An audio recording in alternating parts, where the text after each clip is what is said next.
Oh damn. Oh, what's up, Ryu? Open your eyes.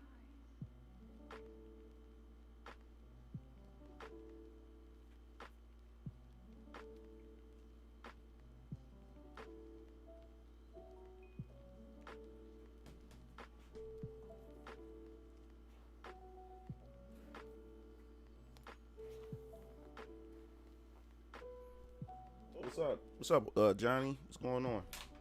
Just doing the chill stream tonight. Um, Wake up, Link. See what everybody's up to.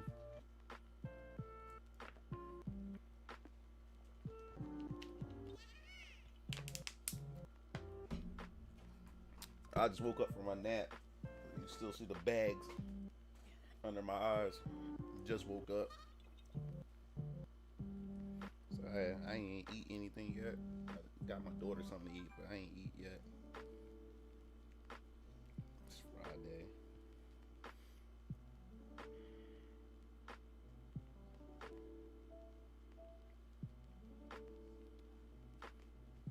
Oh, you chilling? That's good to hear. Yeah, I just wanted to catch up with everybody since I haven't streamed in a while. Yeah, I ain't streaming what? I streamed yesterday, but a total of 2 weeks I haven't streamed anything. So I figured that I'd check up on everybody. What the hell you mean?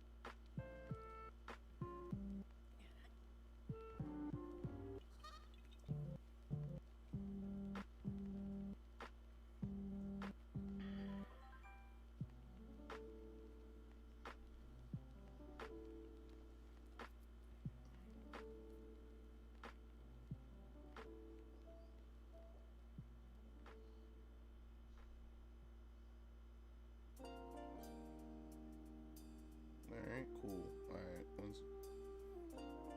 Yeah, it's been a minute. Yo, what's that anime legend? What's going on? I'm just ordering me something to eat since I ain't eat yet.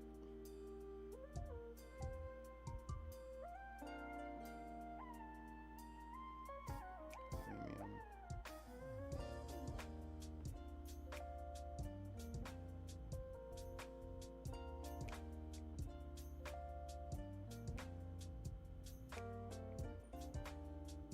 There you go.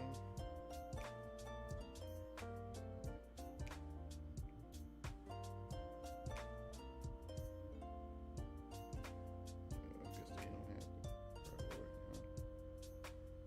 Nope, not that.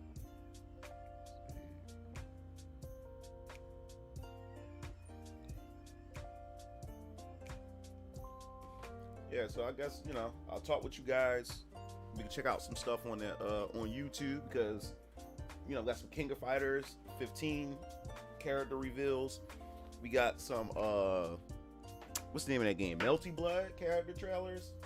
We have also a big huge update with Dragon Ball Fighters. That this update, everybody's talking about it, everybody's hyped about it. This update had literally just changed the overall game. Like everybody's loving it. And they also what? They buffed everybody. They buffed the entire cast. No nerfs. Everybody got buffed. They also buffed the universal gameplay mechanics as well. Everybody's talking about it. Like I woke up, everybody was talking about it. I'm like, what the hell did I just miss? I said they I thought they was finished, like updating the game, but obviously they weren't. And everybody's like pleased with this. Like, everybody's talking about it. Everybody's playing it. So I don't know. Sometime probably later this, sometime this month, I'll maybe dive into it to see. Yeah, but the overall gameplay, that it just turned to Marvel vs. Capcom Infinite. Like they changed the tag mechanics. Like you can now tag off the special moves. You can tag off like what do you call those command grabs. I was like, what? I was like, I said, are you serious? I was like, yo, that's nuts. So it made a lot of characters viable too. Yeah, I was like, yo, like That's crazy. Hey, oh, like yo, that's crazy. So we definitely want to look into that. What's up? What's up, Sean? The stream said you can tag everything now. Yup. What's up, Rudy? Oh, the stream's going fine. I just turned the stream on. Sean, I just turned the stream on. Yeah, Sean, we gotta play some Final Fantasy 14, man. We on the Genova server. Me and my brothers and their friends and stuff. We on the Genova server, Aether. Just got back into the game about like 2 days ago. Having a blast with Final Fantasy 14. I like to start a free company and everything too. Like a big squad of all of us, man. Like that'll be fun.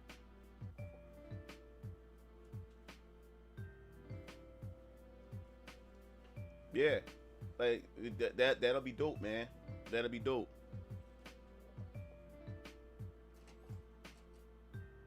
You said you in Ferry currently? Okay. Yeah, man, we got to do that. We for the past 2 nights, like we've been up grinding on that. Like I finally got my my paladin's level 59. I'm gonna get on. I might be getting on tonight with my brothers, depending on how much they get done with their clients and the t-shirts they finish running off. I just got one. It's like one simple quest will automatically bump me to 60, cause I'm that close to touching 60 right now with my paladin. So I got that level 60. I do want to level my samurai. I unlocked that before I left the game. So I do want to level that. That's like level 50 or 51. I think it might be. Yeah, it's 50. That I do want to level my machinist. My machinist is like level 36, I think, if I can remember. And that was the last time I played machinist, like a year and a half ago, maybe 2. Yeah, maybe like a year and a half ago, I believe. Yeah. So, what's up, Smurf? What's going on? I'm trying to get my Dark Knight. Yeah, my Dark Knight is 56 or 50. Yeah, my Dark Knight is like 56.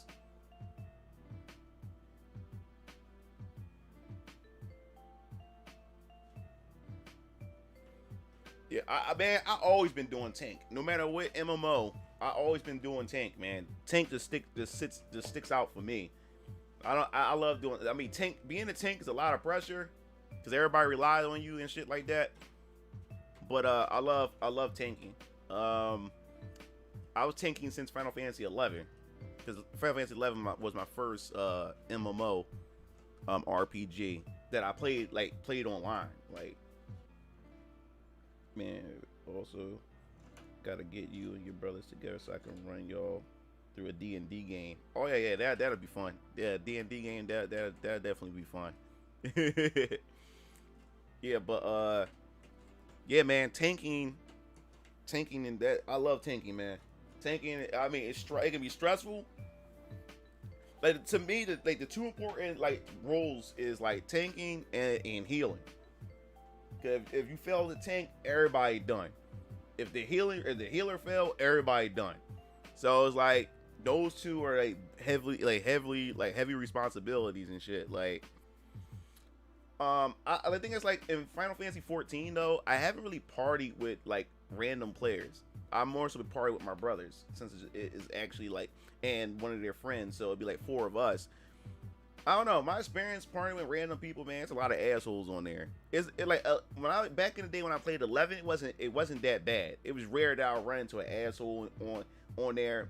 Like the thing is, I had the game since Realm Reborn came out, but I haven't played consistently. I will play for a few months and then I will leave because of whatever circumstances will come up, and I don't have time to play it. And then I will come back like a year later or something like that. So each time I come back to play the game totally changed. So I have to relearn the game. New things happen to old dungeons and everything changed. So when I play with random players, people will see like the mentor or like a veteran status and assume that I've been playing the game for a very long time or whatever like that. I mean, technically it's like I played the game for a very long time, but I haven't played it long enough, like consecutively. I just play the game on and off. We're at Heaven's Ward. We got all the expansions, all the current expansions, but we just got the Heavens Ward or whatever. And then you go into a dungeons, people get, when I ask like, yo, so, you know, anything I need to know about the boss, anything I need to know about the dungeon. And like, and when it comes to me, like, I like to go into the game blindly. Like, I don't want to look up spoilers. I don't want to look up how to do this and look. I want to go in the game like a fresh experience. That's how I like to play my MMOs, or whatever like that. Cause I like the story and stuff too. So I go into the dungeon like anything I need to know. Cause this is my first time in this dungeon and stuff like that. And you got some people who will help, and you got, but most of the time when I play with random people, they don't say shit. They just assholes or whatever like that. They only like, you should know how to do it. Like, no, this is my first time in this dungeon. You know, so I don't really play with random people. Like the MMO genre or the environment of it totally changed than what it was a long time ago when I played like 11.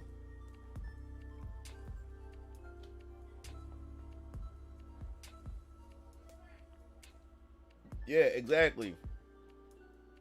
14 community is good though, and like, yeah.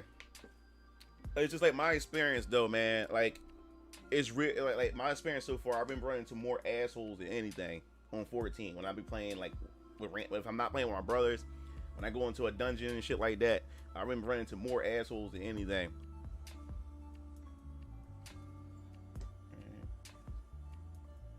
Yeah, man, it took me since I was a heavy word last year, and then I quit playing. Yeah, man. So Endwalker's coming out. So me and my brother's goal is we trying to hurry up and get as far as we can for the Endwalker expansion.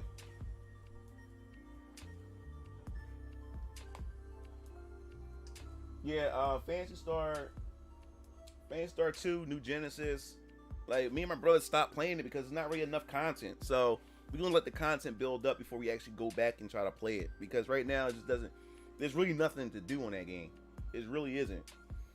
And that's the first time we ever played an MMO when it first comes out. Because most time when we dive into MMOs, they already like an expansion or two in. So there's always a lot of content to participate in and do and stuff like that. But man, like, I got bored playing the New Genesis because there was really nothing to do on there. You said you copping Final Fantasy 14 now? Oh, sweet. Yeah, we on Aether, and the server is Genova. That's where we at. Man, if I get a whole Discord or get you guys from YouTube to be in my free company for the game, we have a big group. Oh man, that would be fun. Have I played Breath of the Wild? I beat that game like what, 2 years ago. I do want to replay it, but I don't. The thing about Breath of the Wild, which I'm gonna do a video on. Breath of the Wild, how can I explain it? It's a good game, but it's not a masterpiece. Breath of the Wild, I want to do a second playthrough, but I do not like the shrines at all. Like, they were fun at first. There's like 120, or was it? I think it's like 121 shrines. I did all 121 because I want to get the Wild Tunic, and plus there's multiple endings. I think it's like 2 different endings, I think, depending on, or I think 3 different endings. I can't remember, depending on what you do in the game. And in order to get and the thing is, I didn't know what was the perfect ending or how to get the perfect ending. So I ended up doing I did all the shrines. I got all of Zelda's memories, and of course I got the Master Sword. So that pretty much solidified me getting that the perfect ending. But to get the perfect ending, all you have to do is get all the Zelda's memories, which I found that out after beating the game. But I don't like the shrines, man. The shrines, after a while, they were fun at first because it's like a new experience, but after a while, man, it got repetitive. Even though they had different puzzles, the layout's the same color, blue. You know what I'm saying? And you had to test the strength, you had to test the might, and all the other type of stuff. Yo, what's up, Baka? And I got tired of searching the map looking for them damn shrines, and after a while they weren't fun. And then the dungeons, with the Divine Beast dungeons. I didn't like those. Give me back my traditional Zelda dungeons, because after a while they felt that I respect that they try to do something different, but once you did one Divine Beast, you pretty much did them all. Like, what I mean is, the gameplay mechanics to all the dungeons weren't that Divine Beast dungeons weren't that much different. You go inside and it's like you inside of a Rubik's Cube type puzzle. You just turn the beast around to like access different rooms and stuff like that. But it's like, what was it, like 5 Divine Beasts, if I can remember, 4 or 5. I did all those or whatever, and I did not enjoy those. I did not enjoy those at all. So it was kind of a bummer, and that's why I don't want to replay it, because I know I don't have to do all the shrines, but I want to me doing all the shrines before, I'm not going to want to not do them all again. You know what I'm saying? So it's those little hurdles. And then not just that, all the story was broken up in Zelda's memories, which means you have to find the memories. Like, the story's not being told to you in like a linear fashion. You have to explore, which means that the story was optional.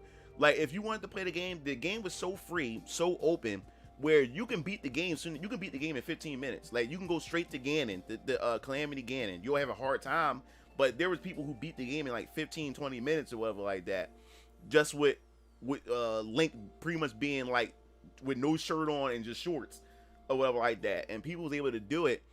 But everything in the game was optional, even including the story. You could ignore all of Zelda's memories, which means you would like story was like, it can be an afterthought.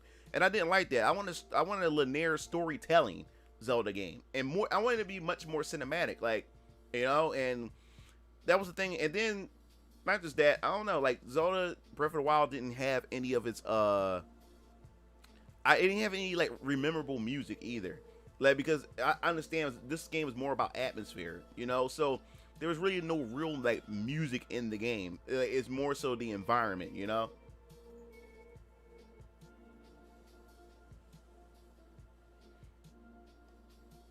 So you just did Zora's. I got Kingdom. I played Kingdom Hearts. I did a video on that. I didn't like Kingdom Hearts 3. I got Kingdom Hearts 2. My brother got all the Kingdom Hearts. DX Strike and my brother Keelancer got the Kingdom Hearts. But I beat Kingdom Hearts 3. As a matter of fact, I streamed Kingdom Hearts 3. I did a whole video on it. I didn't like that shit was trash. Kingdom Hearts 3 was trash. And then Square Enix tried to rip you off with the DLC or whatever like that, which I ain't waste my time with that. So I didn't really care for the Kingdom Hearts. Yeah, man, Breath of the Wild. I don't want to. Yeah, I didn't want I don't want to replay it again. I like that's just man, I was just so irritated. I was so irritated. And the Calamity Ganon, he was just a combination of all the Ganon the blights the Ganon that's inside the beast the Divine Beast. He was just a mixture of all those combined. Like, it was the boss was so it was so generic to me. The Ganon boss was so generic. And then you pretty much did what you did in Twilight Princess. And then Ganon turns into a beast. You ride the horse and you shoot the arrows. That was shit that you did in Twilight Princess and stuff like that. So some of it was retreading some things and stuff. So, no, I haven't played State of Decay.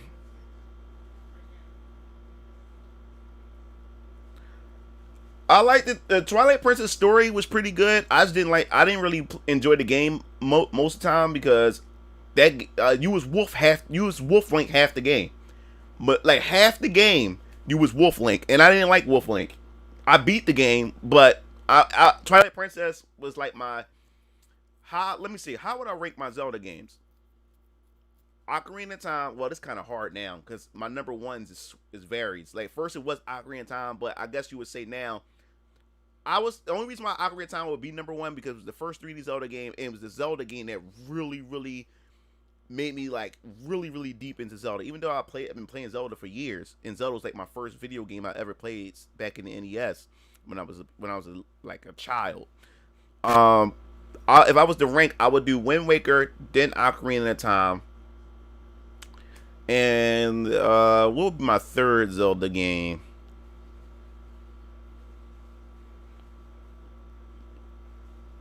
Yeah, all right.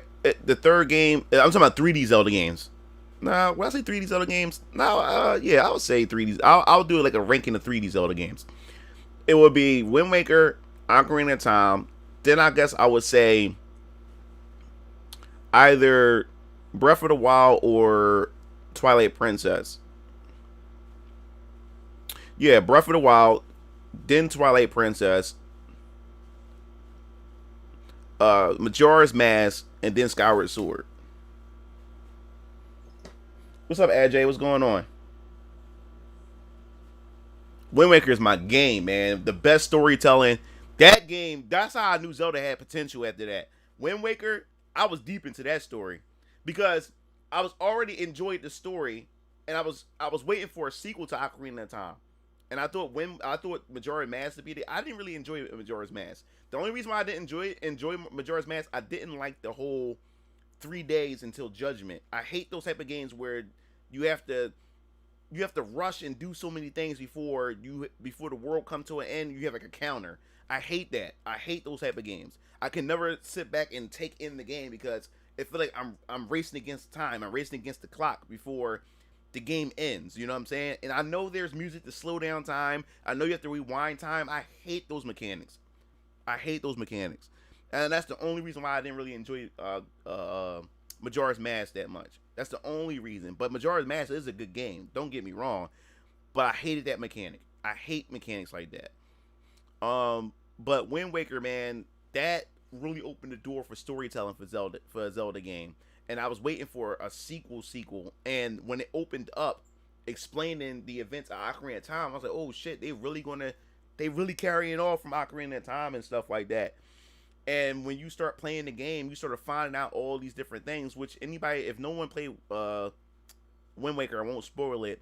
But when you sort of find different things out about Tetra, and you sort of find out what happened to Hyrule and how it ended up underwater, oh my god, I was into that. I was really into that shit, man. Like I was like, yo, man, if they gonna continue to make Zelda games like this with some good storytelling like this, sign me up. And then Twilight Princess started going into the storytelling, which I was looking forward to, but I don't know. It seemed like, to me, Twilight Princess seemed like a retread of Ocarina of Time. It seemed like it was retreading the same waters. Like Wind Waker did something totally different, but Twilight Princess seemed like it was doing the same thing as Ocarina of Time to me. Like the story was pretty good, but at the same time, it like, especially at the last boss on Twilight Princess, it was literally almost the same identical fight, to Ocarina of Time. I was like, what? Okay. Okay, Jay.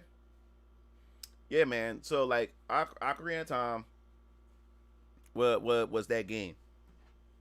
And Wind Waker was that game. Really, I really enjoyed it. I really enjoyed it a lot. So hopefully hopefully I said Wind Waker. Hopefully Breath of the Wild 2 uh kicks things up a bit as far as the story, because now since Breath of the Wild 2 is a follow up, since it's a follow up, it shouldn't be, as far as storytelling, it should have more of a linear storytelling, because you'll no longer have to collect memory. You shouldn't have to collect memories no more. Zelda's now, you save Zelda, she's now awakened. You know what I'm saying? And you're living in the current state of Hyrule, so you're not reflecting on the past of Hyrule.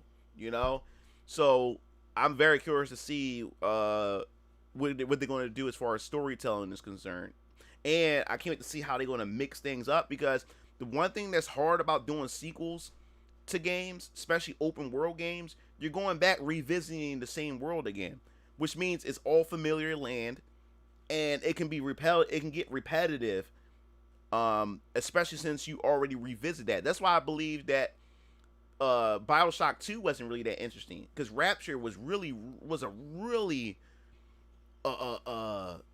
cool place to visit in the first BioShock game, Rapture. You know, and then when you play BioShock 2, you revisit that Rapture, and when revisiting Rapture it didn't give you that same awe feeling that the first Bioshock gave you, because now you're retreading the similar waters. Yeah, certain places are closed off or certain things change because of the past, because of events of the first game, but it didn't give you that same impact. So from the looks of the trailer of Wind Waker 2, it's like they're taking things into the sky, which is pretty dope. And it seems like they're going to be mixing some of that Skyward Sword type of, it has this Skyward Sword type of feel and vibe to it.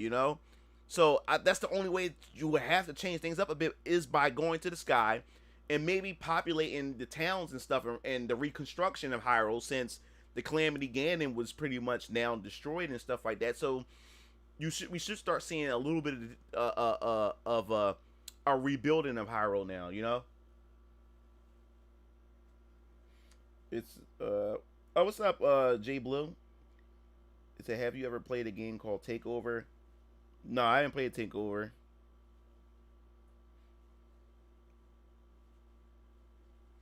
Okay, AJ.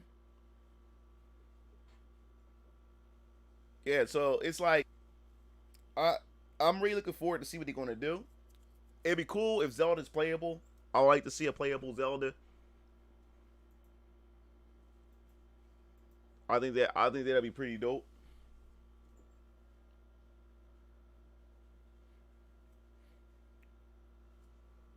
Yeah, man. I'm telling you.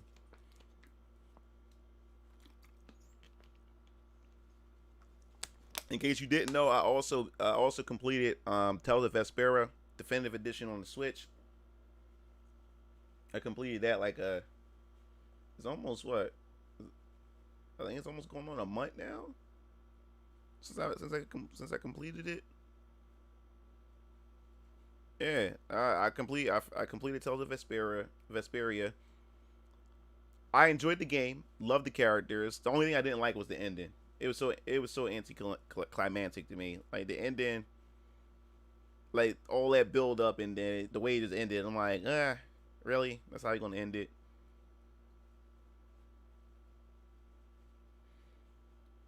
Oh, I'm doing good, AJ. Can't complain. I've been the reason why you haven't seen me stream or upload anything recently. I'm working on a lot of cool shit, which I can't divulge into just yet until legal confirmation comes in and everything of that sort. Once the legal stuff comes in and the confirmation comes in and everything's been solidified and stuff like that, then I'll go into detail of what I've been working on and share it with you guys. Especially 2022 is where things are gonna start ramping up, and that's when I'm excited for it. So just stay tuned for that. That's why I've been super, super, super busy. I never, I always pursue my dreams. I always pursue my goals, but the at this like this type of like the what I'm pursuing right now is like I never pursued something like this before. So it's like I'm excited but scared at the same time. I'm scared of I'm scared of the success of it. Like I really have faith in what I'm doing. I have really have faith in this, and I believe that this is something that's going to eventually change my life forever. You know what I'm saying? Like in my opinion, like I have faith. I have faith in this. I have so much faith in this, and I never thought this would be the thing that I was going to go out and pursue before pursuing what I wanted to pursue as a kid and stuff like that. So it's kind of scary at the same time, but um, I'm really looking forward to it. So once that confirmation and everything comes in, and then I'll be able to share it with you guys. Age of Calamity explains the whole story. Age of Calamity, like Age of Calamity, man. Like at first I was hyped for the story and stuff, and then I don't like the direction they went with the story. It was another time travel thing, which now it created a whole nother timeline. I wanted to play the actual events of what happened 100 years ago, or was it 200 years ago? I think it was 100 years ago. I wanted to play the actual events because it was a dark story. It had a lot of potential, and they just changed it. They created a whole nother timeline, man. I'm like, why they do that? Why couldn't they just give us the dark story? I want to see the characters get killed. I want to see all how they failed and everything, and they decided to give us that, and they're going to give us that new timeline so they can make more games for that timeline. So I was like, that was kind of a letdown for me.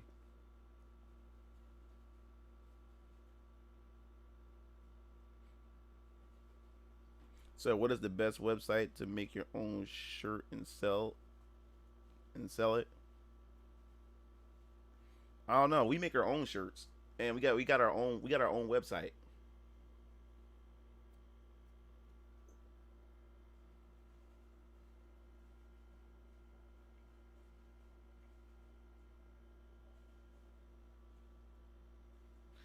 So I'm the same way trying to pursue. Yeah, that's what they did. Anime Legend. They did time travel. Like the people came from the future. The Guardians of the current Breath of the Wild game, no, of the base of the first Breath of the Wild game, they came from the future and came to the past to help out their ancestors to stop them from dying. So they pretty much stopped the events, from happening and stuff like that. So now a whole new timeline is made. A whole new timeline is made. I'm like, why? I wanted to play the actual story. I wanted to see the fall of Hyrule. I wanted to see the champions go down with a fight, and they changed, and they instead they decided to keep them all alive. I'm like, Nintendo, you could have did something bold and dark. You know what I'm saying? I wanted to see that. That's what made the characters interesting. Like when you go to the Zelda's memories, you see how interesting the champions were. I'm like, man, it would been cool. And that's what I said during the time. I said, yo, the champions would be cool if they had their own game. I want to know more about the champions. They were interesting characters, even though they didn't really have a lot of screen time in the first Breath of the Wild game. But they made them interesting enough where you grew attachment to the characters and you end up liking them. You know what I'm saying? So when they announced Age of Calamity that you get to play those events, I'm like, oh shit, here we go. And then they just flipped it around, and now they're alive now. Like they create a whole new timeline. They did some trunk shit. What's up, Akko? So I'm the same way, just trying to pursue my goals is required. Yeah, I hear you, AJ. Yeah, so man, like that's the only thing, man. That's the only thing about Breath of the Wild that I was disappointed in. Like the narrative, like the narrative choices and stuff like that. But other than that, Breath of the Wild is not bad. It's not a bad game. I do like the openness of the game and stuff like that, but I didn't like the fact that the story wasn't. It didn't have a linear storytelling. I hate. That's the only thing I didn't like about Breath. And then, like I said, the shrines mechanics and the divine beast mechanics. Give me back my original dungeons, the Zelda dungeons. Make them more free and open to how I want to explore them and in what order to go in, and I can go in any order I want, but don't do the divine beast no more.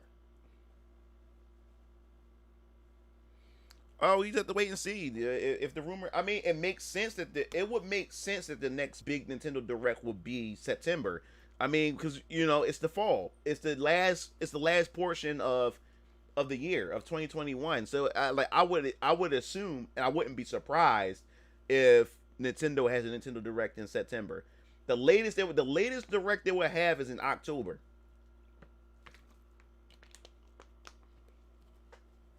And I forgot Metroid Dread come out. I gotta get that. I gotta get that for the Switch. I definitely got to get that. Yeah, the Nickelodeon got rollback netcode. The Nickelodeon Brawl got rollback netcode on the creators of Slap City, which everybody loves, which they make good competitive. They made Slap City, which is a good competitive game. They're working on it, so I have faith it's in good hands. So I'm looking forward to that. Yeah, they were. Matter of fact, that makes sense, Smurf, because Metroid comes out in October. So they would have to do a direct. They would have to do a direct, or they might do like a Metroid direct to itself. It depends.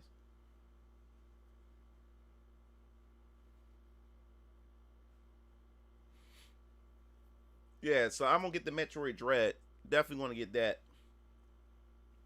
And Eastward come out is an indie RPG that looks like Earthbound. I'm looking forward to that. It's coming to Switch. Only thing I'm upset about is that it's not. It's no physical cop. It's no physical release. That's the only thing. Unless limited runs do it, a physical release for it. But other than that, it's gonna be digital, which I don't mind getting it digital. I would love to have a physical copy of the game. I also been playing VR lately. I bought the game called Moss. I bought that for my Oculus Quest 2, and I having fun with it. I'm having fun with the game.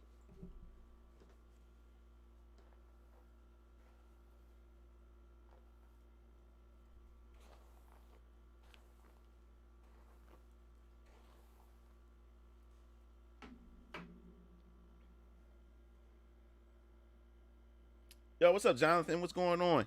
What's going on? All right, Street Fighter Five. Like we haven't talked. I haven't talked about it with you guys. I know I've missed out a lot of content talking with you guys about it, but Luke is. They said from what they said, Luke is the future for Street Fighter, which means Luke. If you think about it, Luke is actually a Street Fighter 6 character. Luke is a Street Fighter 6 characters. Now, if you notice what Capcom has been doing with the last couple of season pass characters, like when you look at Gil, you look at Seth, you look at Oral, you look at Akira, Rose, Dan. You look at all the most recent DLC season pass characters. You see how their combos, these long ass combos, these combo strings, and they're so much more fun to play. I think that they are perfect examples of how everybody's going to play on a universal level for Street Fighter 6. Like, because when you look at all these new combo strings with these recent characters, it doesn't even look like a Street Fighter game. It's like a totally different game with these combos, these juggles. It don't even look like a Street Fighter game. It doesn't, and I believe that that's the direction they're going to be going with Street Fighter 6.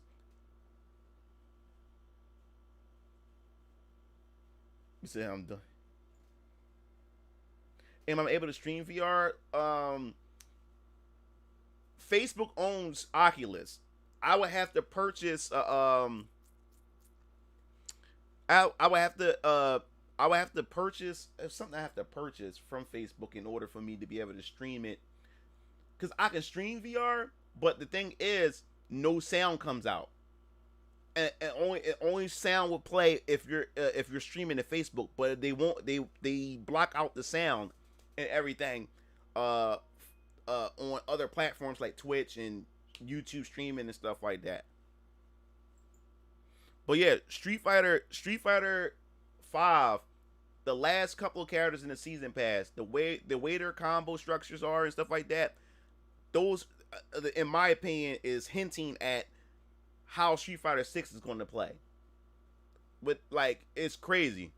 And then Luke, the way they said Luke is the future of Street Fighter going forward, which means, because there's a rumor, if I could find the Street Fighter 5 rumor thing, article, because I'm gonna talk about it in the video.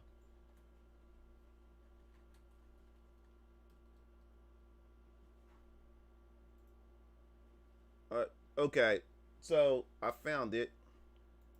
I hate that this ad blocker bullcrap. All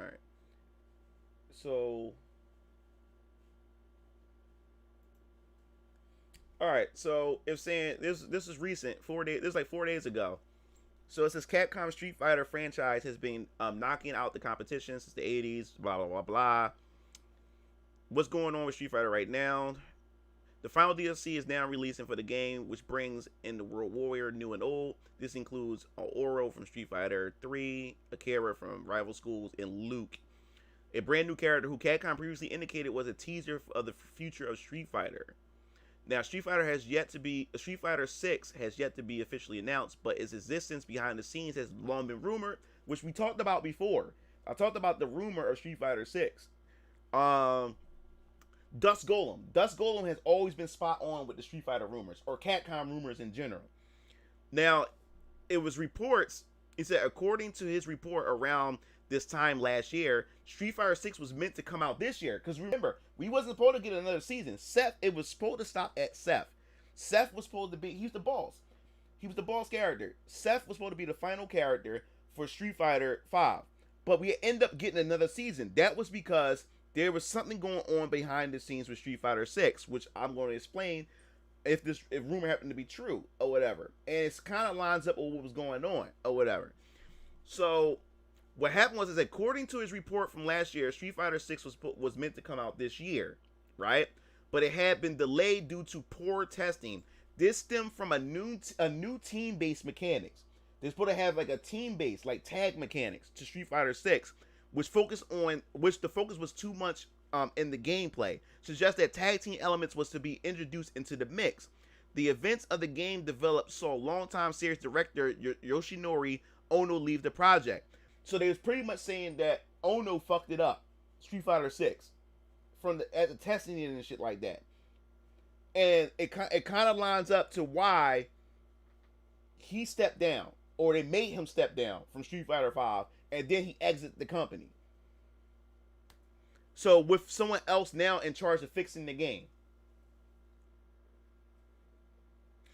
So it looks like with Street Fighter 6, they're going to be introducing a bunch of new characters, but they said they learning from their mistakes what they did with Street Fighter Third Strike, where they had too many new characters and pretty much eliminated most of the legacy characters, which is the reason why Street Fighter 3 had failed.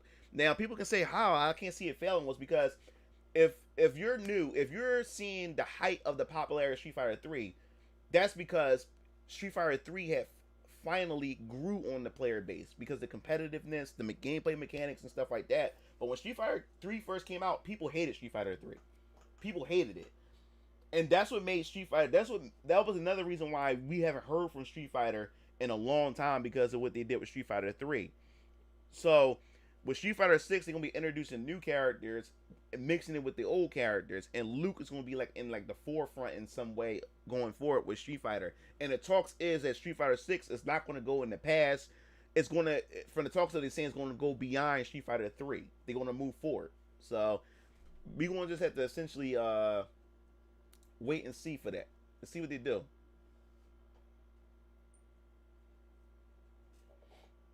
The pickups was sort of like, if I remember correctly, you'll play as Yuffie DLC. We're in October. Yeah, I'll be doing the Yuffie DLC, the integrate DLC, because remember, the only reason why I'm not doing the Final Fantasy VII Remake Integrate was because during the time Integrate was announced, I was already playing my second playthrough of Final Fantasy VII Remake, and when I got done, the game was officially on its way coming out. Now, to me, some people can constantly keep playing the same game back to back, but me, I didn't want to get a burnout from Final Fantasy VII Remake. I didn't want to burn myself out of like that. So I was like, you know what, I'm going to give myself some time, because I don't want to run back into the game after just beating it, run back into it a third time.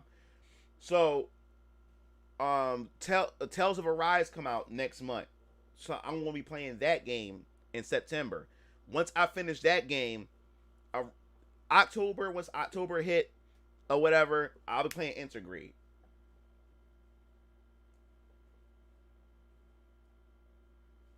So like Street Fighter Cross Tekken.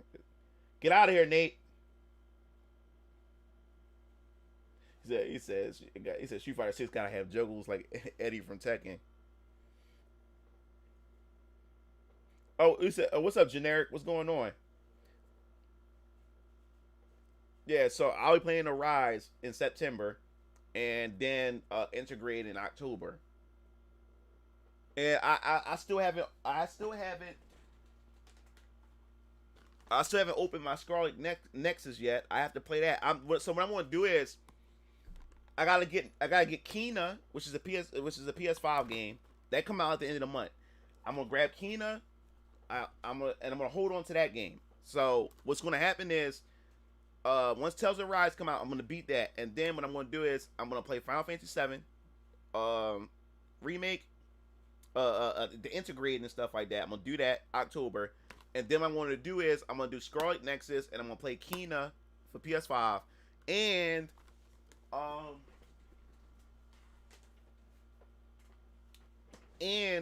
I'm also going to be playing. Hold up. Yeah. So I'll be playing Kena. I'll be playing Scarlet Nexus, and then I'll be playing Legend of Zelda: Link's Awakening remake on the Nintendo Switch. And because I'm almost finished my backlog. Like my backlog of Switch games is almost done. I got like 3 games left.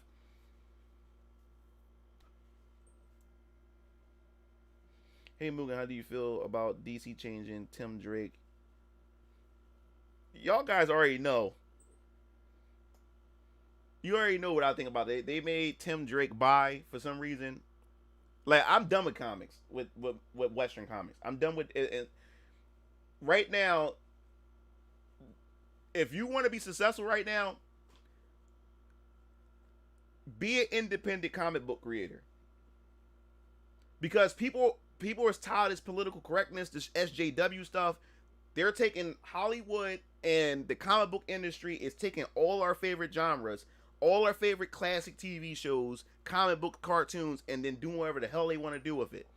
Like today, like comic books, today's cartoons. I mean, made by Western like creators and stuff like that. That stuff is not for me. I don't watch them. I don't support them. I don't watch them.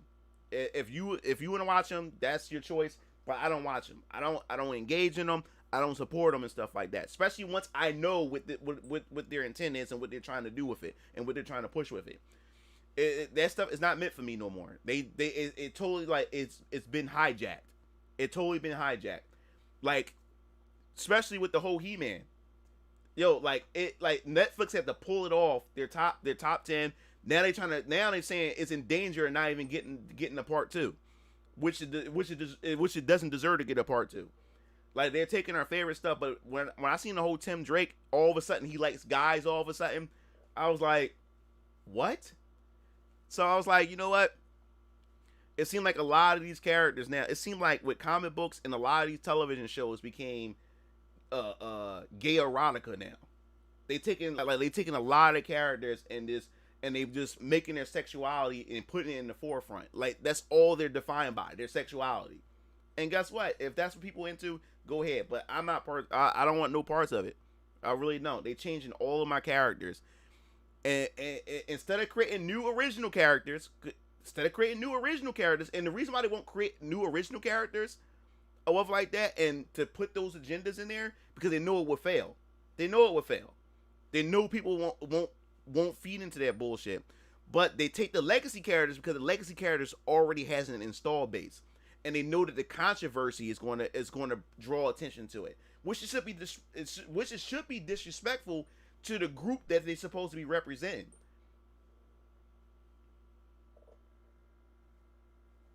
Oh yeah, I saw the trailer. Yeah, manga is destroying. Manga is destroying the Western comics. You heard about the Japanese dude that I think he was what is he? I can't remember what he's in charge of. But the company that he works for is the company that works on One Piece or something like that. Japanese guy. This dickhead pretty much was like, yeah, we're trying to get into the Apple and Google market, like the Google store and the Apple store. And he was suggesting that we should start censoring manga so we can get into the Apple store and stuff like that. That motherfucker received so much backlash. And even the Japanese, and even the company that he worked for, not only they made him apologize, they made him give up 20% of his salary for making a statement like that we're going to start censoring manga and anime and stuff like that, so we can appease the Western market and try to get onto the Apple store and stuff like that. When they made him apologize, and they made him give up 20% of his salary. And I said, that's how you do it. If Western developers or Western creators or directors, producers, if they ever start doing shit like that, making them give up their salary, I bet you a lot of this bullshit will go away. Because the thing is, if you do put out a product and it failed, you should get some type of consequences for it. Receive some type of consequences. You know, if Western developers, all that bullshit they pushing, this SJW stuff, this political correctness that's been destroying Every time they put this stuff out, it destroys a franchise. And yet these people still get rewarded for it. They still keep putting out more and more garbage. After it's showing that the fans don't want it, that it doesn't work, people don't want it. And then these same writers, these same authors, producers, directors and stuff, then they talk down to the fans. You're racist, you're sexist, you're homophobic, you all this type of stuff.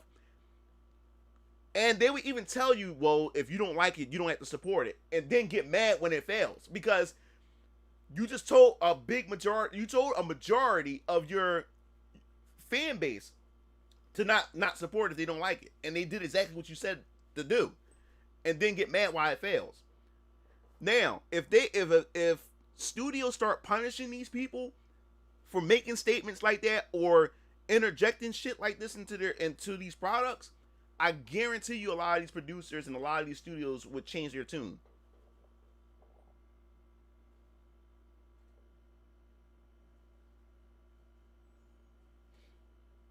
They said, yeah, we don't need shit like that in here. Yeah.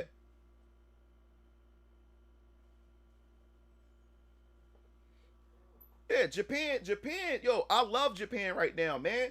Japan, when it comes to this shit, Japan don't play. Like, think about it for a second. I don't have a problem. It's like they're destroying, especially when it comes to the female characters. Like, the trademark for female characters right now. Like, let me find that. Which is so funny. We gonna talk about it. And the video went viral from this dude, and it makes sense.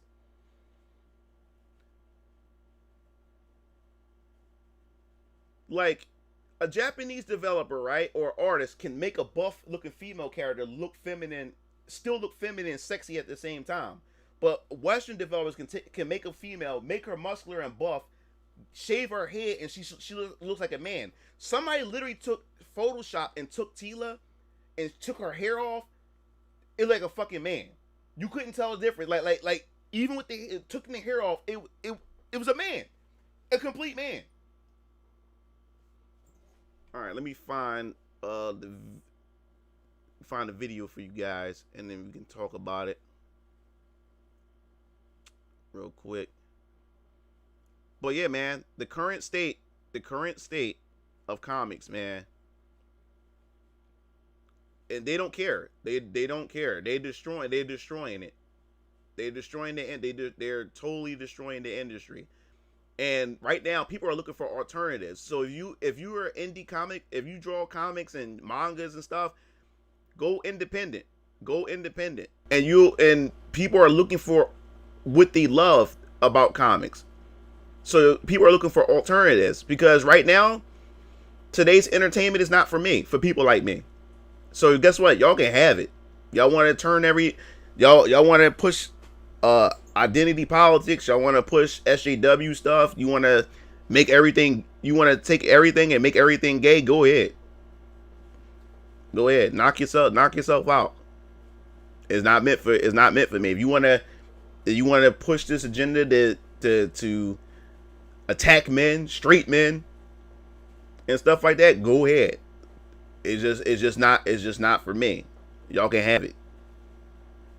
And watch the industry bomb. And it's going to continue to bomb. And the thing is, just let me tell you something. How you know it's an agenda. Batwoman fucking sucks. The viewership keep dropping, right? Why the fuck is Batwoman getting another season? It's going on what? Its third season? Why the fuck is it getting another season? Because you remember, you know how good shows back in the 90s or the early 2000s, how they were saying that, oh, it wasn't we had to cancel this because of viewership, or we had to cancel this because of all these other politics and behind the scenes, and they had to cancel the show, your favorite shows, before the whole identity politics and this SJW stuff started seeping in. Now all of a sudden, now we in this new era of television. Clearly, Batwoman sucks. Clearly, Supergirl sucks. Clearly, these shows sucks. You see the viewership is plummeting. It's so bad. Black Lightning is so bad. And yet, especially Batwoman, is getting another season. So what is it? It's an agenda. They want to keep pushing it. They don't care if it fails. They want to keep pushing it. So then you start thinking about, say, wait a minute. So my favorite shows got canceled because of viewership. It didn't have the viewership that suggests that, hey, it's no longer a quality product anymore. We need to cancel it. But yet you got shows like Batwoman that is completely failing, bombing, and yet it's getting another season. That is an agenda. They're trying to push an agenda. That's what they're trying to do. The show is like, the audience is saying that we don't want to watch this shit, and they're still giving us another season.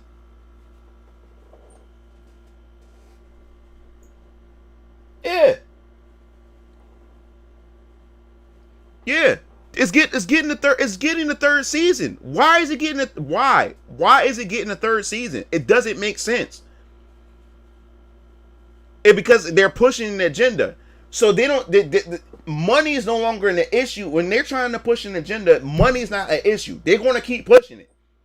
So it goes. That's why I don't want to hear about, viewership is. So I'm like, yo, good shows got canceled because of bullshit, because of these bullshit ass reasons. But yet you got these SJW shows still pushing this shit, regardless of people saying they don't want to see this shit. Oh, like come on, man, like.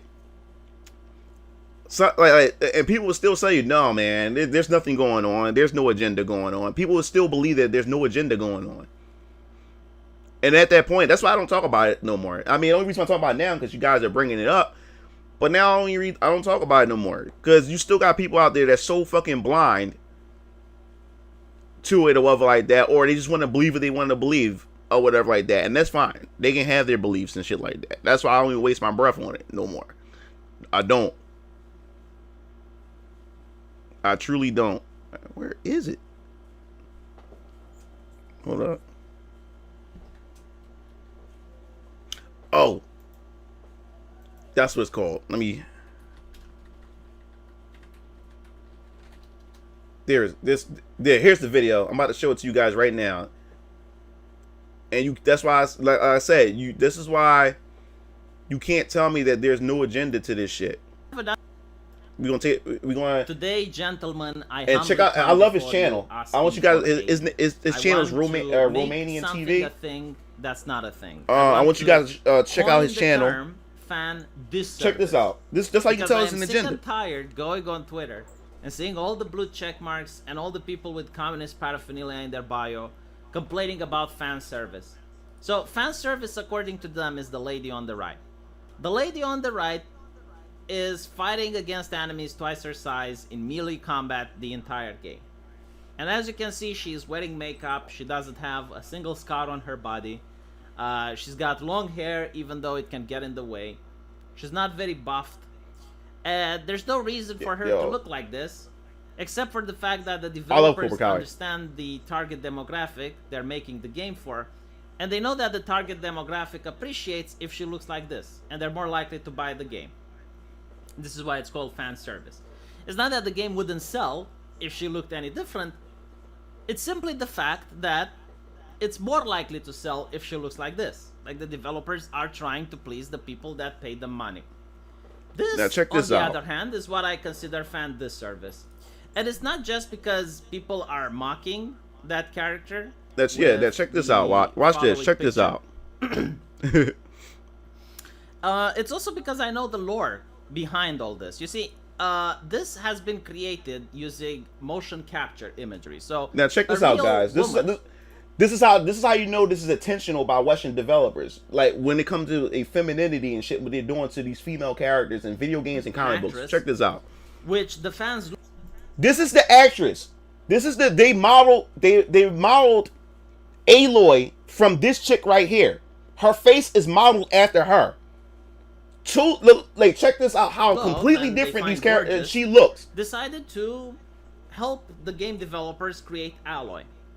The only problem is, and the fans were bewildered when they figured out that Aloy doesn't really look like the actress. And when questioned in an interview on why that is, the developer, which is a male feminist and constantly talks about how he created the game to empower women, has stated that the actress didn't look heroic to him. She looked like she would cry if she broke a nail. You see how sexist that sound? These guys, these male feminists, or these people that's claiming that they're for women and women empowerment, he said that he changed her face because she looks weak, and the fact is that she'll cry if she broke a nail. That is sexist. That's how are you saying that you're for women and you for empowering women, but you want to change her face because she looks like a woman that would cry if she broke her nail? That's sexist. Like, you're fighting sexism by being sexist. That makes no sense. So this dude literally went out his way to make Aloy look like this. Because if you look at Capcom, what they did with Resident Evil with Jill is a beautiful.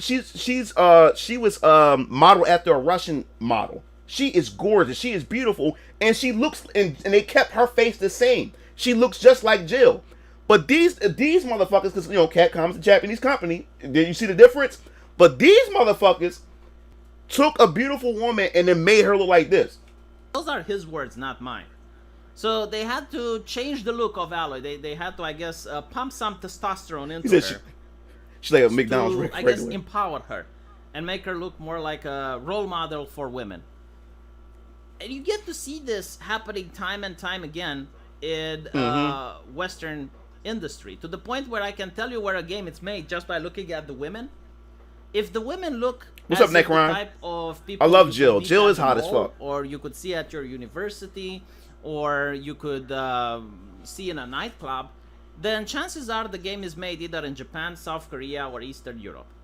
If the women look like they fell in a bucket of testosterone, with broad shoulders, strong jawlines, short hair, small chest, then they're either made in California, the United Kingdom, Canada, or France. I can't find any exceptions to this during the last 5 years. None whatsoever. People keep bringing up Cyberpunk with CD Projekt Red, but I would say that given how many people they have hired from California now, they might as well move their headquarters there.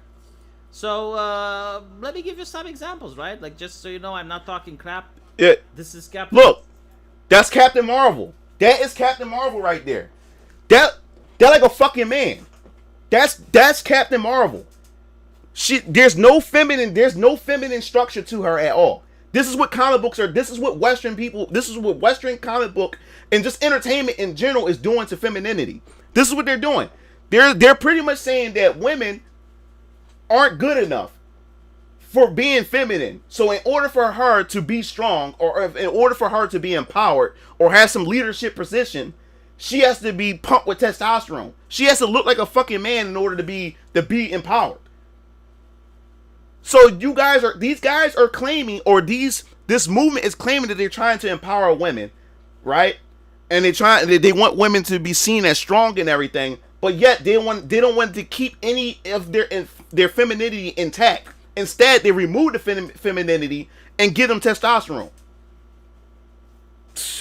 That's Captain Marvel right there. Marvel from Marvel Comics. I mean, this is drawn by a professional. You probably wouldn't know that she is Captain Marvel if she wasn't wearing this uniform. They did the same with... he said Captain Marvel like Remy from Third Strike. with the Star Wars game with the Jedi. The woman making the motion capture. Look at this in the Star Wars game. This is the actress right here, and this is her. Look what she look like. Look how they made her look.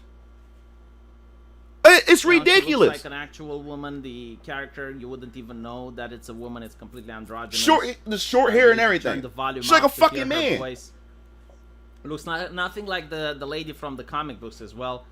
I think all of this started with Dragon Age 3, by the way. This probably is the primordial evil. And speaking of primordial evil, you get to see in Diablo, the new one. Like, that's how the female barbarian... Yeah, look at the female barbarian. This is the female barbarian in Diablo 3, and look at the female barbarian in Diablo 4. Look at that shit. Look at that. And you know me, I love my female characters. Every game that I play, like then you have an option, or especially fighting games. Most of the characters I play are female characters. Like I always have my male characters, but it's always played female characters. I love female characters. It's not even about how they look. It's their speed, especially in fighting games. Most fighting games, female characters are much faster. They have a lot of combo potential. They may not have the health or the stamina like the male characters, but I always love my female character. And you notice in every game, female characters always have better design than male characters. When it comes to their armor, their clothing, look at Monster Hunter. The female armors, most of the time in Monster Hunter, look better than the dude armors. You know, I love female characters. Barbarian looks like. You get to see this with Marvel Comics.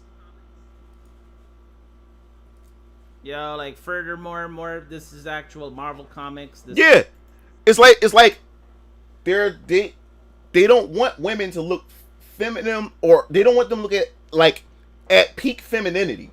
You know what I'm saying? Look, this is Squirrel Girl. Look at what they're drawing. Look, this was years ago. Here's the manga version. Japanese version of Skullgirl. You see how cute she looks? And this is the American version. That's crazy. And they're going out their way to do this to the female characters. Females should feel insulted. This is how they portray. This is how they see you guys, you females. This is how they see you. Women. It's getting to the point that people are memeing them in the streets, right? So this is an elf in Western comics, this is an elf in Japan. Now you can make the argument, well, you know, it's a different art style, fine, but like the meme holds. You know, the meme definitely holds at this point. And there's plenty of other examples, but I want to say that fan disservice doesn't really stop at the way a character looks. So I kept talking about the women because the men are pretty much left alone. My favorite take is that the creator of Mortal Kombat, Ed Boon, said that he doesn't want the game to still have the same women it had in Mortal Kombat 9. And the reason for this is that... See, Ed Boon became a shield. He became a shield too. They got him too. He got caught up in it too. According to him, you wouldn't be fighting to the death in your bikinis. Look, these are female characters. These are female characters. Casey Cage looked like a fucking man right here. Even though the men in his game still fight to the death in their bikinis. And this is why I wasn't shocked when I saw the trailer for He-Man fighting in bikinis, right? Because it's not against, I guess, the ideology of the West to have men depicted like that. I can't show you the trailer because the trailer is copyrighted. Siren. You can go and you can Google or YouTube He-Man trailer. The trailer is absolutely beautiful. It's like I was shocked at the fact of how good the trailer was. Yeah, the Tom But then Man. the rumors came out that He-Man is going to be taken out during the first episodes. And he's going to be replaced by one of his female sidekicks that's going to carry the show. And I'm thinking, like, isn't that fan disservice? Isn't that, like, the biggest example of fan disservice? Because imagine if I were to make a Xena reboot and I get rid of Xena in the first episodes and replace her with Yolus. Like, that would be a disservice to the Xena fans, wouldn't it? Imagine if I did this to Buffy. Get rid of Buffy in the first episodes and replace her with some guy. Exactly. Why would you do that? Here's another example of fan disservice. This game, actually, yeah. Yeah, now, my brother Keel Lantern and DX Strike noticed this. They what's the name? What's it called? Not Westworld. What's it? Outer World. Look, these are all women, guys. Look at this. These are women. This is the game Outer World. My brother DX Strike and Keel Lantern was getting irritated as he's playing the game, and all the women are in top positions. The men are pretty much stupid in the game, and these are all women right here. All women. These are all women. They're all like fucking men. All of them. So this game literally bans you from choosing certain names for your character, even though it's a single player game. So if you want to play with a character called Bitch, you're not allowed. Like, the game developers have a list of names, I think like 300 or so names that you're not allowed to have for your characters. Why would you do that? Like, if exactly. the fan purchases the game, gives you money, it's like, okay, he's installing the game on his computer. And they're all men. Like, he's not bothering anyone. It's a single player game, and he wants to name his character something. You're not allowed. And by the way, like, this also annoys me quite a lot.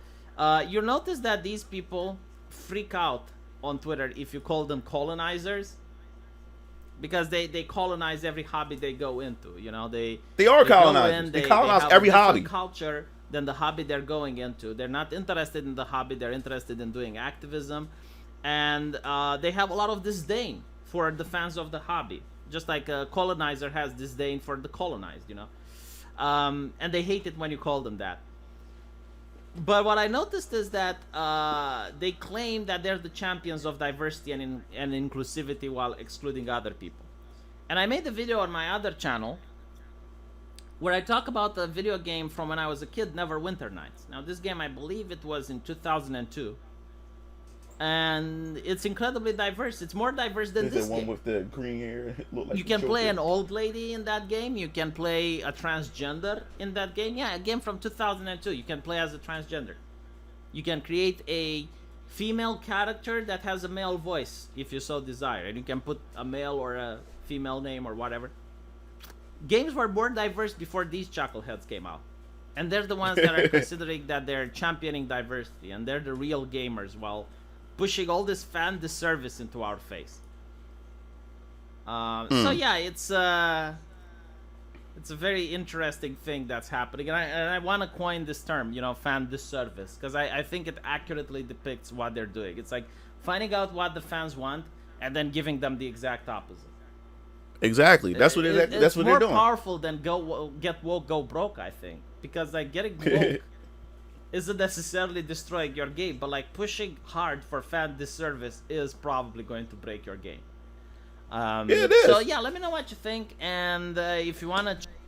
Yeah, so go make sure you guys go check out his channel, Romanian TV. He does a lot of topics like this and stuff, and he got good content. You need to check him out. Make sure you subscribe to his channel if you like what he does. But this is the current state that we're in. When it comes to this stuff, man, this is the current state that we're in. And let me tell you something. I don't have a problem with, you know, a character, sexuality, and entertainment and stuff. I'll give you a perfect example. This is where my problem comes in. Remember, who's seen Aliens? Aliens 2. The Aliens, right? Now, you had Sigourney Weaver in there, and then you had the other chick that was in there. She was like the butch chick. And guess what? Out of all those Marines, the butch chick was one of my favorite characters. And besides Ripley, the butch chick in Aliens was one of my favorite characters. She was such a badass. You know why? Because she was the only one. She was the only archetype in that team. What's going on in a lot of these comic books and a lot of these television shows, they're taking all those women and making them all like that in one show. The butch chick in Aliens, she was such a badass. She was one of my favorite characters. She was tough, she was cool, you know what I'm saying? And she still had that femininity in her, especially when she died at the end with the other dude, because those two never got along. But at the end, you can tell that she had something for him at the end, and they blew up inside the ventilator. But she was my favorite character, so I have no issue of, you know, some female characters looking the way they look as far as masculine and stuff. But here it is, they're taking all the women, all the female characters, and they give them that same stroke across the board. Every woman now is a badass. Every woman got short haircuts. Every woman is buff as shit. All of them have the same personality, the same attitude. Because in Aliens, you had the butch looking chick, and then you had Ripley. And Ripley, she was more feminine, and she was a badass. And then when she had to protect, what's the little girl named? Duke, I think that's her name. Little girl. She also had maternal instincts, protecting that little girl. You know what I'm saying? It was so much in that movie and stuff. And that's what's going on in the entertainment. They taking that character, the butch character, and they giving it to all female characters, all the way across the board. No variety no more. Yeah. Yeah, perfect one, anime legend. The Terminator 3. The female Terminator. She was not only sexy, but she was deadly. Matter of fact, a female Terminator would be even more scarier, especially if she's attractive, because she's able to lure men in. And also women are attracted to beautiful women. It don't even have to be on a sexual level. Women were crafted that way. You know what I'm saying? Women were crafted. That's how men and women are. That's how men and women get together to mate. The more beautiful she is, the more eyes of men and even women, because women like to look at a beautiful woman. She may not have a sexual desire for her, but women still admire beautiful women too. So a female Terminator is even deadlier, is because she's going to catch you off guard because of her beauty, or she's going to use her sexuality to lure you in and take you out. She makes a perfect Terminator. You know what I'm saying? She don't have to be buff or whatever like that, or look like a dude and pump with testosterone to be considered a Terminator. That's a perfect example that you brought up, anime legend. He said Mugen is gonna go upside somebody's head and continue. Nah, I'm not gonna do that, man. That's why I don't engage in this stuff no more. Like, the reason why, like, I'm talking about this stuff now, because you guys are bringing it up to me and I'm giving you guys my opinion. But in my personal life, man, I just leave it alone. You know what I'm saying? Like, this stuff is no longer for me. I don't watch a lot of these Netflix shows, because especially Netflix, man. Netflix. If you want to know a SJW a good show with SJW elements in it, the show Invincible.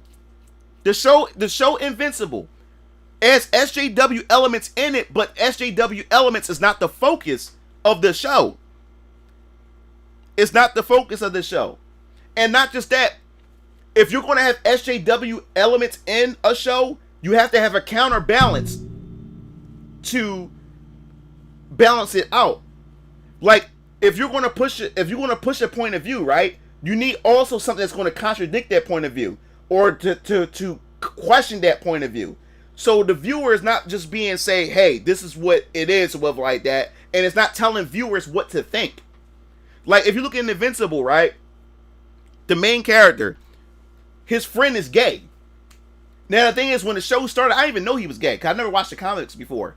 But what was so funny about it was, his homie's a homie. I like it. His homie is cool. He's gay. It didn't matter what his sexuality was. But when he brought up that he was gay or whatever like that, it didn't matter, because the show wasn't focused on that character's sexual identity. He was a homie for the main character and stuff. And what was so funny about it, if he did mention something gay, the main character would look at him and he's like, all right, I'll chill with the gay stuff. Like, I know you don't want to hear that, because he's a straight guy. That was the funny part about it. So he would lay off the gay stuff, the talking gay stuff, in front of his straight friend and stuff, or to his straight friend, which was funny. It was a counterbalance to stuff. Also, the main character's girlfriend, they made her black. She was originally in the comic books a white girl, but they made her a black girl, stuff like that. The thing is, even though I couldn't stand her after a while, is because she was like her way of thinking was stupid. But she was still a character that, because they had mentioned that the black chick in the cartoon, she's a feminist, but she wasn't throwing any feminist ideology in the show at all, or towards her boyfriend or anybody in the show. It just mentioned that she was a feminist and stuff, but she still acted like a girlfriend. She still acted like a chick or whatever like that. You know, she still acted like when he was out doing his superhero stuff like that, she got angry like an angry girlfriend would do and shit like that. She still did feminine things and shit like that. So, and even the episode where the gay dude, his friend, his boyfriend, the guy that he had a crush on, or whatever like that, had got kidnapped. They incorporated this story where they had to go save his boyfriend or whatever like that. You know what I'm saying? They still made the story interesting, and it wasn't pushing anything. It was just part of the story. You know what I'm saying? And they did it well. That's how you incorporate SJW stuff in a show. And then when they fought the villain, who was trying to destroy, was it Mount Rushmore, or can't remember where it was, where it had the presidents on the mountains and stuff, and he was saying that, you know, these guys were racist, this, that, and the other, like, I'm here to destroy everything. So the main character was like, yo, like, you're destroying everything, you're combating racism with racism. It doesn't make sense. So there was a counterbalance to it.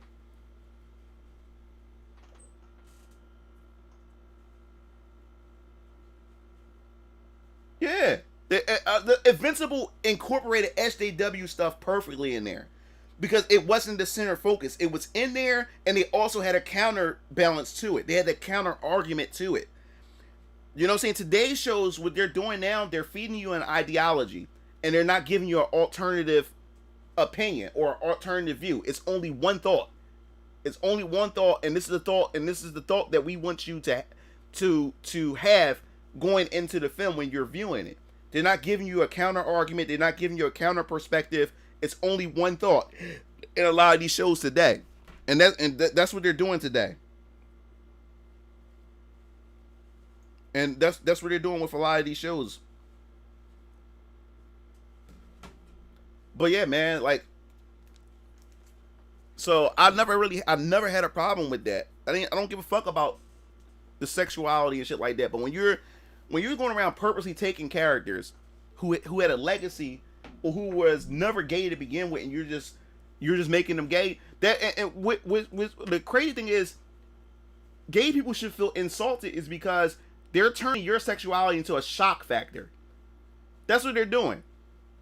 And think about it. Another thing too, like in Supergirl's adopted. Because Supergirl was in this TV show, she was adopted, right? So she has an adopted family, and she had an adopted sister. So her sister, her older sister, or her adopted sister, she works for the government and shit like that.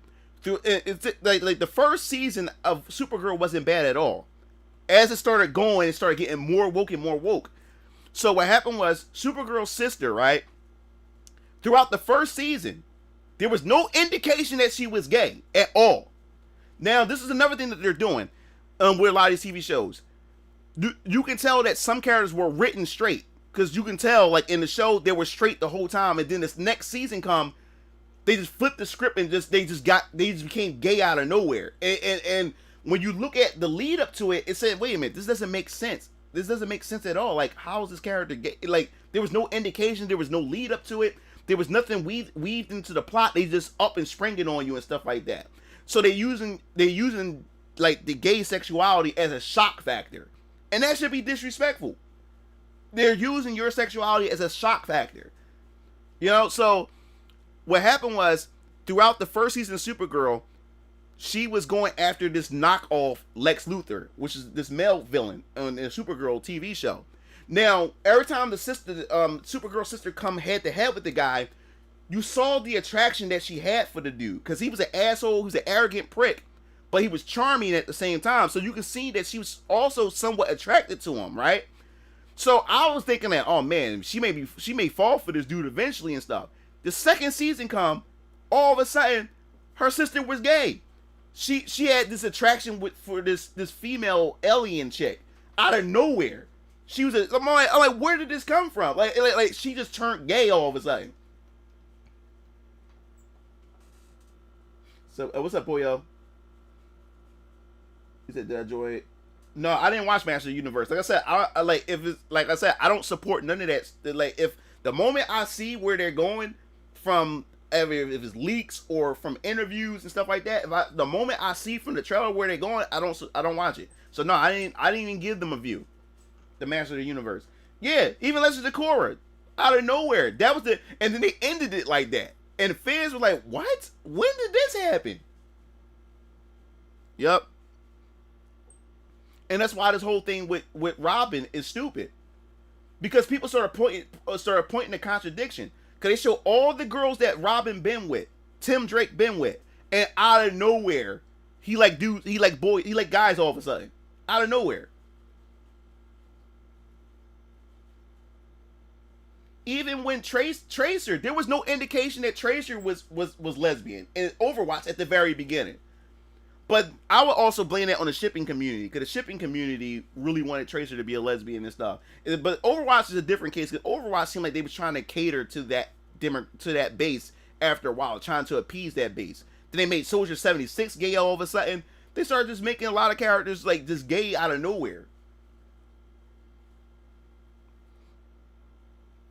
Like, it's just crazy, man.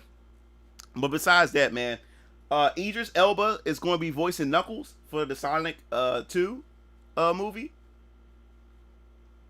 So I'm like, wow, I'm looking forward. I'm looking forward to that movie, man. I love the first movie. Matter of fact, my brother DX Strike had bought me the Sonic movie for my birthday. It was March 28th.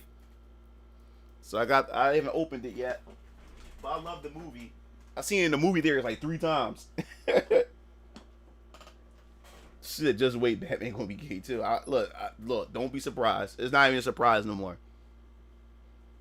And also, you gotta look when you look at interviews for like TV shows, like comic book stuff. Anytime during interviews where the director or the producer says we're going to subvert the fans' expectations, it translates into we're going to fuck up this. We're going to fuck it up. That's what it means. When they say we're going to subvert your expectations, it means they're going to fuck it up. They're going to do some SJW shit. They're going to do something to it. The only way to subvert my expectation is by to this point staying true to the source material. That's how you're going to subvert my expectations now, by staying true to the source material.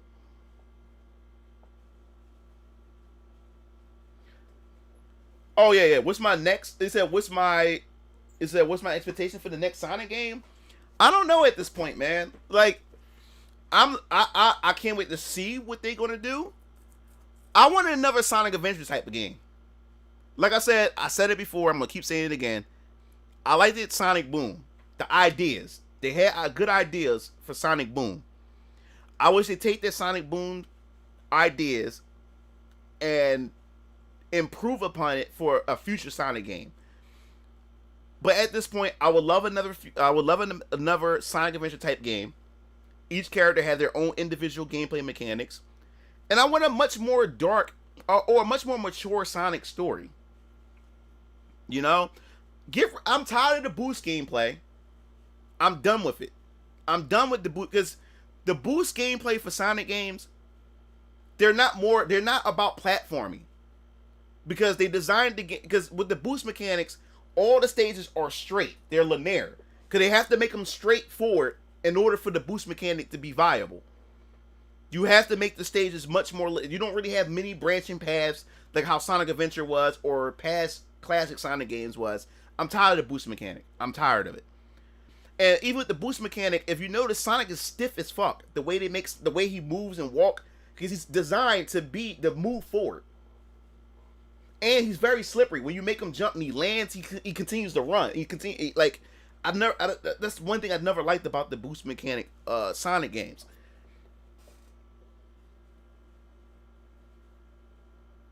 You said, you know what also subverted expectations? Yeah, Final Fantasy. Like, that's why I have to play Integrate, is because too many people are putting spoiler thumbnails. So many people are talking about Integrate and how it changes everything that we know about Final Fantasy VII. That's why I have to eventually in October get to the game, because too many people are trying to spoil it, and I keep dodging spoilers and stuff like that. Wait, I got just like Mario Maker, Sonic Maker would be dope. I want a Legend of Zelda Maker. That's what I would love. But a mainline Sonic game, I would love them to go back to the Sonic Adventure formula. Cause I like how the stories intertwine with each other and stuff like that with the individual characters and everything. I do want a more open, expansive world Sonic game and stuff. But at this point, man, I don't know. I really don't know at this point with Sonic, man. Like I'm at this point, I'm at the wait and see. You know what I'm saying? I'm just waiting and seeing what they're gonna do with Sonic. Like, I'm not gonna try to predict anything and stuff like that. At this point, it just doesn't make sense to try to, because all it does is it creates false expectations, and that's what's wrong with the Sonic community. The Sonic community always overhype a Sonic game when it's announced. They always do it. He said Booster wins a meme. Yeah. It seemed like the Sonic community never learns. Like it's always all the time a new Sonic game really get announced. They show and I'm tired like this. There was the new Sonic trailer that they showed. They didn't show anything. And so you don't know what it's about, and you already got fans over speculating and all this other type of stuff, you know. And that's how they end up getting disappointed when it doesn't meet the expectations of the hype that they built up for it, you know. But it's kind of like Sega's fault anyway too, when they keep releasing shit with no info or anything like that, you know. Nah, I'm not going to get the Final Fantasy Pixel, the Pixel remaster games. Like, and plus it's on PC. It's not even on consoles and stuff like that either. Like, I wanted to get it for like Switch, cause I like to play it on the go and stuff. But I'm not in no rush to like I said, with my current like backlog of games, I can't grab another game, especially let alone a collection of shit.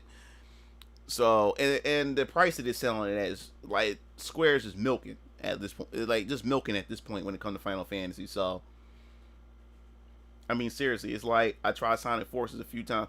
Dude, y'all see my Sonic Forces review. Y'all know what I know. That game, you thought Sonic 06 was bad. Sonic Forces was garbage. That game was fucking garbage. Yeah, that game was garbage. Y'all see if you haven't seen my review, just go to my channel and just type in Sonic Forces review. That game was fucking garbage. And they had got a brand new a team of amateurs to work on it too. It is the worst, dude. Like I like Classic Sonic, but let Classic Sonic remain in his own games. Make new Classic Sonic, even if you make it 2.5D, that would be cool, and continue the Classic Sonic era like that. But no, man, like, get away from boost mechanic and get away from Classic Sonic and the newer Sonic games, you know?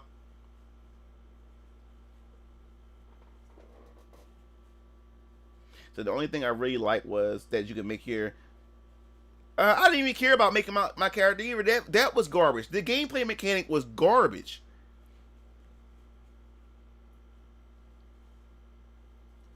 But holy fuck, do people want to push consoles first before PC?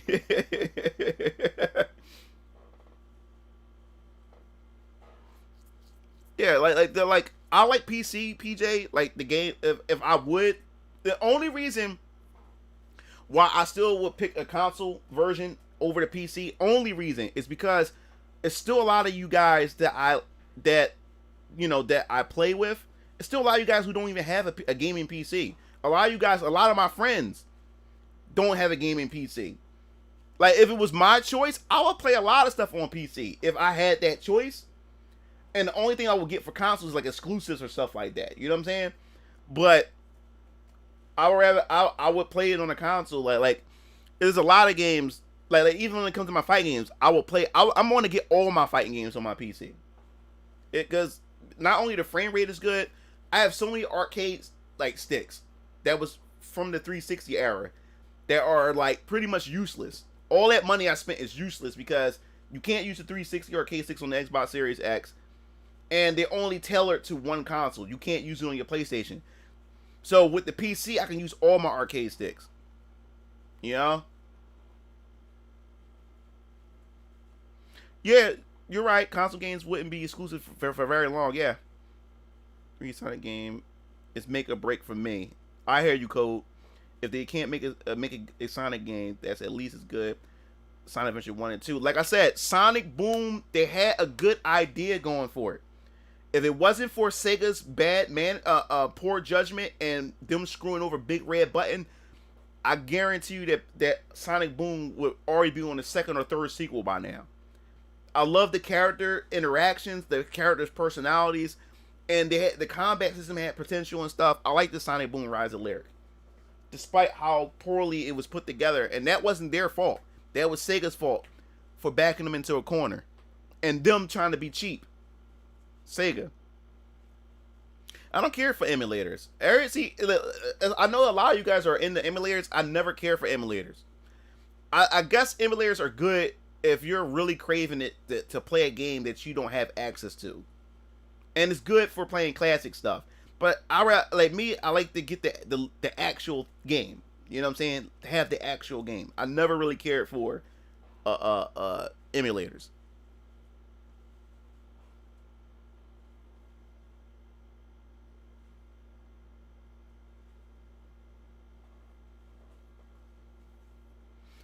Well, I'm more talking about Rise of Lyrics. I'm not talking about the handhelds.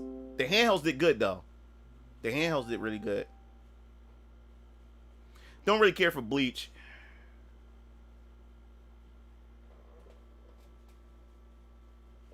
My food will be here in a second. I gotta grab my food at the door.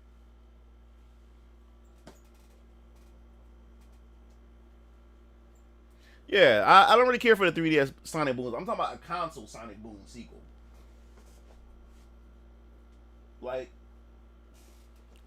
what to say? Yeah, I just started watching. I watched. Was it Records of Ragnarok on Netflix? That joint is legit. That anime, yo, dog. That shit had me at the edge of my seat. First, I was like, I'm not really feeling this, kind of slow. Like the first 2 episodes, I'm like, it's okay, but man, I sat back and watched. I watched it and finished that joint. I can't. They better renew for a second season, bro.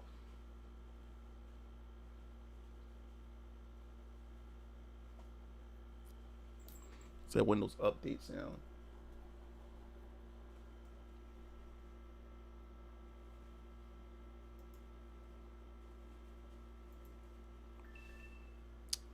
My phone's starting to run out of power. I gotta charge my phone. Too bad they don't make games like Sonic Adventure 2 anymore. I have a hard I like Sonic Adventure 2, but Sonic Adventure 1 was my favorite, dog. Sonic Adventure 1 was my favorite.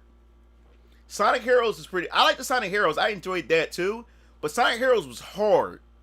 I completed the game, but that game was hard. Most of it was because the camera controls would suck, and the glitches that happened in the game. You falling through platforms, going through walls sometimes, or you go through the grind rails and shit like that.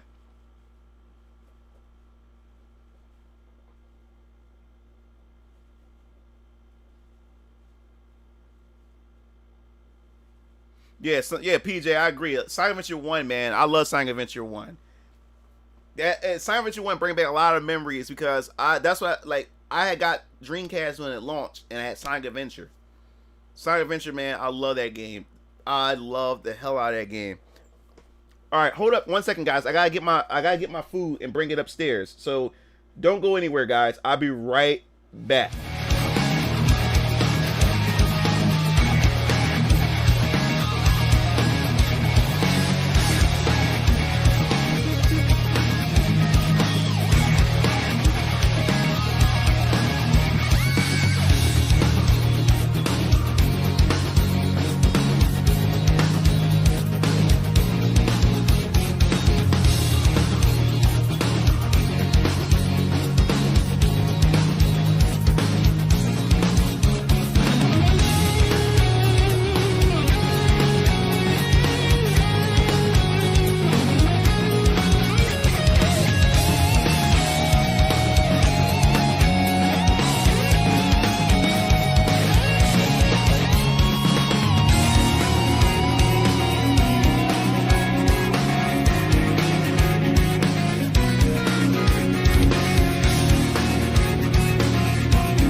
I'm back. Sega's still sitting on potential. I was never really into the Child Garden. It's the same way I wasn't into the Chocobo raising in Final Fantasy VII.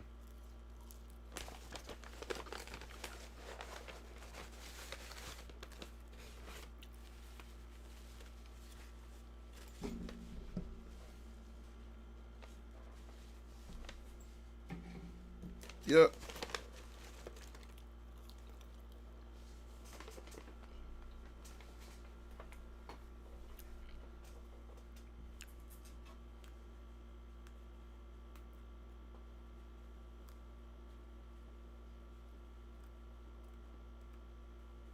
All right, 1 second.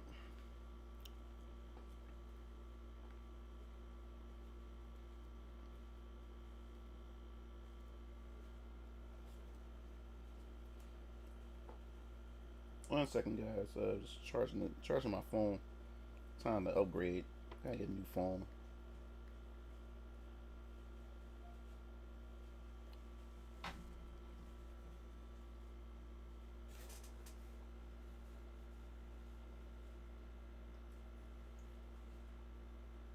Once.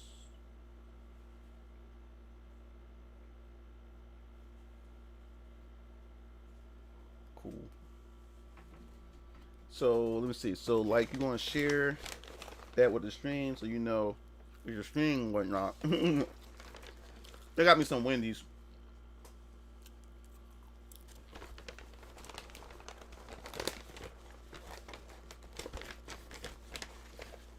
Yeah, man, I don't understand. Like, man, all my shit fell in here. They gave me the wrong size fries. I swear, man. Yeah, it's like they don't know what to do with Sonic. Like, that's why I'm not getting my hopes up. I'm just waiting and seeing what the next Sonic game, what they're going to do.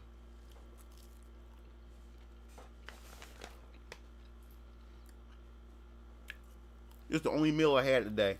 I ain't eat all day. Like I just haven't been in the mood to eat really. For the past couple of days, I've only been eating once a day. I haven't been in the mood.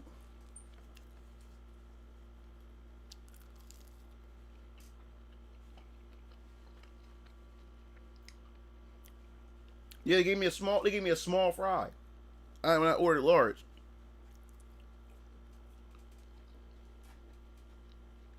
You know, do you ever get that feeling like you ever get bored of eating? That's how I feel. Like lately I've just been bored of eating. So I've been eating only once a day. I would drink a juice or a water throughout the day. And then I only would have dinner.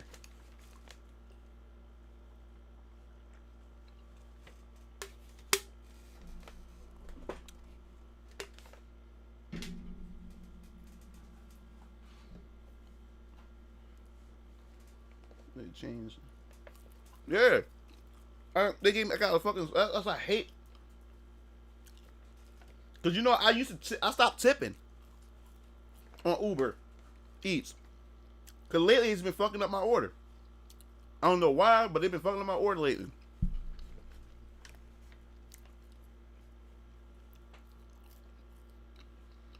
Tomorrow I may just buy a breakfast sandwich. Okay. Yeah. I only been eating once a day for the past the past week or two. I only been eating once a day. Just haven't been in the. I just didn't fight. I just haven't been in the mood just to eat.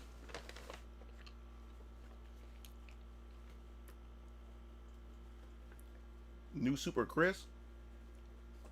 What's up? Is that your original name, New Super Chris?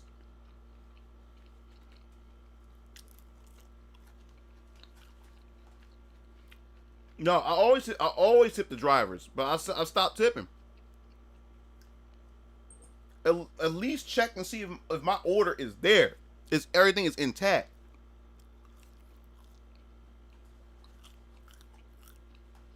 And lately, they don't even call my phone or even knock on the door. They will leave it on the step and don't even let you know that they left it on the step. And especially if I never picked it, leave it on the step, I always put like call, notify me when it's there. They don't even do that. Don't get no notification or nothing. And then the next thing I was like, yo, where's my order? And I look outside, it's been sitting outside for 20 minutes on the step.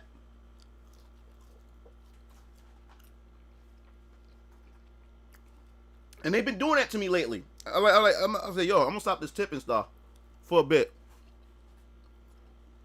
I'm tipping like 3, 4. I've been tipping like 2 to 3, sometimes $4.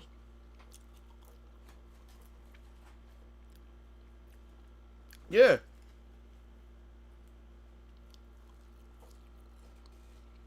And that's been pissing me off.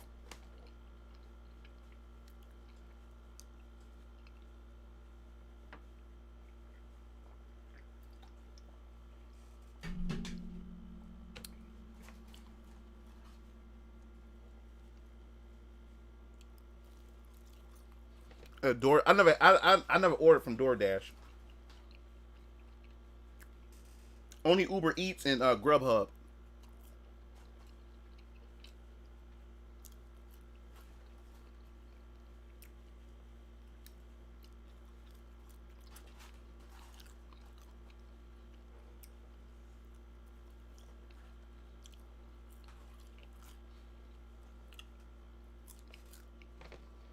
So I never tried Seamless or I never heard Seamless. Yeah, that's why I'm like, hell with them, man.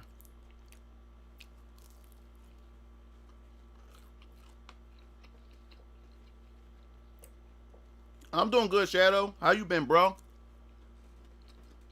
Yeah, I wanted to do the stream, talk with you guys. It's been a long time.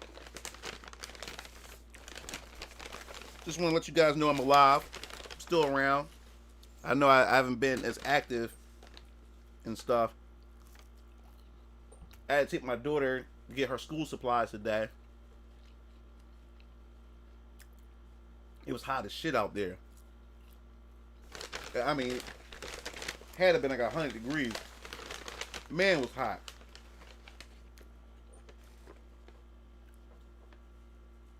Said DoorDash workers on strike for not getting the tips. Yeah, dude. For the past couple orders, dude, my food been sitting on the step.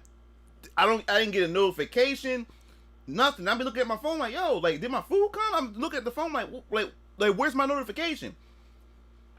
And another thing I've been hating lately too, FedEx and Amazon been doing that shit to us, especially the Keo Lancer, to Keo and DX Strike. Amazon and FedEx been doing that lately too. They were just no notification, no nothing that their package is outside. They just leave. They don't knock on the door. They just put it on the step and then bounce.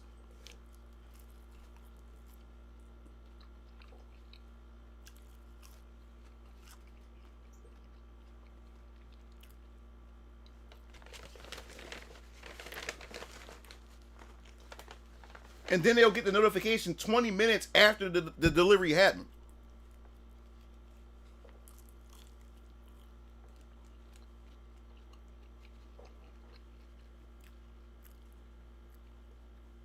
He said, fuck FedEx.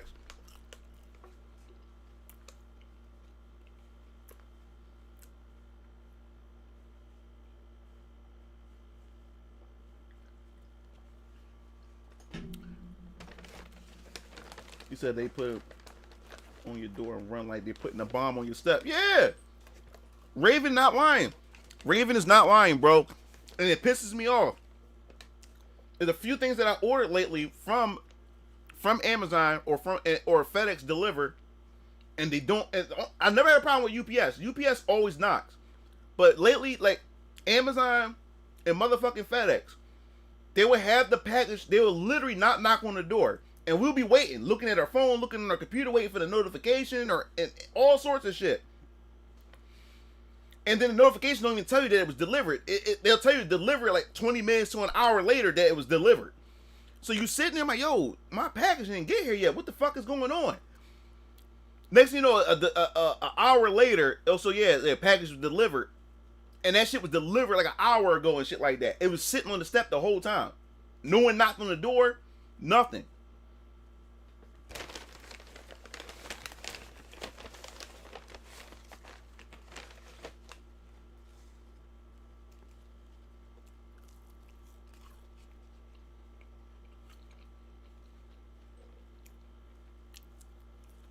That you would pass by my errands and claim that they delivered at my shit and then actually delivered my shit 2 hours later. So one time I ordered something from Amazon and I was in my living room and I saw the delivery guy through the glass part of the door and heard a bang. Sound like he threw that motherfucker. Yeah, that they have no respect for your shit. Yo, the only time that I was literally hawking, looking out the window constantly for my package was when my pre-order was coming through for the arcade machine, because The thing I didn't like about what Arcade One Up, that's the only thing I didn't like. The box itself, they don't have no box package. You have the so you can see what the package is. It was the package was the Arcade One Up box itself. So this is during the time where people started stealing shit, especially because I was waiting on this, and I was waiting on my PS5 to come. So I was constantly looking out the window because they were stealing PS5. Niggas from FedEx was stealing motherfuckers PS5s and shit. So I was Walmart delivered mine because I pre-ordered my PS5 from Walmart. But I was looking out the window for my PS5, and they had this right here, where you actually able to see what my package is. It's the box itself. So I was constantly looking out the window like, yo, I gotta make sure nobody come up and they just leave this shit on the step, and somebody run off with my shit.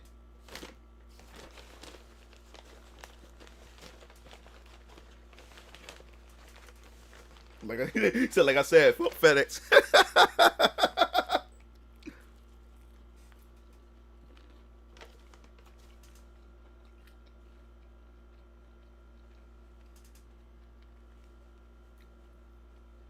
Literally, a week ago, I ordered a Switch game from GameStop online, but when it showed up to my house and the FedEx guy left, I checked my package and back it was ripped, and then the game wasn't there. Yeah. Especially FedEx, like lately, it's more so the FedEx niggas. Like lately, niggas from FedEx been stealing people's shit. Don't order a PS5 or Xbox Series X. And it's coming from FedEx. You gotta watch out for that shit.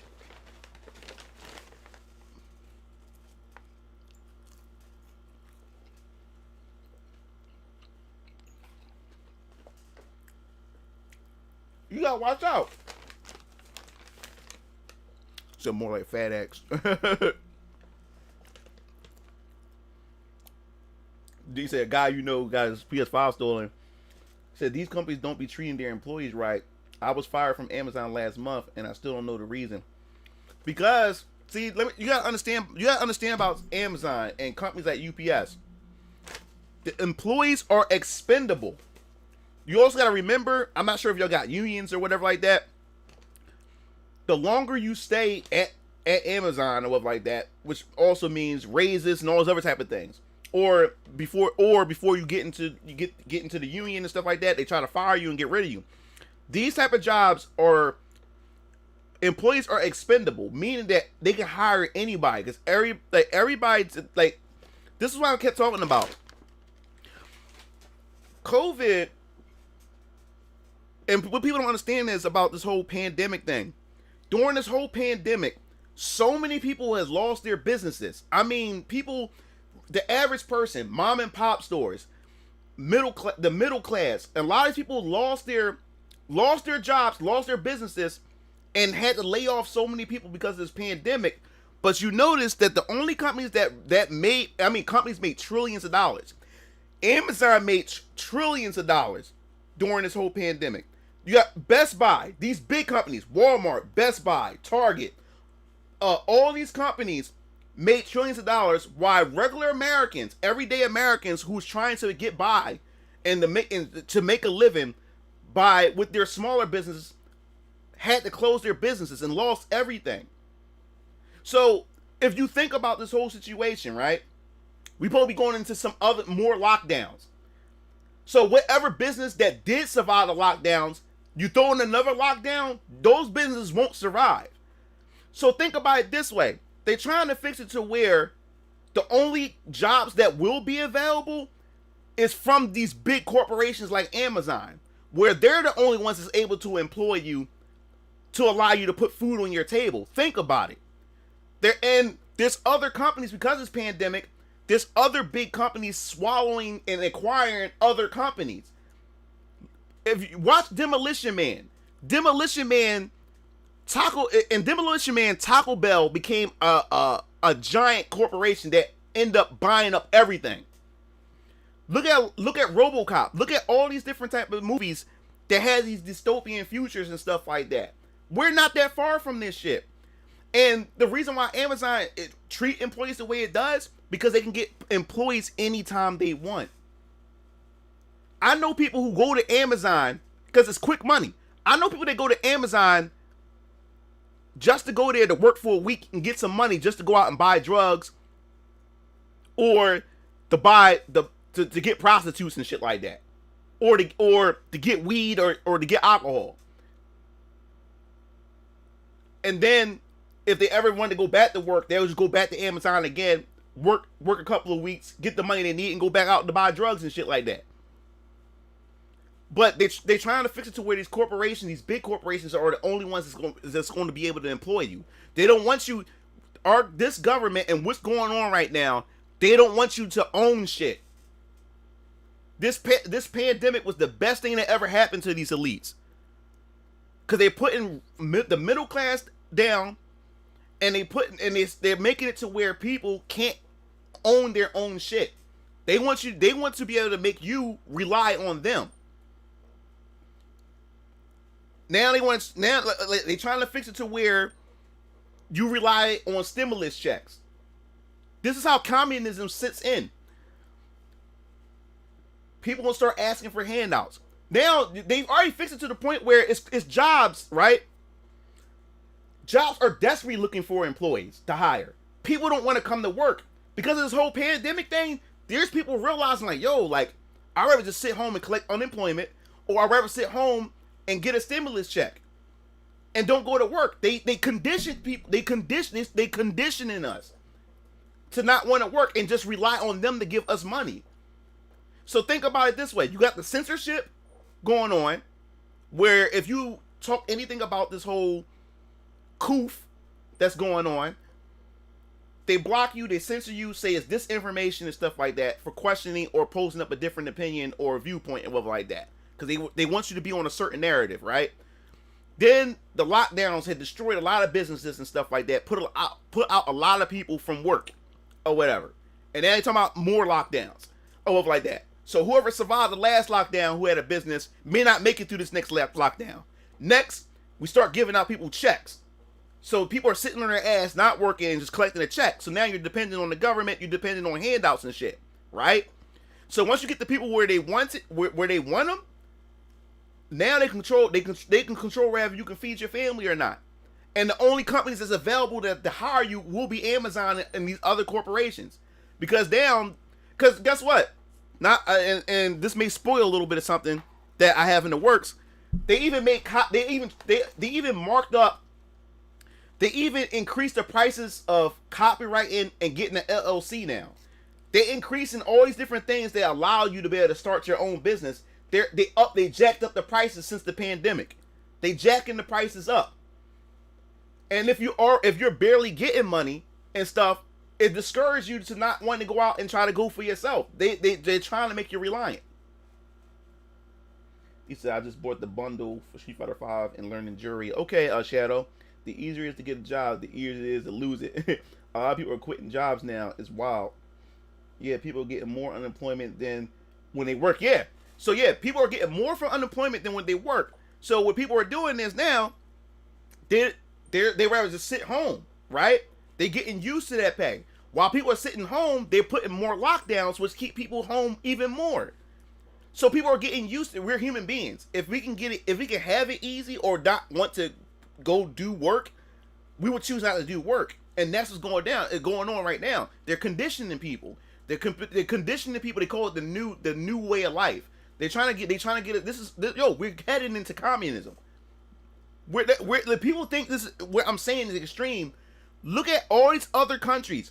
If you look at Cuba, you look at Italy right now, they are boycotted. Like Italy, France, and all these other countries, which the media won't show you, they are boycotting these vaccine passports and all this other shit because their government is trying to keep them locked in. People's freedoms are getting stripped away, right? They're trying to get it to this. If you look at all these other countries, they're holding up the American flag, the protest, which says a lot. It means that we're the final bastion for fucking freedom. And there's people that signing up and say, hey, govern me, daddy. Yeah, lock us down. Starting your own shit. Yeah. The problem is the corporations aren't paying people shit nowadays. Yeah.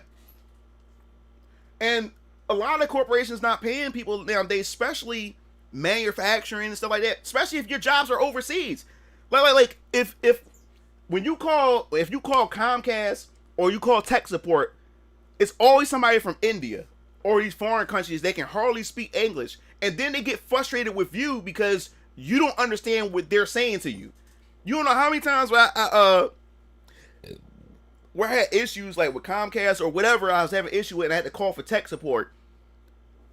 They get me somebody from a whole foreign country, and their accent is so strong, and they can barely speak English. I can hardly under fucking stand them. And I asked them to repeat themselves. They would get frustrated and irritated with me because I don't understand them.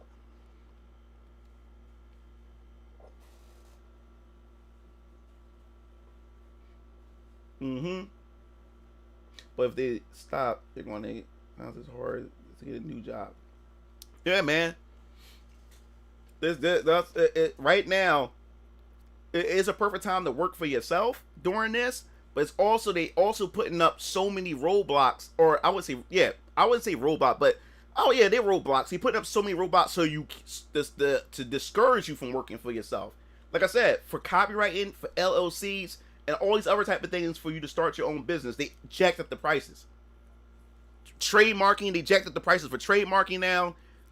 During this whole pandemic, you can't tell me this shit wasn't planned. You cannot tell me this shit wasn't planned. And now they talking about a Lambda variant. Come on, man.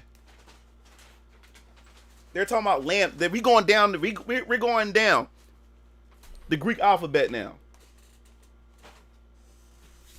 But anyway, enough of that.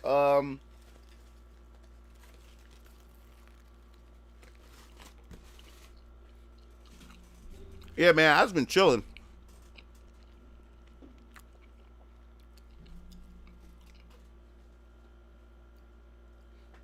He dropped in the jumbo size red pills. What's up, Kenny?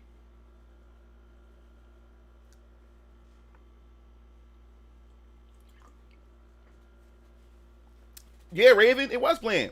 All this shit was planned. But we're conspiracy theorists. This shit was fucking planned.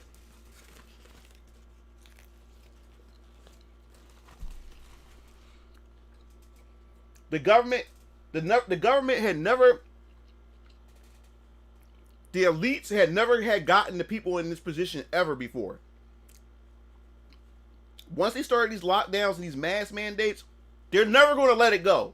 People think if we just mask up, this is eventually going to stop. No, they're not going to stop. They got us where they want us. They're never going to let this go. You can mask up all you want. This is not going to stop unless the people get up and process this shit. And the only reason why this shit is persistent now is because we got people that's compliant to this shit. People think that if we mask up right now, it's going to eliminate this shit. We can go back to normal. We're never going back to normal as long as we comply. We're never going to go back to normal. They want this shit. They never gotten us in this position before. And now you think they're going to give up that power? They're literally think about it. They keep telling us to mask up, right? But every time you look on the news, these same politicians are telling us to mask up. They're getting caught with no mask on. And also a good majority of them, not even vaccinated. But they're telling us to vaccinate. They're telling us to wear masks. Think about it. Look at your leaders. If your leaders is not even following the rules, why the fuck are we held to these rules? Think about it. It's rules for thee, but not for me. That's what this was going on. Rules for thee, but not for me. They're telling us to do all this shit, but yet you got a big ass party going on, and they telling you even though you're vaccinated, you still have to wear a mask, but yet you have these politicians that's vaccinated walking around with no mask on. And there's politicians that's been caught when they think the cameras are not on, they're walking around laughing and joking, hugging each other with no mask on, and then they say, oh yeah, we about to take a photo op, or we about to go on camera. Then they'll turn around and say, all right, everybody put your mask on. AOC was caught doing that shit too. But they're telling us our kids gotta go to school telling our kids to mask up and all this other type of shit, but y'all, they're walking around doing whatever the fuck they want. Just like a communist country where the people in a communist country have to follow the rules, but the tyrant and the politicians and the leaders, they're doing the exact opposite with the rules that's placed on everybody else. Look, the Pfizer CEO, or was it Johnson & Johnson? I think it was Pfizer. The Pfizer CEO, he's not even vaccinated. The Pfizer who's going around distributing vaccines, he's not vaccinated.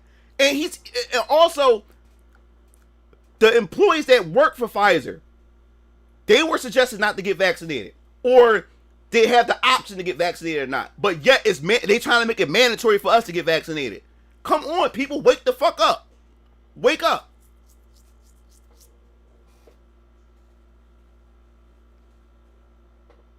We have natural antibodies in us.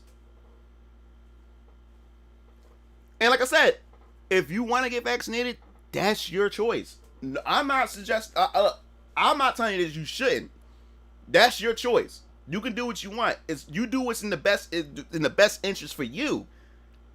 So I'm not knocking anybody who decided to go out and get it, because that's what you want to do. Go ahead and do it. That's your body. It's your choice. I'm just saying, just think about it. And also, the vaccine is still in the experimental level. It's still an experimental level. Which means also, you can't, if the vaccine fucks you up, you can't sue them. Why would you want to take something that's experimental? You're pretty much being a guinea pig and a lab rat for them. And you already have a 98 to 99% chance of surviving it if you get it. And then now you're telling me if I do get the vaccine, you're still telling me I can still get it. Then why should I get that shit in my body? You're still telling me I can get it. And then it was still people dying. There's people who's not vaccinated, who never died from COVID, right? And there's people who got the vaccine and still died from it.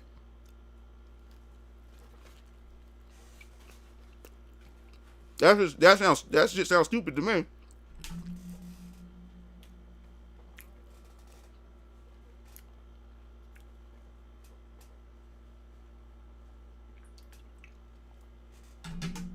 But you do what's best for you.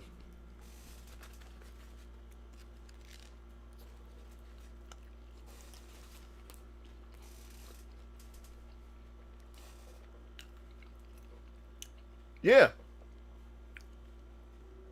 Oh, I didn't know that, Necron. You said, yeah, man, the president here won't vax no matter the shit. It's all fucking manipulated. Yeah. Look at your leaders. Your leaders are telling us one thing, but they're doing the exact opposite. Look at your fucking leaders. Look at them.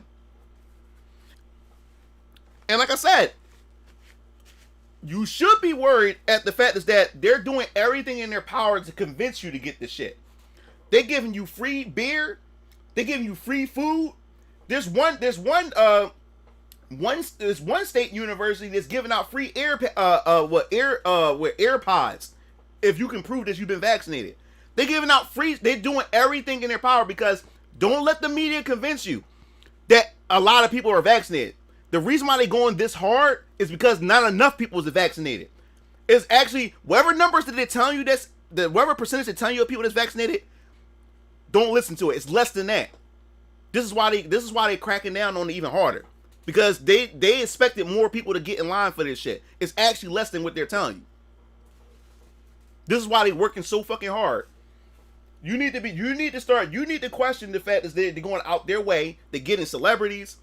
They're doing all these things to try to get you shot, get that shit in your fucking arm. They're doing everything to get that shit in your fucking arm. That's what you need to be worried about.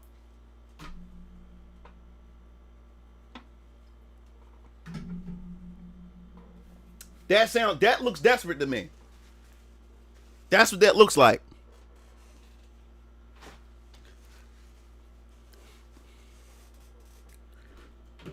Let me tell you something.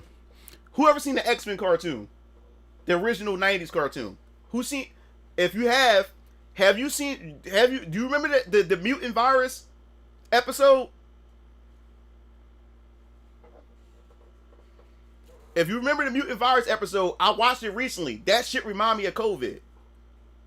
And it was manufactured in a fucking lab, the mutant virus.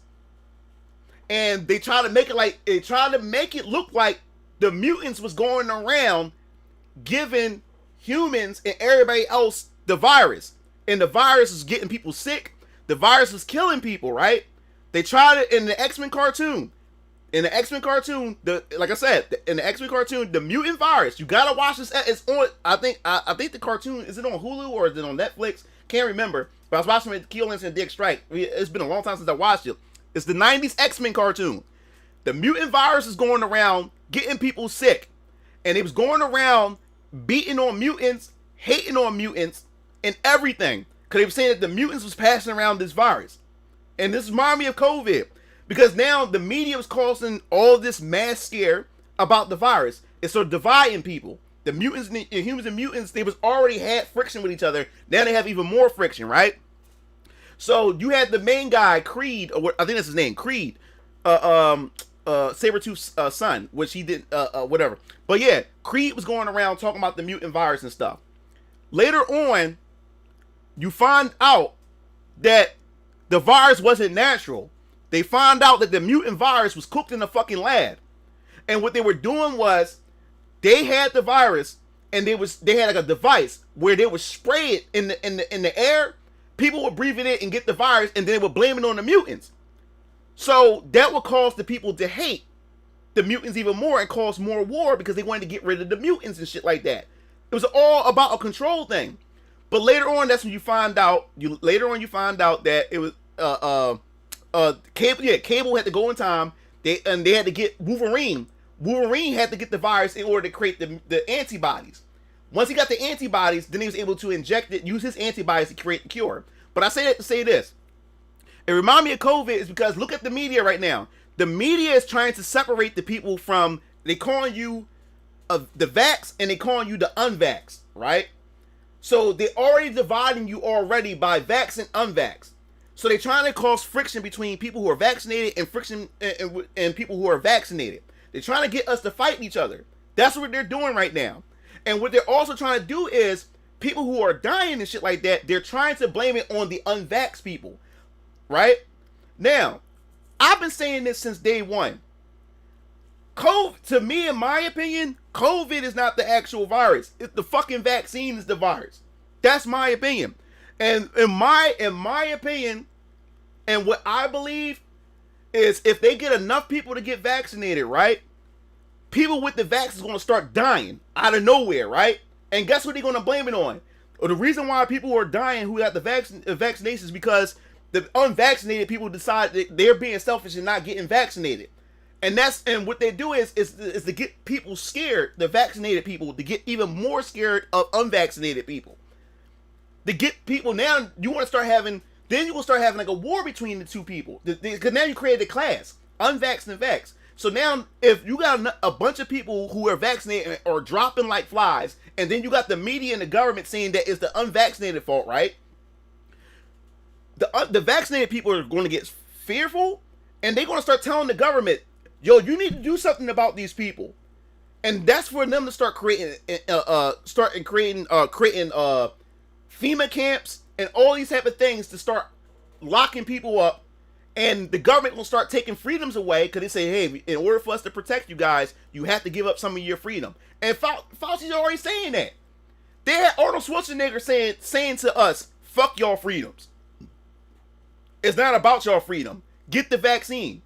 They're saying it, the media is saying it boldly. Celebrities, these politicians are now saying it boldly. First, they wouldn't say it at first. Now they're telling you, fuck your freedoms now. They're trying to get it to that point. And that X-Men cartoon, I just seen it recently. It reminds the situation right now. They want to get enough people to get vaccinated. This is what I'm predicting. Get enough people vaccinated. The vaccine is going to get people sick and people will start dying. It's not because of COVID. It's because it's the vaccine that's fucking people up. and then they're going to blame it on the unvaxxed is the reason why people are dying with the vaccine, to scare people with the vaccine, and the people with the vaccines either going to start discriminating and hating the unvaxxed people, or they're going to start going to the government and telling the government to do something about the unvaxxed. So when the government start cracking down on the unvaxxed, the people with the vax is going to sit by and let it happen.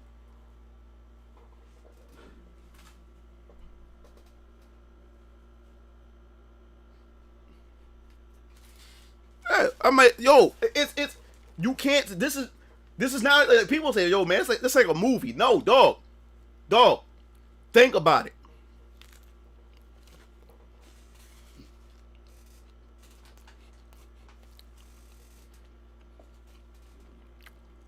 Think about it. You already got reports from women who saying that it fucked up their menstrual cycle. You have women who can't even have children now because they took the vax. Depopulation tactics. And they can't sue.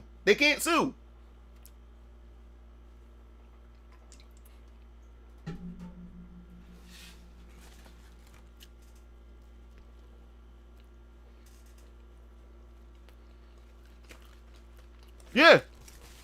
I'll find it. I'll find it. Hold up.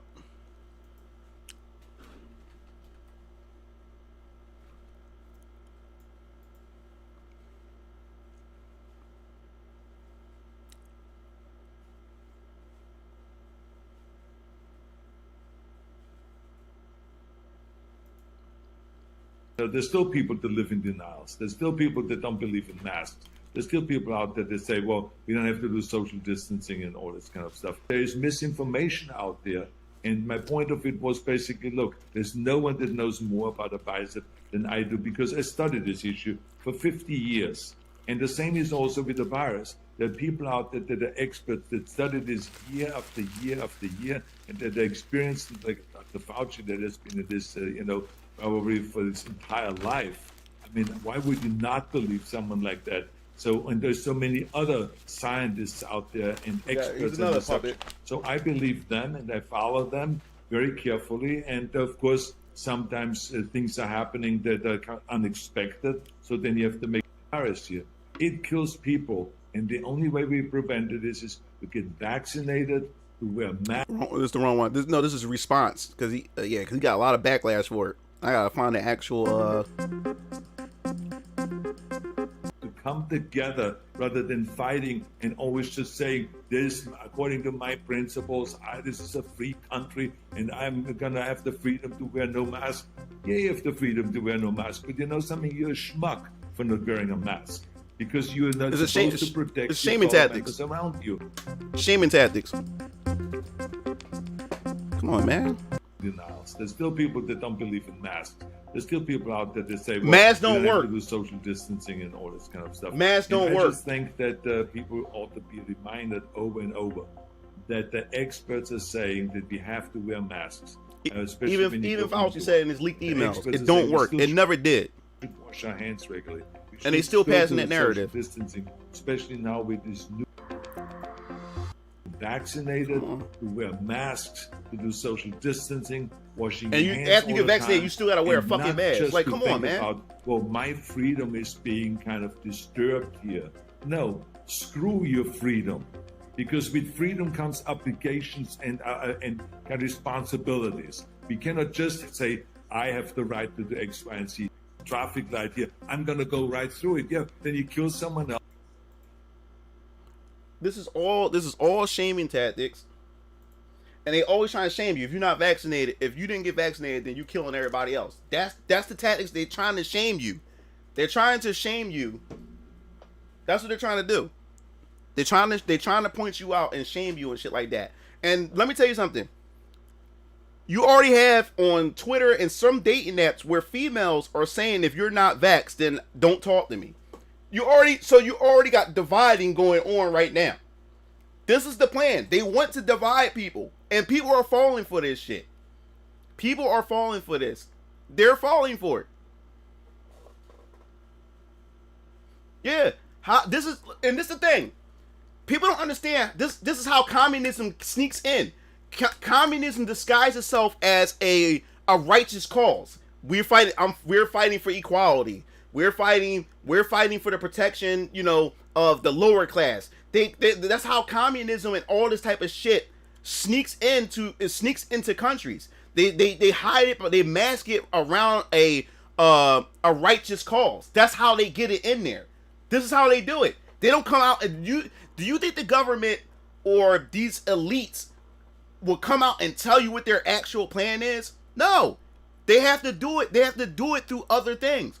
They will mask it underneath a righteous cause. Or it appears to be a righteous cause. This is how they get this stuff in there. This is how feminism had destroyed the nuclear family and shit like that. We're fighting for the equality of women. All it did was divide men and women. That's all it did. It destroyed the nuclear family and shit like that. That's what it did.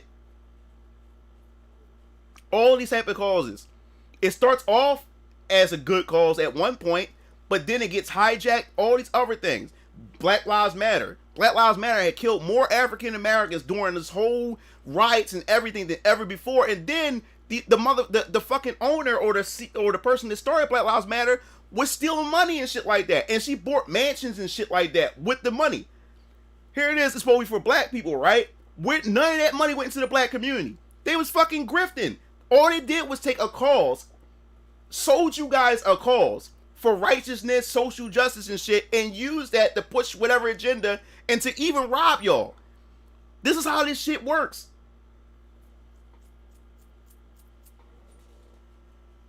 Yeah, man. Oh, what's up? Ken? What's up, Adam? Hey.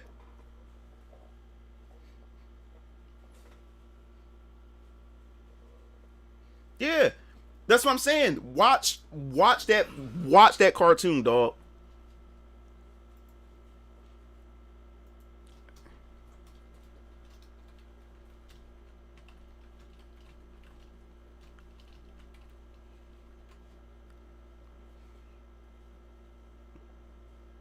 Yup, that John, man. When I seen that episode a couple days ago, I said, "Yo, I can't believe this." I said, "This is like," I said, "This shit is a documentary right now." I said, "This cartoon," I said, "Yo, this is literally COVID right now." It's like I said, guys, I'm telling you, mark my words. They're already setting it up in the media. Like I said, they already starting to classify people as vax and unvax, and they're trying to set up this narrative. They're trying to get this narrative ready. They're gonna get this narrative once enough people get vaccinated. You expect to see a lot of people who've been vaccinated to die. Expect it.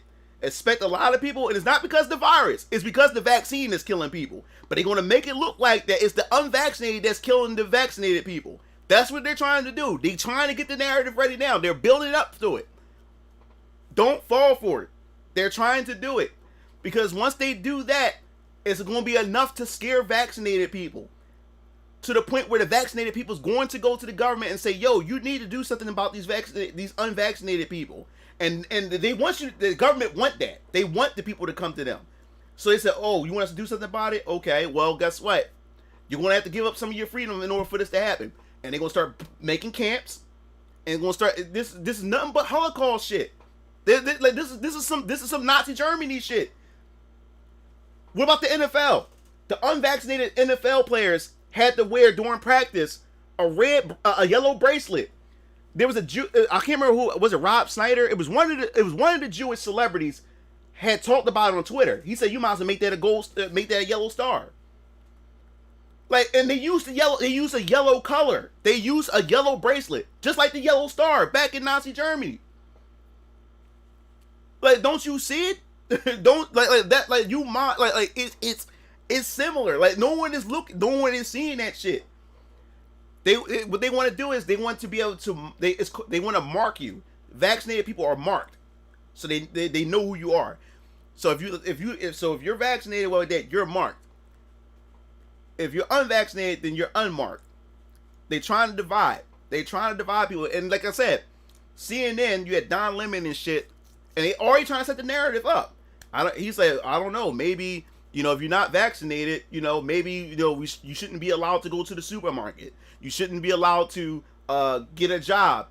Dude, y'all may see this as extreme, and even if you're not a religious person, dude, that sounds like the mark of the beast.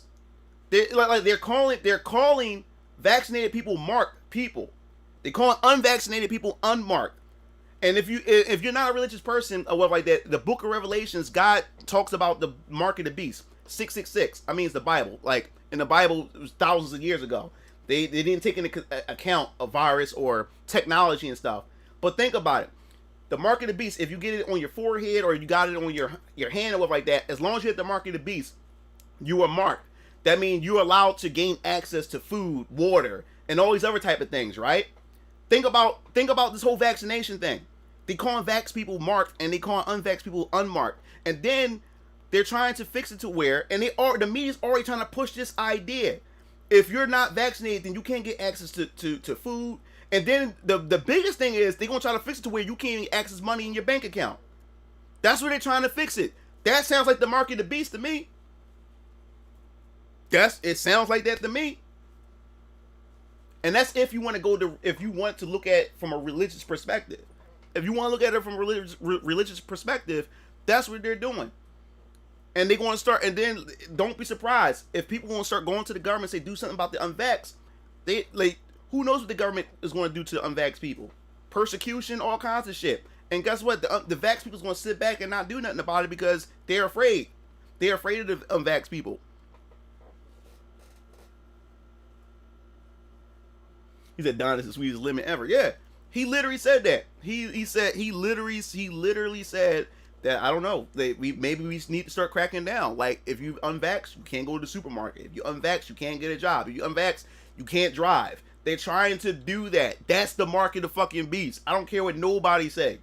That's the mark of the beast. Where you're literally telling me I can't get access to shit unless I don't get that fucking jab. That's a form of control. And I mean the elites are having a hard on right now because they never got the people, the American, especially the American people. They never got the American people in this state before. They got them, but so they're having a hard on. They can't believe it, and people think that literally that masking up is going to make them just relieve control. No, we're exactly where they want us to be. They ain't gonna never let that control, and the only way to break that control is everybody get up and protest this shit.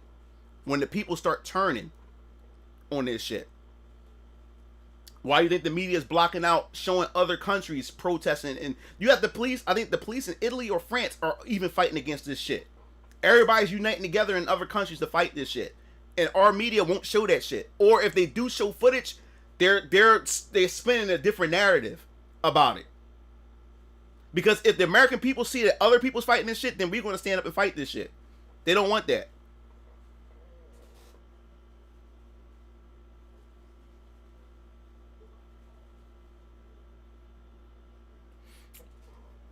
Yo, public places like this one place, dog, where he had a sign. If you have proof that that you're unvaccinated, then you're allowed to come here. So all these unvaccinated people just start lining up and shit like that. You know, because you got some public places that's against this shit. A lot of them are against this shit, but a lot of them are afraid to fight against it because they don't want to deal with their state and local government cracking down on them. But if all public places start getting together at once, you can't sue everybody, you can't crack down on everybody. But people are afraid. People are fucking afraid.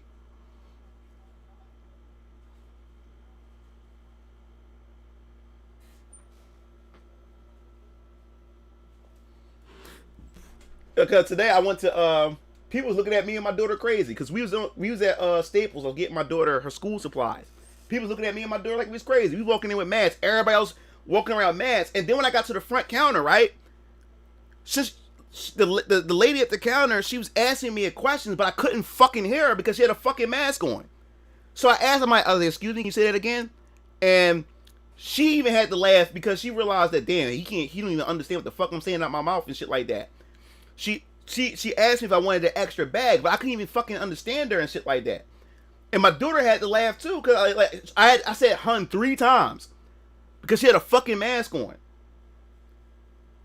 And that stupid ass plastic shield in the front, like that's gonna protect her and shit like that. The shit is in the fucking air. The shit can get in your fucking pores. It can get in the pore of your eyes and all kinds of shit. Oh, like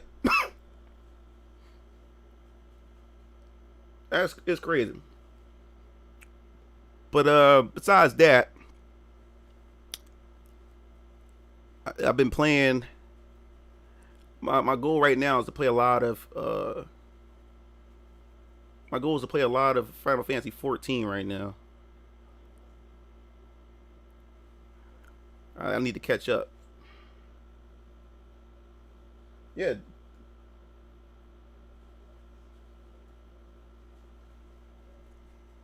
Yeah, they was looking at me like I was crazy. Me and my daughter. I walked right in like y'all sitting there masking the fuck up and shit like that. And you didn't have to wear a mask, but everybody wanted to wear a mask. Like everybody walking around looking like zombies and shit. And I was like, I'm good. Nothing wrong with me.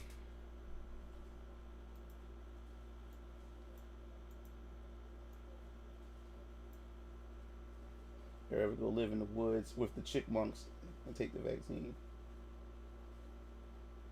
Yeah, man.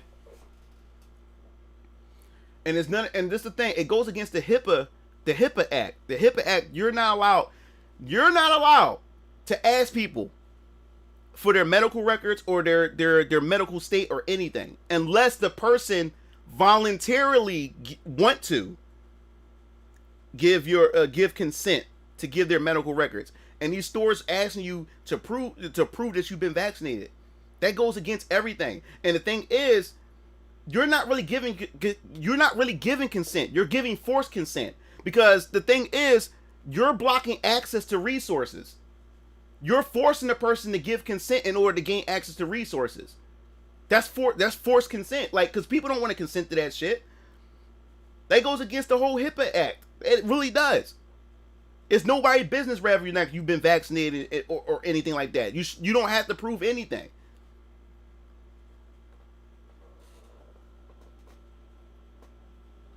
Oh yeah, the end is near. The reason why it's getting crazier and crazier, because people don't want to believe it, but shit is about to hit the fan soon. If you do your research and look at what's going on behind the scenes, shit is about to hit the fan soon. They trying to hurry up and implement this shit, because this shit is about to explode. This shit is about to expose itself. So they trying to hurry up and trying to get this shit. They trying to get the grinds going.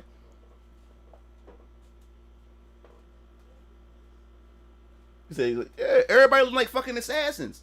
Everybody look like assassins. Everybody. This is the thing. People don't understand too. When it comes to the elites and this deep state shit, if they trying to get everybody to go back to these these lockdowns and mask mandates, which means if they want to set up more riots, if they want to set up more false flags, right? If everybody's masked the fuck up, and when these riots or these things happen, you can't tell who's who, because everybody's wearing a fucking mask. That's another. See, people thinking that people just thinking about the virus and shit. No, this shit is for other things. These riots, these attacks that's going on and shit like that. Everybody's wearing a mask, so you can't tell who's who. You can't tell who's for Antifa. You can't tell any of that shit because everybody's wearing a damn mask. You can't tell. If you want to rob a place, everybody's wearing a mask.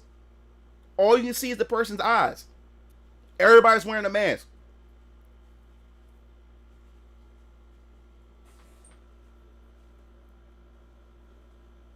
Yeah, I remember when I remember when like Walmart and them required the mask and shit.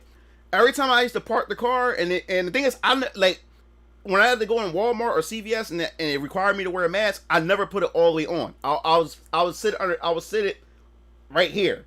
I would never put it all the way over me or whatever like that. So it always felt like I'm about to rob a place, because every time I park my car, we all in the car putting our mask on. I was like, yo, why is it like we about to rob a place?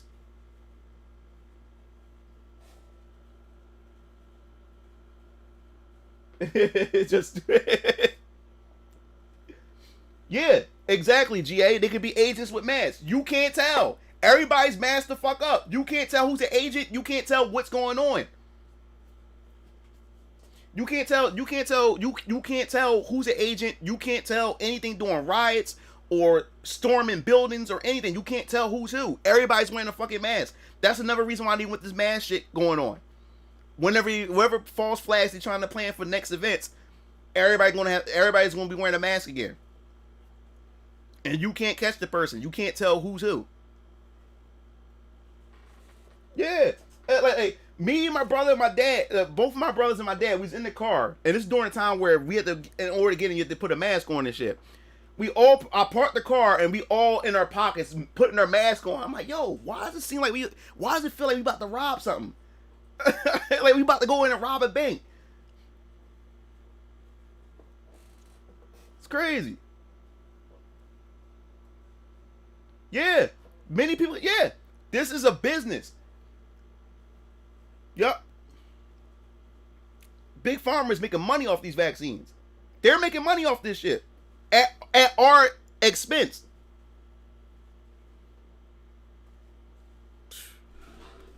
Wake up. Wake up, people. Wake the fuck up. Wake up.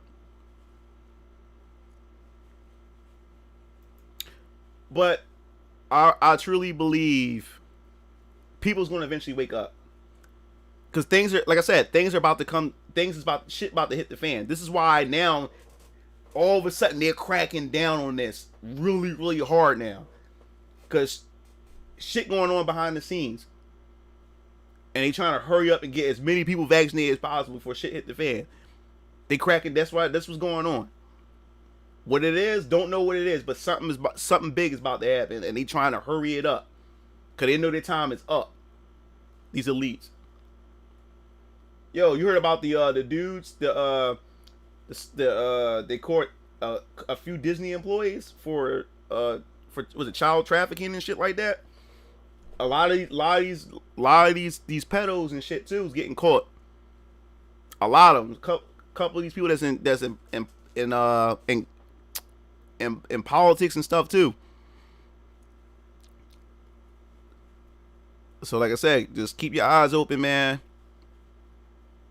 And at this point, man, just you can't save everybody. You can't red pill everybody. That's why I said when I'm with myself and I'm just, it's just me and I'm out at places, or I don't even talk about this shit. I'm done talking. Let people believe what they want to believe and shit like that. All I'm worried about is my daughter, my family and shit. That's all that matters to me at this point. Let people do what's best, what they believe is best for them. That's all. That's all there is to it.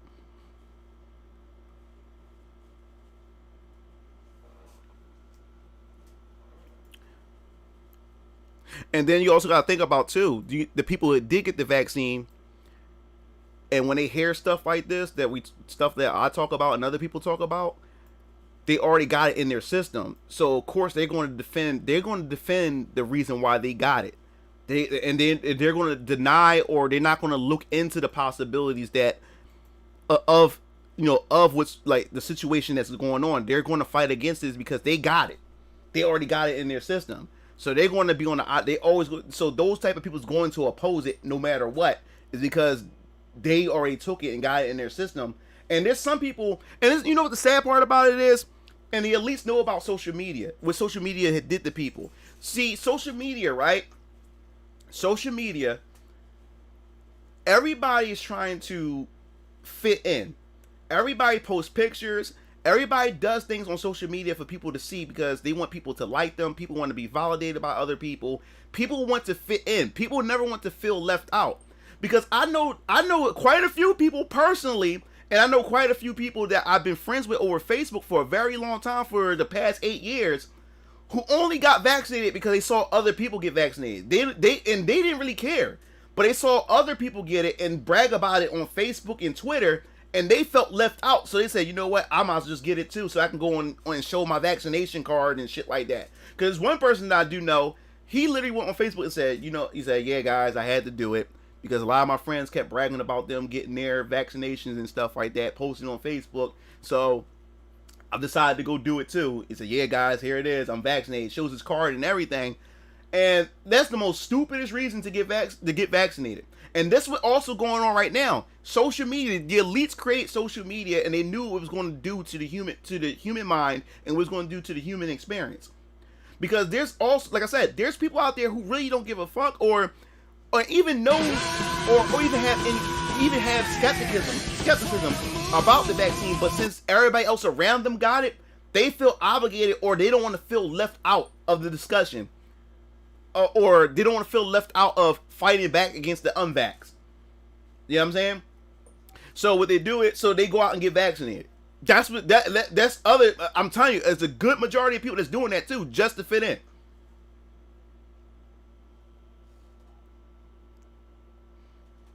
Is that it's cold game? These elite / ignorant people are playing. Yes, those people who wants to fit in and fall right in line with the vaccine. The masses will. Yeah. That's why, and like I said, right now it's because of social media. Everybody talking about, because look, it's all over. Look, I'm telling you, it's all over my Twitter feed. People showing their arm and say, "Yeah, guys, guess what? I got the jab." And you got, "Oh, congratulations! I just got mine too. Which one you got?" I got Moderna. Oh, I got Johnson & Johnson, or I got Pfizer. You know what I'm saying? It's like it's hip and shit like that. You know what I'm saying? And then say, "Oh man, like I need to get mine too." This, that, and the third, like. And that's what's going on. And then what makes it worse is if you're a popular content creator, they're even using content creators to push this shit. Oh, if my favorite content creator got this shit, or my favorite Twitch streamer got this shit, all right, and then they telling us to go get it. I gotta say, I need to go get it too. That's what this is, and this is so bad. This is so bad. I know quite a few people that only got it because other people they knew in their circle got it. No, they didn't do it for themselves. They got it because they saw other people, because they didn't want to feel left out.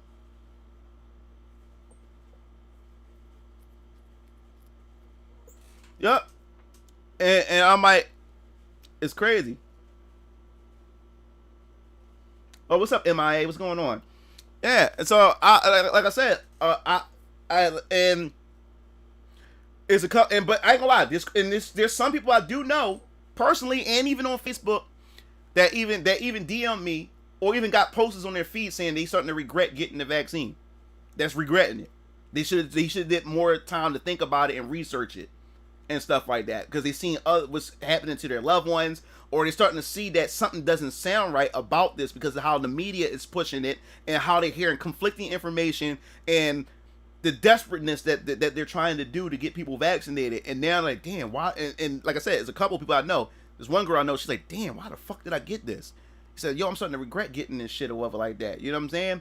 And she's seeing her loved ones, how they've been affected by it, and they're starting to see the narrative behind this shit and the censoring of people. You know what I'm saying? That's of showing the research or showing an opposing perspective or opposing data to it and shit like that. I'm like, wait a minute. Like, what the fuck is going on? This, like, something doesn't feel right. Something doesn't sound right about this shit. But they already got it already. And now they trying to get you to get a third shot. And don't be surprised to say, yo, you're going to need a fourth shot. Yeah, like I said, if you want to get it, go. If you want to get it and your mind is set on it, I'm not here to tell you not to get it. My point is, think about it. Just think about it before you make that decision. Just think about it. I'm not saying don't get it, but think about it. Just think about it. Cause this. And the thing was, I was scared about this whole thing at first. When it first happened, when the outbreak happened, when my daughter couldn't go to school, and we had to start doing home, I'm like, yo, this is really serious? I'm like, wow, I'm like, damn. I was like, this is crazy. And it kind of shook me up a little bit because I'm a father, I got a child and stuff, so I'm thinking about my baby. You know what I'm saying? Then I'm thinking about my brothers, I'm thinking about my father, I'm thinking about everybody, my loved ones and stuff.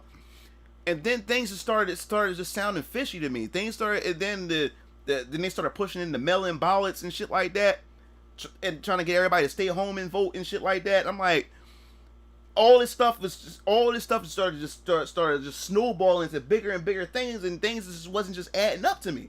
Shit wasn't fucking adding up. I'm like, yo, Something not right, man. I started getting skeptical about this shit.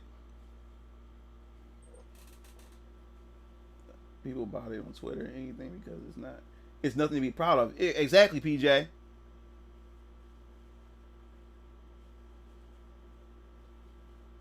But now guess what? This is the thing, Moses. Another thing too. The black community, we're very skeptical about it. I think it's only like 10% of the black population, I think, here in the United States, or is it 20%? I can't. No. I say population. I can't. It's not many of us that's vaccinated. A lot of us are skeptical about it, right? And then this is the thing that's crazy. They're saying that voter ID is racist, right? Which is fucking stupid. Because black people that I know, we all got it's easy to get voter ID.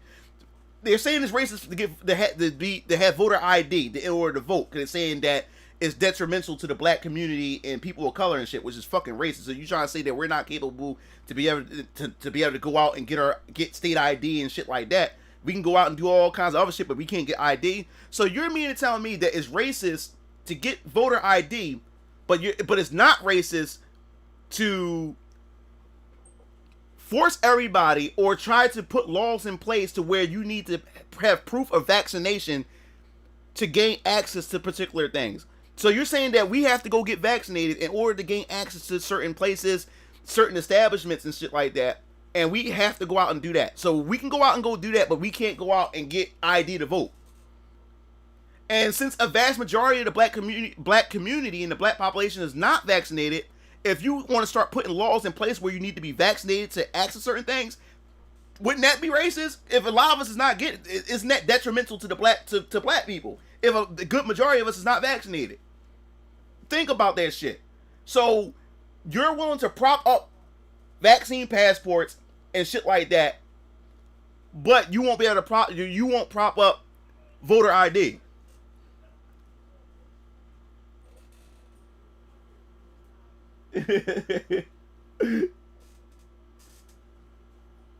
Yo, what's up? What's up, Dirt?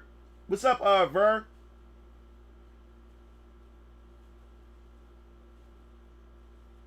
Yeah, we're skeptical. And you know what? More black, and you know what can beat this? Especially critical race theory. You know what can beat critical race theory too, and what can beat this whole vaccine shit? More black people need to talk about it. Because we create this whole SJW atmosphere to where we're trying to look out for minorities. We're trying to look out for the people of color. If you're a straight white male, then you're not allowed to say anything. So we have this victim class. You know, you have people of color. Then you have gay people, and then you have women. Then you have trans. You have all these different. You have a class of oppressed class, right? So if you notice, in order for us to fight certain things, black people needed to do it. Or oppressed class that they call need to fight against this stuff. Because guess what you want to do? You want to tell them to shut the fuck up? You already created this hierarchy of oppressed people that you're claiming to protect. Because if you tell them to shut the fuck up, then that makes you look like a hypocrite. Or that makes you look like a racist or a sexist or whatever like that. I guarantee you, if more black people start stepping up and start talking about which black people are doing, there's a lot of black people that's fighting against this critical race theory in school and shit like that.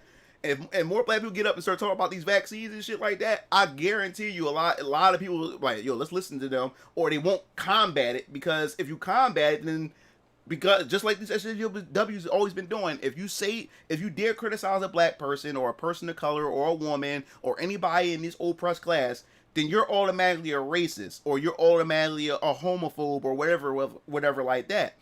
So I guarantee you, if you get more black people stepping up to this shit or like that, they're not going to argue against it, because then it's going to make them look like a hypocrite if they tell them to shut the fuck up.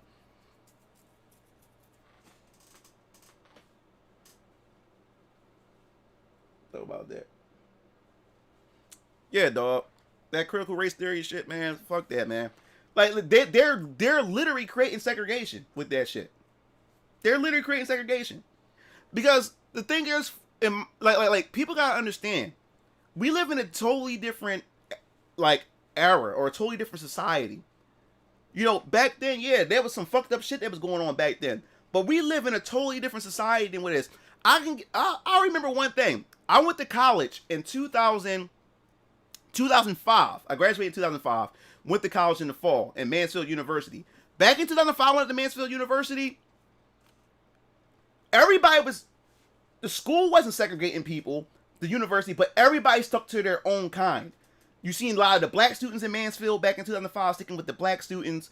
You didn't see a lot of mixing of people hanging together. You seen a lot of the white students hanging with the white students. The Asians had their little group and stuff. Hispanics is that in the third. And I ain't gonna lie, when it came to the dorms, most Cedar Crest, they had most of the black and minority students in that place, and people they labeled it ghetto crust. But when I dropped out of college in 2007 or 2006, and when I went back to college and finished college, when I went back to college in 2011, things changed in Mansfield. I seen more interracial couples. I seen more black and white people together. Everybody did things together when I went back to Mansfield. It was a totally different Mansfield when I went back.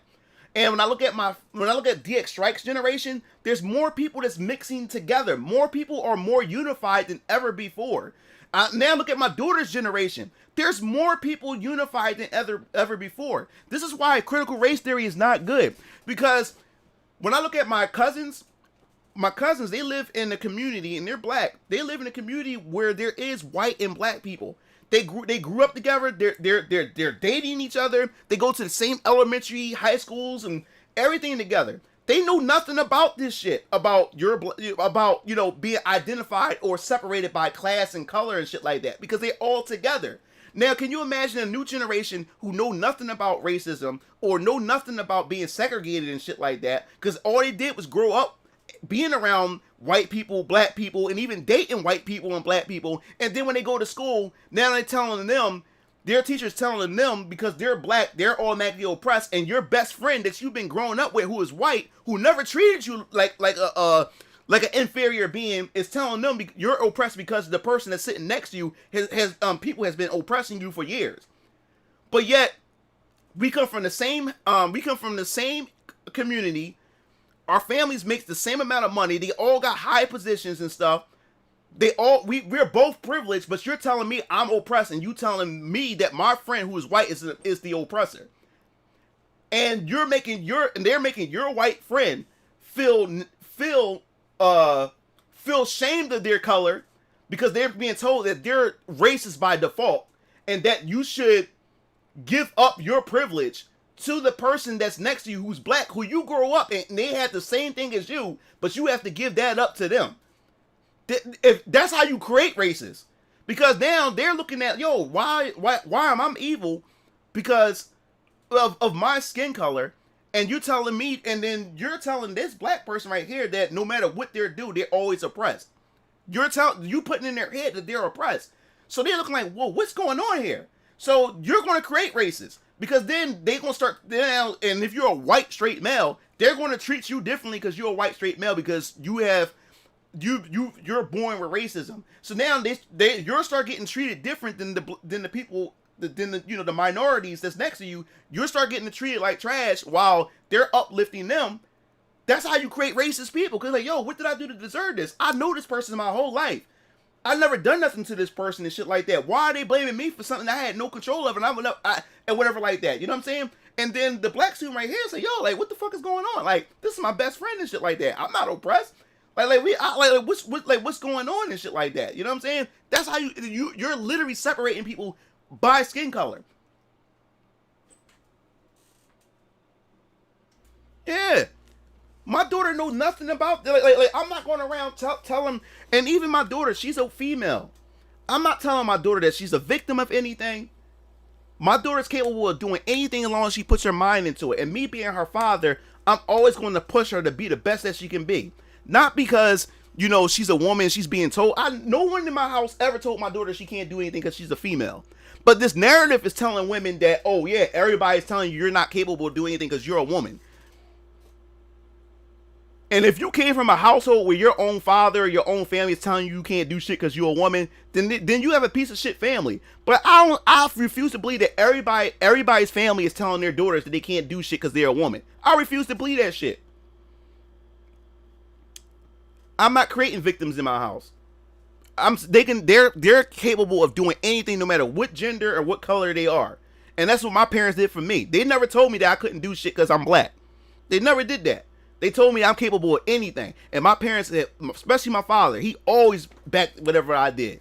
He always told me I'm able to do whatever I put my mind to. Because my father put whatever his mind to. He never let his skin color stop him from doing whatever he wants. But now we got schools, public schools especially, they became indoctrination camps. This happened in Russia. This happened in Germany. This happened in China. Schools are indoctrinating our youth. See, the older generation are stuck in their ways. They can't really get to the older generation, but they can get to your children. They're trying to indoctrinate your children because your children's going to be the next leaders of this world. So once you get to the children, their mind has already been discombobulated and did a whole metamorphosis and shit like that with these ideologies and shit like that.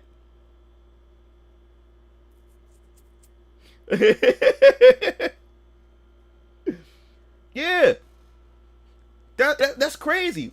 My parents never treated my daughter any different than us.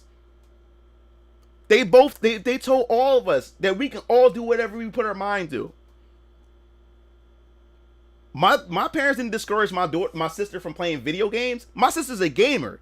My sister plays a bunch of video games, just as good as me. My parents didn't discourage her and my daughter played. My sister played with dolls and all this other type of stuff, but she also played video games. She does a lot of stuff or whatever like that. So her gender had nothing to do with it. Gender has nothing to do with it. Like I was debating with this one chick. She put a post up. The post was saying that, if I can get it right, I might paraphrase it. The post said the reason why men prefer to have sons over daughters because their inner misogyny doesn't want to raise a potential victim. That post right there is sexist, because you're saying that only your daughter or only a female can be a potential victim and your son can't. And it's your misogyny is telling the man they only want to raise a son and not a daughter because he's a misogynist. That in itself is sexist. So you're trying to say that all men that only wants a son only thinks that way. That makes no fucking sense. That in itself is sexist. So you're labeling all males, or a vast majority of males, sexist for wanting to have a son. And if you think, I said to her, I said, first of all, this post itself is sexist, because you're literally saying that only a daughter can be a victim and your son can't. I said, I'll give you a perfect example. My parents, my mother and father, they were more worried about me. They was more worried about their sons than their daughter when it came to violence or any type of thing. Because in my neighborhood, gun violence was a big thing. Men died on the streets a lot in our neighborhood. Most of the victims were men. So every time their sons, which is us, go outside to go to the store or to go hang out with the bros and stuff like that, my parents always said be careful, or they prayed for us before we left the house to make sure we return home safely and shit like that. They were more worried about us than our sister, because we were more likely to go out there and get shot, or we was more likely to get accused of something or get pulled over by the police because we look like somebody else and shit like that. More of those things is likely to happen to us than it was to happen to our sister. So you're saying that only a female can be a victim and a male can't. And I said, yo, and I'm a single dad raising a daughter. No parent goes in there thinking in their head that, oh yeah, I just want a son because I don't want to raise a potential victim if I have a daughter. That makes no fucking sense. And if you're a parent that think that way, something the fuck wrong with you. That's some weirdo shit. That you're classifying children from who's a victim and non-victim and shit like that. That's the stupidest thing. You have to be an angry feminist who hate men who even think that way. And besides that, biologically, and most of the time, the parent always would prefer to have a child that is the same sex as them. Just like a father would like to have a son, a mother likes to have a daughter. So wouldn't that be sexist too? Like, that makes no fucking sense.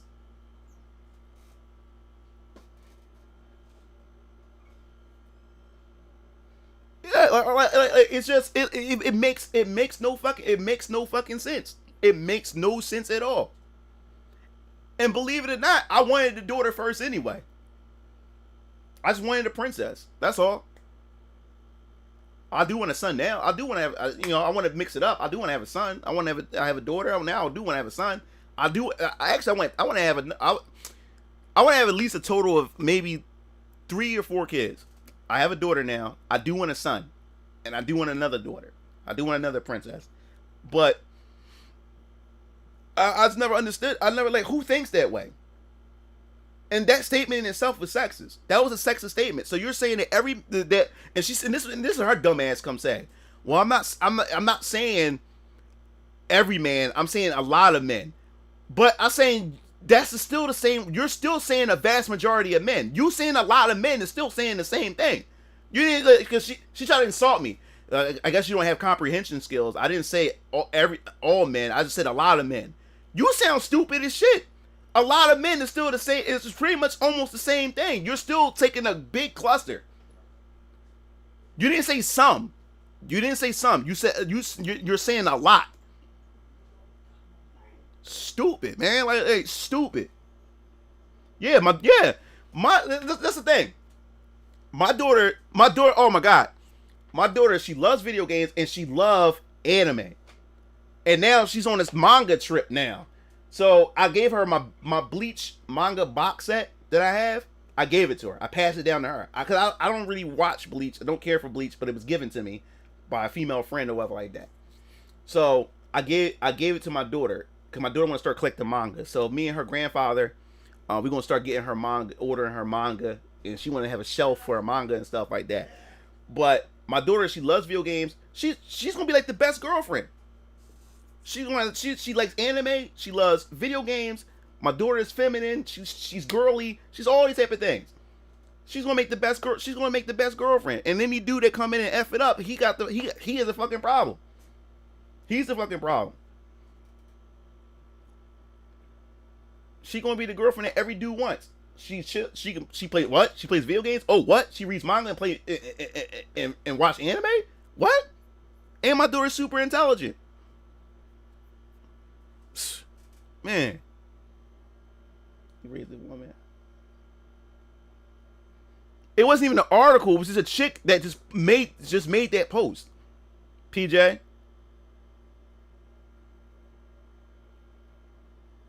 You never say a lot. They always say most of 99% of men or. Hey, yo, man, like that's crazy. Yeah, so that's the thing, man. Like, social media has really damaged people, and social media has really put the elites at an advantage. Because what we did was we desensitized society with social media, right?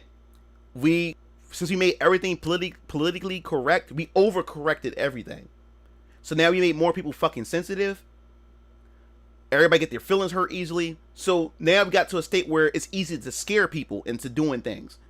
It made it easier to scare people to giving up their rights to certain things.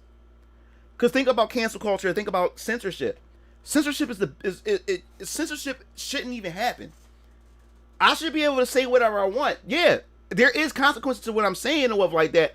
But I shouldn't get my life ruined for it.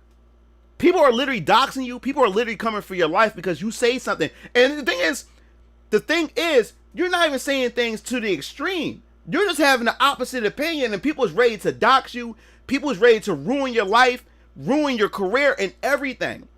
And then this is the thing. People became such snowflakes and cry about everything. People are not asking. And like I said, even when it comes to Xbox Live, when it comes to gaming, when it comes to stuff, the moment people get their feelings hurt, people are asking for a ban.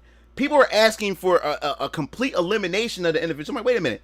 Is there a mute button? Just mute the person. If you don't like what a person is saying, so you just mute them. Why do you want to go out the way and just completely, unless the person is actually harassing and trying to dox you, trying to get your family address, that's one thing. But if they're saying words to hurt your feelings, why are you simply trying to, you want this person eliminated off the platform altogether, instead of just blocking them? block them and move on and shit like that. And the thing is, when you're trying to censor, you're going to deadly territory here, because when you start censoring shit for one person or a group of people, and then another group of people's gonna come in and say, hey, I don't like what people be saying about this, that, and the other. If you're able to do that for them, how come you don't do that for us? And then corporations or whatever and platforms start bending the knee, or like I said, the elites want this anyway. Like I said, the elites can't do nothing unless you give consent for them to fuck us. The elites can't just fuck you. You have to give them consent to fuck you. And what I mean by consent is when you vote, or when you scream and cry to them, they do something. So you're giving them consent to fuck you. The elites don't just up and fuck you. You're giving them consent through other avenues and other means. You're giving them consent to do it. So even with this whole censorship, you're giving consent, and the consent comes from people crying and complaining about every little thing. So what happened is they want to censor shit. They can't just up and just go and do it. Especially the government can't go up and do it. They leave it to the people to come to them and say, hey, we don't like this, and we would like for you to do this. And say, okay, we'll do it. They'll kindly do it. Because it makes it easier for them to come out and set laws in place, or whatever they're trying to set in place for them to put whatever censorship that they want. So when you have people crying for censorship, then another group comes in and start crying for censorship. Then another group start coming and say, well, if you did it for this group and that group, then we want you to censor this. And then what happens is everybody who cry for censorship, then all of a sudden it backfires, and then they start getting censored. Because now, when something start to happen to them that they don't like, and they start to voice their opinion gets censored. See, when the shoe is on the other foot, they don't like it. Then they start crying cancel culture. Wait a minute, you was the one that was for cancel culture. Now all of a sudden the shoe's on the other foot. Now you don't want cancel culture all of a sudden. Now all of a sudden you feel as though that your rights and your freedom and stuff is taken away from you. But no, you was the main proponent that was behind, pro censorship, or we need to get a person for hate speech and all this other kind of bullshit. And the thing is, I hate this whole hate speech. Hate speech is too vague. Anything can be considered hate speech. If I say, especially if it's a man, I prefer a nice shaped woman or a thin woman over a fat woman. A fat woman can come say, yo, that's hateful. That's hate speech. You see how vague that is? And hate speech is only hate speech. You can't put a label on speech. Because to you, something may seem hateful, but to the person next to them, that's not hateful. That's just somebody that's speaking their damn mind, or it's common sense. So that's a vague term. And that's what they're using. They hide behind hate speech in order to censorship. Like me, I believe there's only two genders. There's male and there's female. But to somebody else, what I just said was fucking hateful. That's hateful. And then if I was a big YouTuber or a big Twitch streamer, I would be canceled right now for saying some shit like that. Okay, PJ. Dude, I really wanted to talk mad shit on the internet, but then I called him the next day. He ain't even energy, safe to say. I got the apology real quick. Yeah. Censorship. The elites knew. The elites knew what Facebook, the elites knew what Twitter and YouTube was going to do to society. It weakens society. Think about it this way.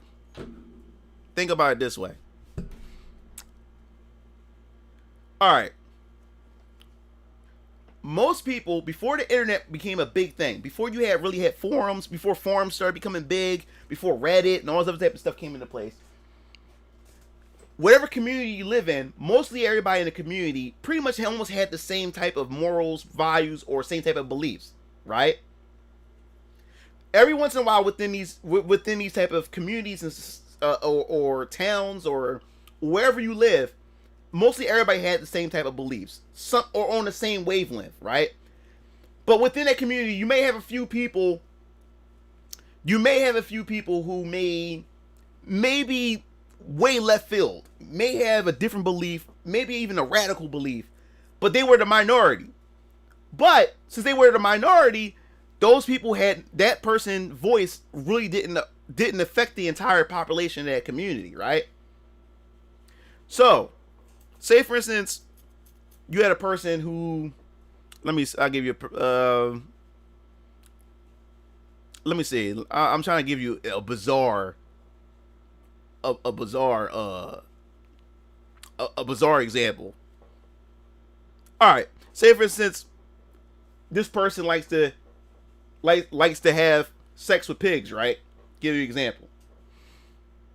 Now, everybody in that community who's against, bestiality or whatever like that, and everybody has these beliefs, has similar beliefs, but you have only like a few people in the community that's into that weird shit or whatever like that.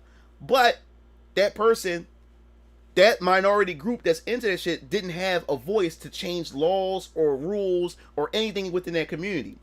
But because you have the internet and you have Reddit, you have social media like Twitter and stuff, people like him or her who like to fuck pigs can now go on the internet and link up with other people who like to fuck pigs and shit like that, right?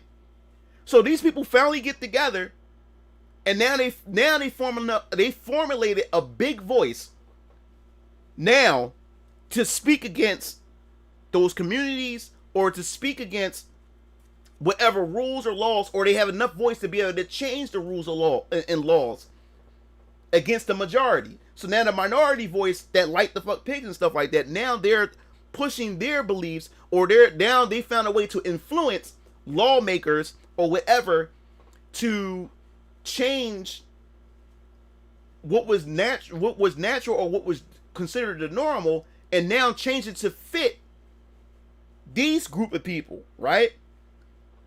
So now they finally have a voice. Now they finally found laws to compensate and to protect this group of people, right? So now they didn't even get enough. They didn't get enough from there. They finally got their way, but now they want to push farther. Because now if somebody who's in the majority who disagree with, no, you shouldn't be able to fuck pigs or whatever like that, and they speak out against it, these group of people became so powerful where they start going back crying to the government, or they cry to these major platforms to get these people censored or banned. Or they would say, if you don't do something about these people that said an opinion I don't like, we're going to sue you guys. Or we're going to make a big deal about it over the media. Because the media is going to spread that shit around, and it's going to bring bad business to them. So what did that company does? They buckle to it. So now they start banning people, anybody who speaks against people who fuck pigs. So now these people are getting powerful. These people are getting super powerful. Now they're pretty much bullies now. Because now, anytime they open their mouth and cry about something, or something that somebody said that they don't like, all they have to do is cry and snap their finger, and companies will just bow to them. So now, you can't even voice your opinion about this group of people or their beliefs and shit like that, because now they fix it to where it's considered hateful. And that's where we're going on right now.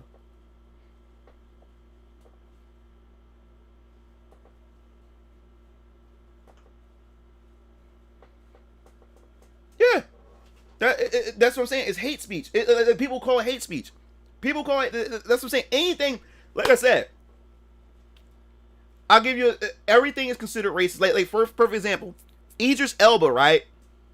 Idris Elba was announced to be Knuckles, right? The voice Knuckles for the Sonic movie. So that's why I hate Twitter. The only reason why I use Twitter is to promote my 3D hentai business. Other than that, I don't talk on Twitter. But it's because it's so toxic. It's so many snowflakes on there. Anyway, so one of the guys said he said he didn't prefer Idris Elba voice for Knuckles. He said he thought Idris Elba was an overrated actor. He said he would like the first rumor that was either The Rock or Jason Momoa, right? He said, yeah, I don't think Idris Elba is the perfect voice for Knuckles. That was his opinion, right? Somebody literally came on and replied to him and said, racist much? They call him a racist because he didn't want Idris Elba to voice Knuckles. What proof do you have that this person's a racist? You see how people just throw the word racist, throw the word sexist around? They called him racist because he didn't want Idris Elba.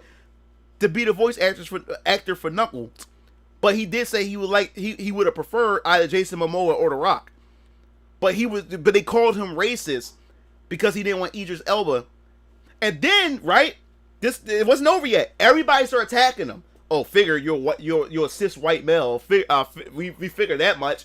And then somebody else came onto the feed and said not only that, he's transphobic. Check this out, guys. I'm not surprised. They screenshot his bio. His bio said there's only two genders, male and female. They screen captured it and then put it in the replies. So now he's transphobic. He's transphobic for saying there's only two genders. So everybody started attacking him just because he said he didn't prefer Idris Elba to be the voice of Knuckles. He's racist and he's transphobic for saying that there's only male and female. You trolling, Susan? So I was like, and it's like, dude, they like it was. He had over 100-something comments. Everybody's just attacking him. And he said, guys, like, how I'm being racist? Like, I don't understand. And everybody just started attacking him. I was like, wow.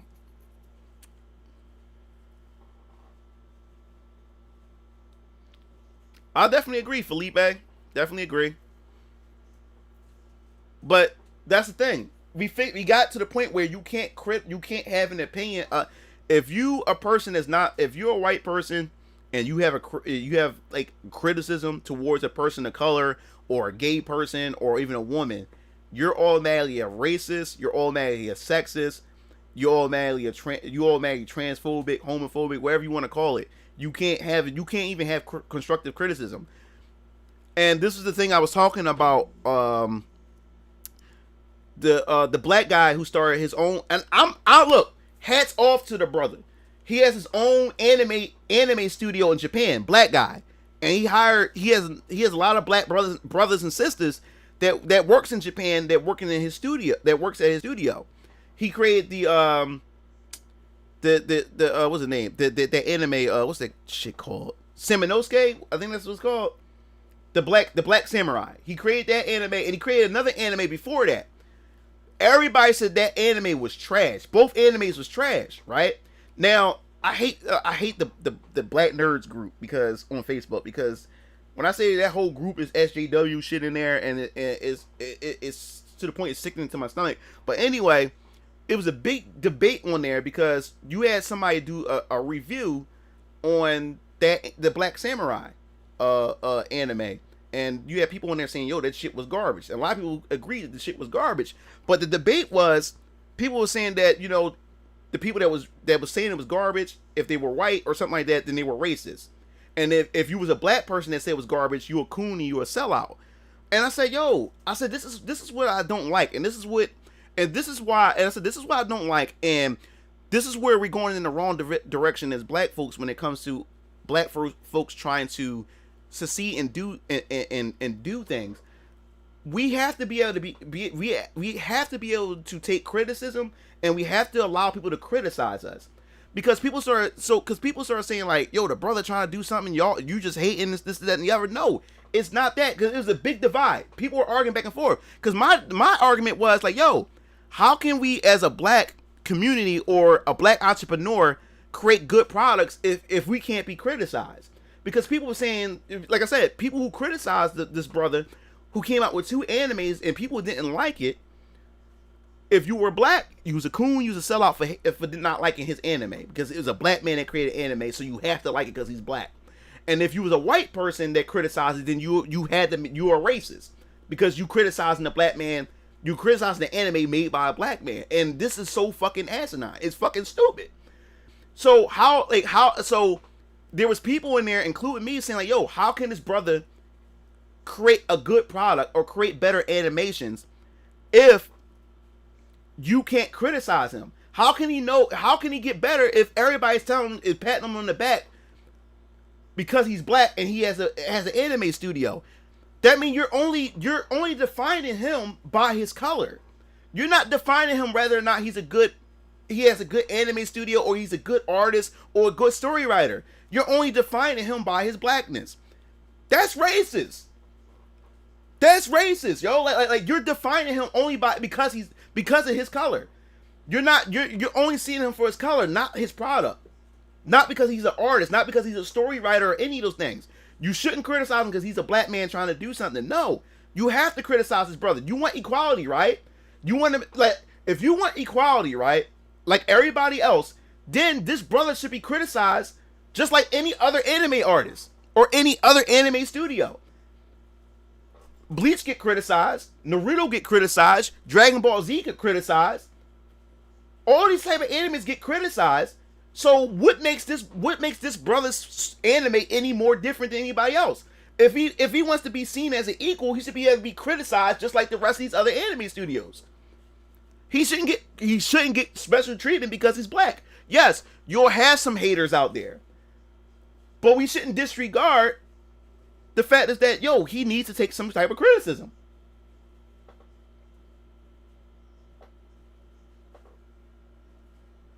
Exactly. And when I finally release my VK, I expect criticism. I expect people to criticize me, and I'm ready for it. It's going to hurt. I know it's going to be people that's going to not like it probably, or whatever. But in order for me to get better as a story writer or get better as an artist, I have to be prepared for the criticism. I can't grow. So I'm ready. I know what I'm getting myself into. I know for a fact this is my first project. So I know that there might be some things that people may not like about it. I'm prepared for it. And I expect nobody to pull any punches. And if you're black, don't pull any punches because you're black and I'm black and this, that, and the third. No. I like criticism has to come my way. That's in order for me to get better. Can't wait for nose to be light. So I can tell. Cause it's 4, 5, 7. Sit up here. Yeah, I agree, Raku, and that's the thing. Like, you have to criticize this brother in order for him to get better. So let's get off of this. Like, stop doing that. How can we get better as black folks if we can't be criticized? We're being shielded too much. Anybody who disagree with a black person, they have to be racist. And if you're a black person disagreeing with another black person, you're a hater or you're a coon, you're a sellout, you're all these other things. We just throwing labels on people. First, analyze the criticism first to see if it is hating or not. See if the criticism is valid and see if there is any issues and stuff like that before you start throwing labels and shit. He said Dr. Umar Clone Wars.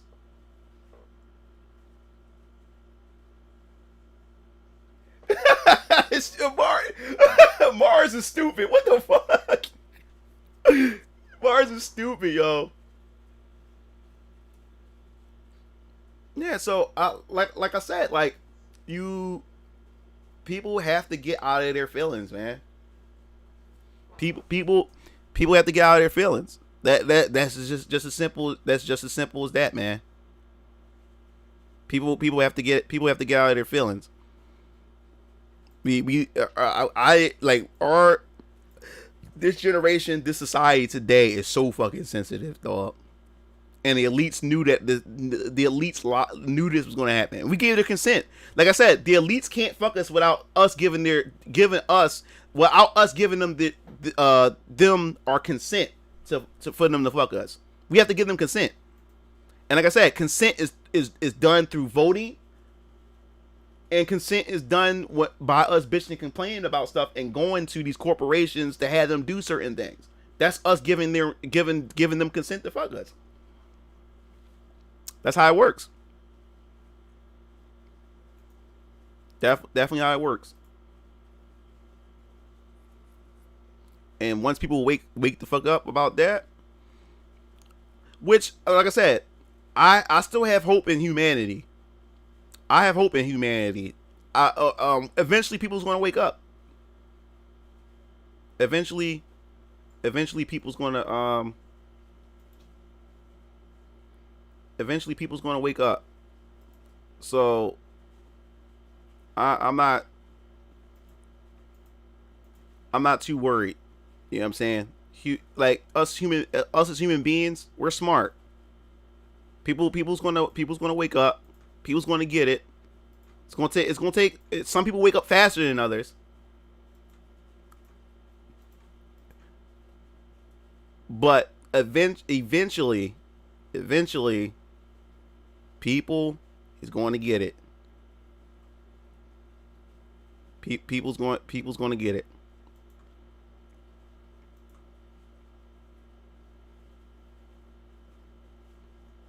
Yup.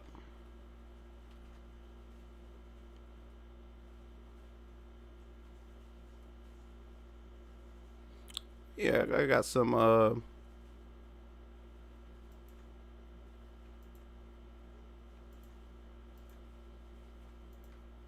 1 second, guys.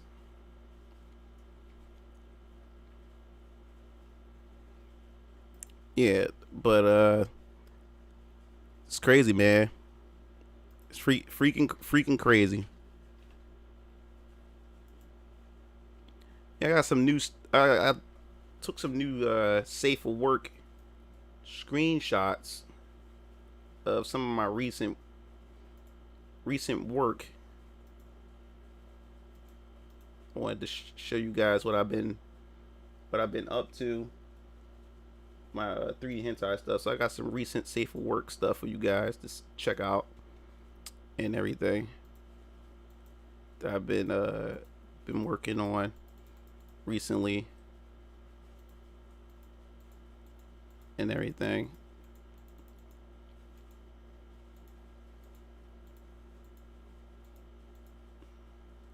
All right, that'll work. So I guess I can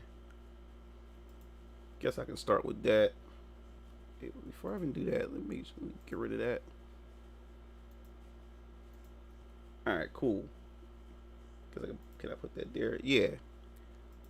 So yeah, I was working on some new stuff recently and everything. Working on some new outfits and stuff like that. Got my own 3D hentai beauties merch that I made inside the program itself and everything. Just showing that stuff off. And yeah, Dakota, Alyssa, Ivana, three of my favorite models that I made.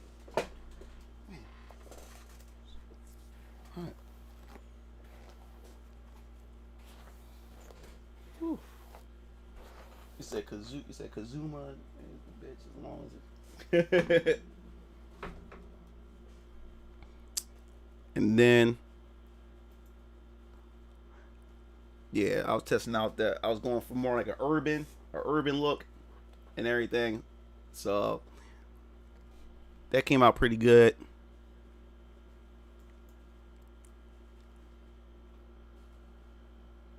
Yeah, I got merch. Yeah, you can order merch. I got the matter of fact, I'll show that in a second. I got my 3D hentai beauties merch, and you can buy Mugen TV merch if you want. He's Blender and Z-Bus for my hentai. He inspired me to do this shit. Oh, thanks, man. Yeah, give it a try, man. Give it a try. Making that cash. I tell you, shut up, Bear. Yeah, so I was going for more of a urban setting and everything.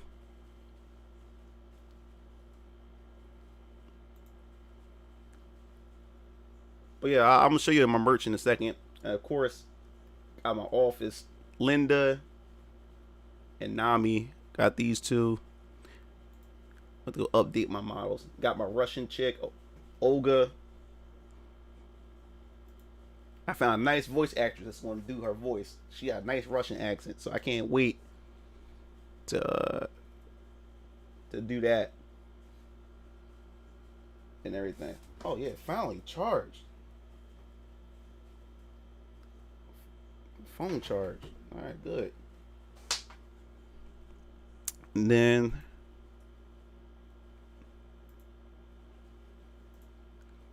but yeah, Miss Linda right there. She nice. Wow, a new patron.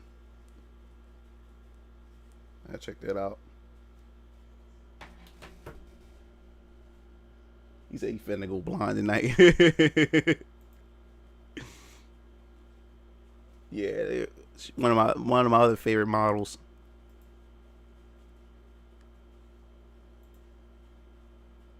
You gotta make them thick, man. That's what you gotta do. Gotta make them thick. And of course, Psycho, Asian model. Gotta make them extra thick.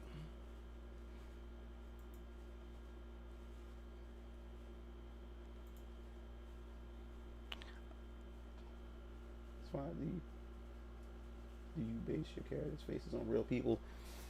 No, not all. If I do base them on real people, it's people I know in real life. Like people, like I said, my baby mom, and a couple other people I may have from real life. But as far as personalities, I give some of my characters, some of my models' personalities from people that I do know, like the women that I do know in real life and shit like that. I give some of them their personality and stuff like that when I make my stories and stuff like that.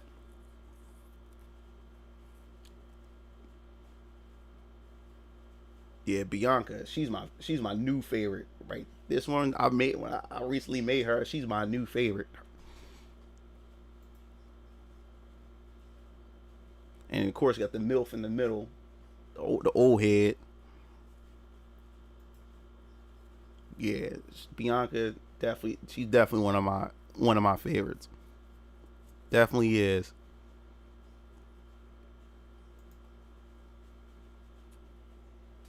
Definitely is. All right, let me go find. I'll show you the merch that samples that I have. Pay the way. Let's grab it. Yeah. The titties all day, every day.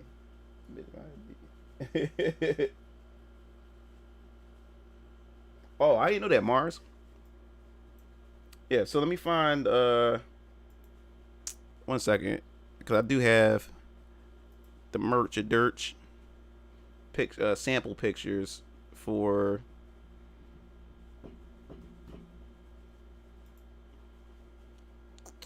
one second.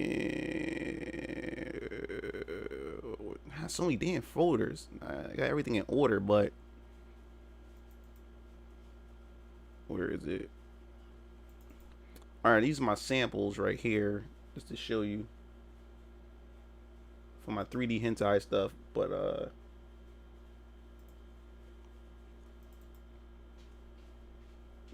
it's my 3D hentai beauty shirt. Got me different colors. So it's for guys and girls and everything.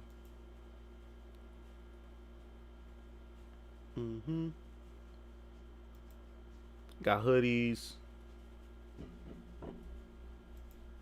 And for the girls, got leggings for the chicks. Gotta get them in different colors. And female shirts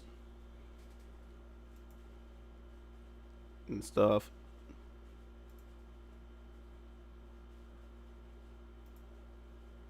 Yep. Yeah, so that's that.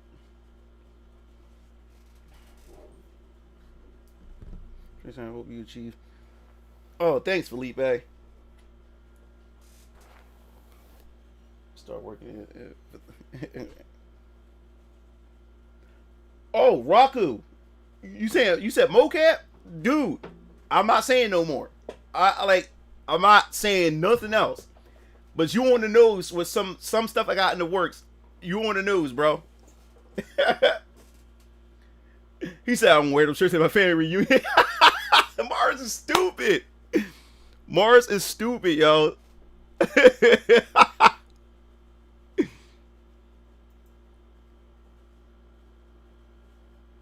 Or we can get them in whatever size you want. Just tell us the size. We'll order the size for you. Because recently we did I ordered the somebody had ordered 3D hentai beauties from me. He's a big guy. And we got the size and stuff like that. And then a girl ordered a hoodie too as well. But yeah, we got whatever size you need. I have to order it, and then once I get the hoodie, then I put together, put the thing on the hoodie and all this other type of stuff. So yeah.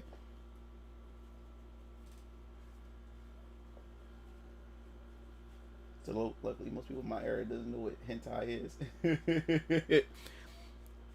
Yeah, so yeah, I'm selling the stuff right now. If you ever want to make an order, let me know. And I'll go out get the hoodie, whatever like that, and then first I gotta buy more of the paper and everything, so I have it shipped here. However, we ran out, so I had to go reorder. So I'm waiting for more to ship back to the house, so I can be able to make more. You can get this. You can get this too if you want to order a Mugen TV T-shirt, or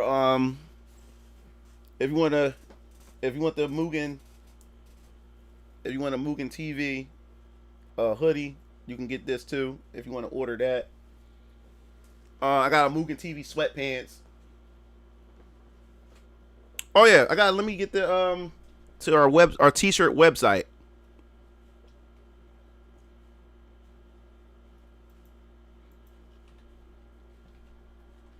One second.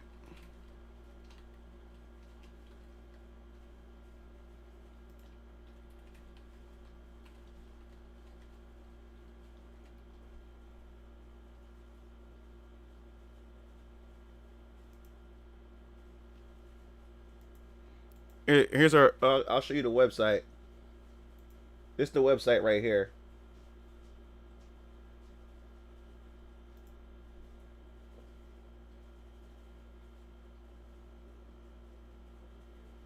Yeah, the Strike and Kill T stuff.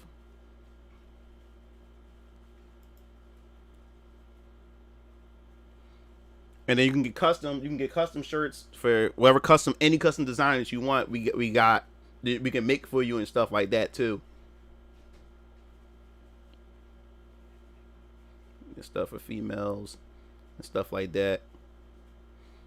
So yeah, we got a whole bunch of stuff, man. So I'll put the link to the I'll put the link to the in the description in a second.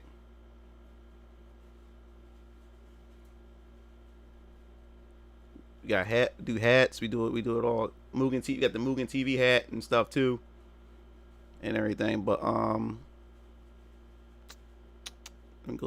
so I'll put in the comments in a second for you.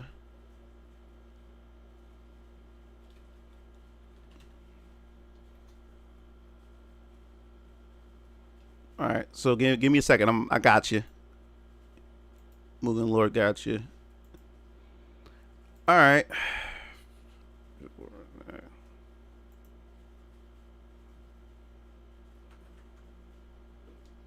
Alright, so it should, there you go. That's the website. Yeah, so even if you want custom, even if you don't see anything on there, if you want something custom too, we do that. You just tell us, but you just give us a reference or tell us what design, give us the design and stuff like that. We'll even put together a custom shirt for you, or a hoodie or whatever it is. We do it all. We got our own stuff, and we also do custom stuff. You can just hit us up through the hit my brothers and them up on the site itself and stuff. So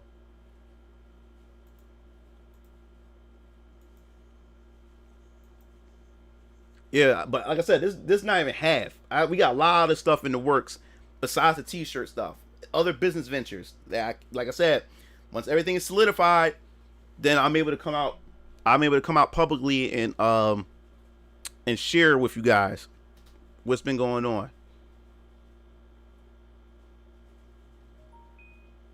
So I'm really looking forward to that.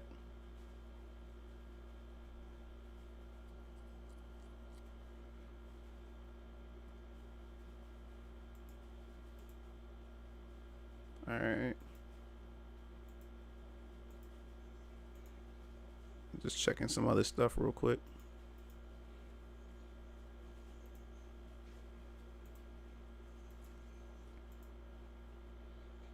All right, cool. All right, if you guys haven't been to the Game Fiends channel, I'll share that as well. For those who haven't been there,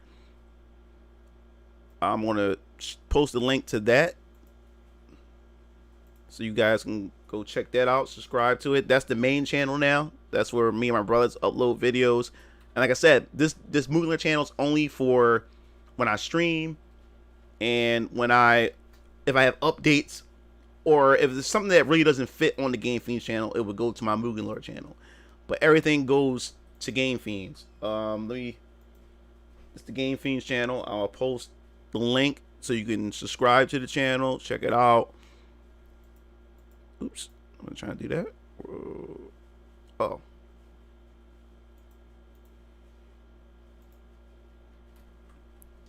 Alright, Game Fiends channel, and I'll send an invite to the new Discord, which is the main Discord now, the Game Fiends Discord.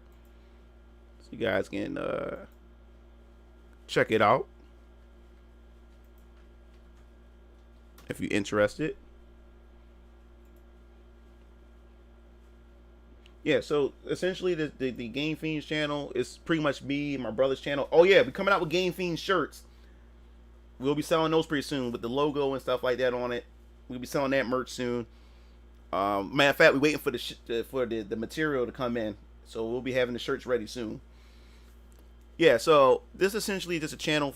Me and my brothers, this is our gaming channel. So you won't be just be hearing from me. You'll be hearing from my brothers. They'll talk about games that I normally don't cover, but they will cover it whatever game, because our taste is different. We have similar but different tastes at the same time. So those guys will be able to, if you have interest in those games and stuff like that, you'll be able to listen to it from them, and then we'll come together and even have in the studio discussions, and other discussions that we'll have together, simultaneously in one setting and everything. Soon we'll be doing like a group live stream where you'll see three webcams. You'll have me and both my brothers, and we'll be streaming together, and we'll be getting to that pretty soon, so you guys can check that out. What I like about this channel will actually allow me to know who's our fan base is, you know what I'm saying, since a lot of y'all people move over there, and we'll start to get a gauge on like who's watching the stuff or whatever. So that's gonna be pretty cool.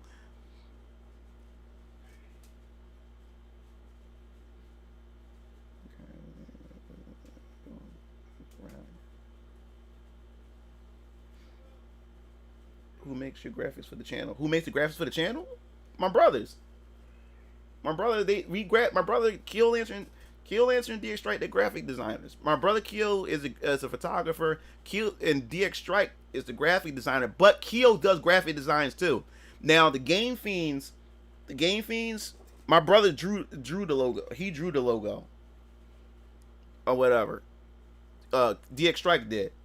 Now thumbnails, my brother Keel Lancer, he's just a beast at thumbnails. Most of the thumbnails, even DX Strike make thumbnails, but Keel Lancer does most of the thumbnails for the channel.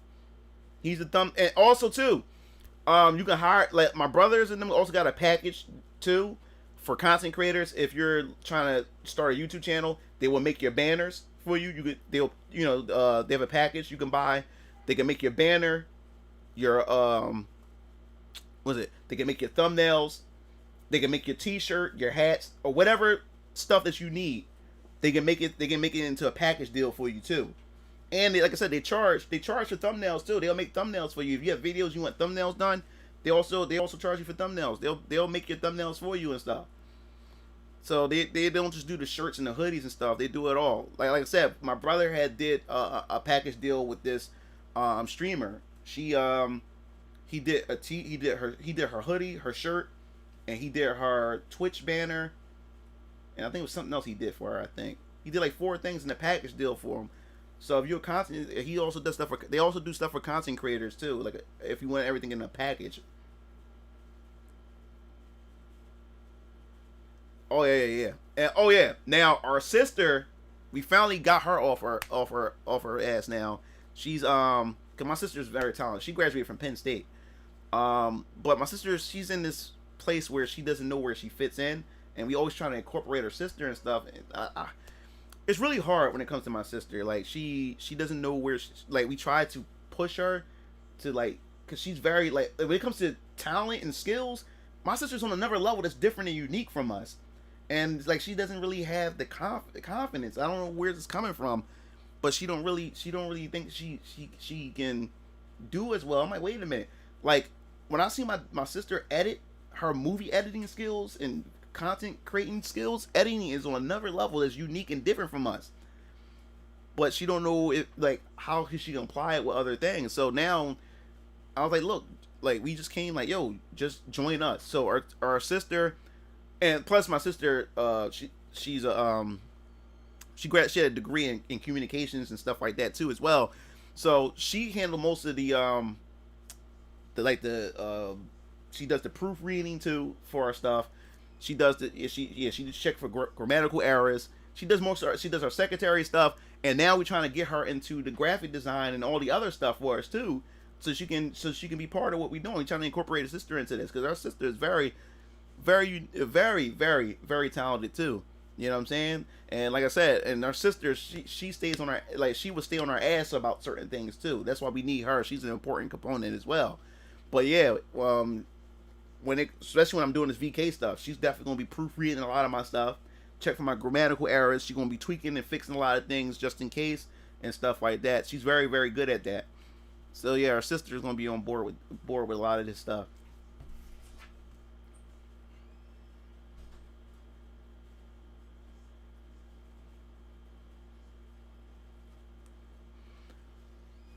Yep. But yeah, you can just check this content out. I know it's been slow because my brothers and us, we just been so busy because it's in a good way though. So much stuff we working on, man. So much stuff. Yes, yeah, we're gonna keep continuing to encourage her because she was downstairs with Kiel earlier today, putting together some transcripts and stuff like that for him. Whatever like that. So yeah, this is a family thing, man. Look, my dream is to employ even my college friends. My friend, that's my brother from another mother, Richard Ruggiero. He has his own anime store, online store.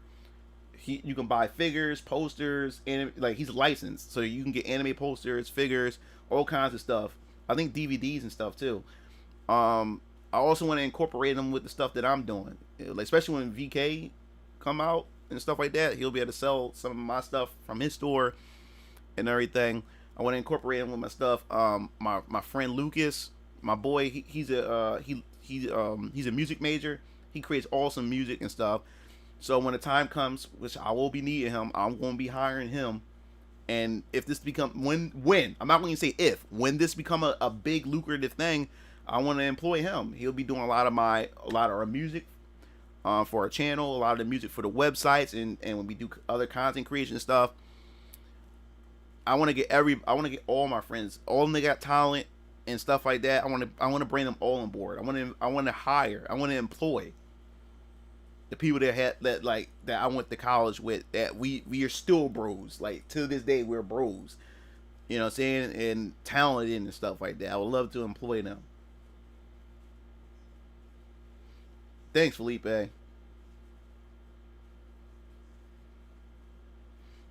Well, that's the thing. Raku. My grandmother always said when I was young that I was the $1 million man, and even before she passed away, she told me that I'm still that $1 million man. Like my grandmother, every time she said something, it came into existence. That's how my grandmother was. She was an evangelist too. Very, very, very spiritual, God-fearing woman and everything. And every time my grandmother said something, it came to life. She always just called me Moses, that I was going to be the one that leads this generation or my family to the promised land and shit like that and everything. And she still believed it until she passed away. She still believed it even to her her last breath. So if she believes it, I have to believe it. You know what I'm saying? Like, I don't know what it is. I don't. It's just like everything I do is like, to some people have it easy. Like things just come easy to them. Like, and then every time it comes to me, things are always hard. But the struggle that I go through and the things that are always hard for me, it's always a lesson within it that teaches me something, that molds me as a person, as an individual and shit. So I always take everything that I go through as a lesson. It's something that this is happening to me because it's something that I'm I'm missing, and it's something I need to learn from this in order for it to develop me as a person, as a character, and stuff like that. So that's why when things happen to me, even when bad things happen to me, I learned not to get frustrated by it anymore, because I always overcome it eventually. I know, like, I always see it as this is something that is going to pass over time. This too shall pass. You know what I'm saying? So that's how I see it. And it's like, seeing like my whole life, it's like, that's why I'm more and more, I'm starting to believe in vibrations. You know what I'm saying? My uncle Nemesis always talked about vibrations a lot. And when he talked about it, I listened to him and stuff like that. But as I started getting older, everything he's saying is starting to make sense, man. All of us as human beings, we're more connected as human beings than we think we are. We are. I'm truly believing that we are. Is because we're all vibrating at a certain frequency. That's why, as human beings, when we get near certain people, we can feel something that's not right. It's something. It's like an energy that emits off of a person that doesn't feel right. So your body responds to and react to it. And most times, some people ignore it and end up still interacting with that person, and then they get fucked over, or bad things end up happening. But most of the time, when you get near these people, you can feel that vibration or that energy that's seeping off that person, and whether or not, I need to get away from that person, or this person is trustworthy and I can associate myself with that person. So us as human beings, we are more connected than we think we are. But the elites know shit that we don't know. Us as human beings, they know shit. I mean, they know shit. I said it's deeper than what we see in politics, racism, and stuff like that. No, it's deeper than this shit. They know a lot. They know a lot of things about us as human beings that they're hiding. That they don't want us to know. Because if we know certain things about us as human beings, we'll be able to tap into a potential that they don't want us to tap into. Because right now they hold the powers and they hold the keys. You know what I'm saying? Once we wake up and go to this next ascension as human beings to a higher consciousness and stuff. Like, look about Final Fantasy VII, where Aerith and the Cetras, they literally got that shit from the conscious mind and shit like that. You know what I'm saying? That shit is like they take some true shit and put it in video games. There's something about us as human beings that we're more powerful than we think we are. We're more connected to the earth than we think we are, and we're connected to each other more than we think we are. And the evil people, the powers that's up there, that's above us, that have their boots on our necks, they already have keys and discovered certain things, and they don't want us even to discover it, because they want to keep it to themselves in order to use that to keep us under control. So, it's always been, I don't know what it is about my family, my brothers, my dad. Everywhere we go, we have this vibration to where we give off this vibration where people just gather around us. We attract people. And it's always been that way. So now I have to put it to use and do something good with it.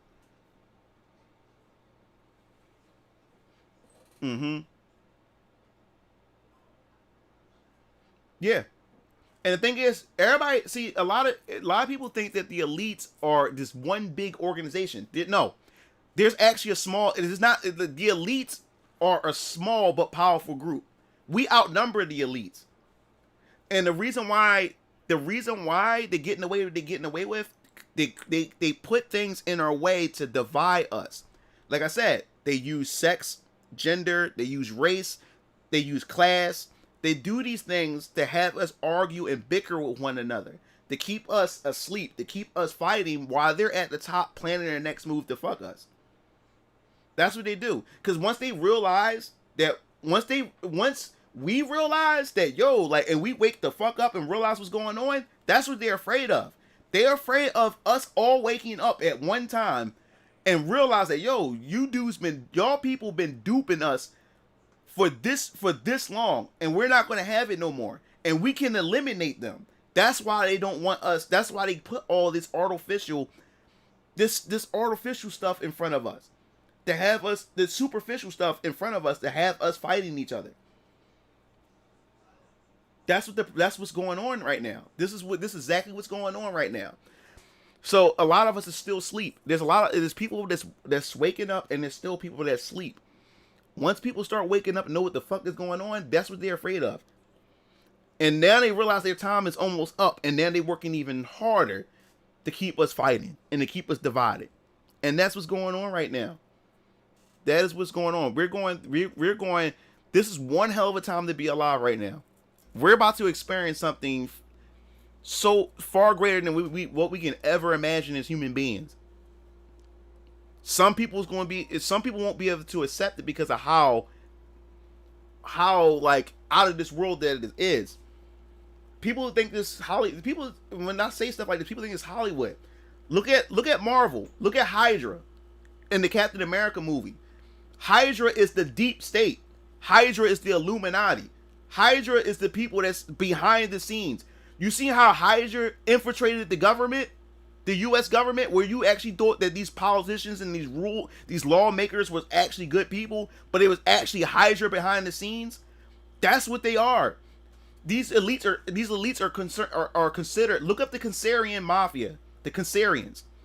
The Cancerians been around for thousands of years. They shape and metamorph into different groups, and they take over, and then that's how they move on to keep their dynasty alive. The Cancerian mafias, they was the Romans back in the day. The Romans who had Jesus on the cross and stuff like that. You have then the Cancerian mafia. Eventually, they shapeshift and they move their dynasty over to the Germans with Nazi in Germany and shit like that. And now the Cancerian mafia is the CCP. The CCP is the Cancerian mafia. They're Hydra.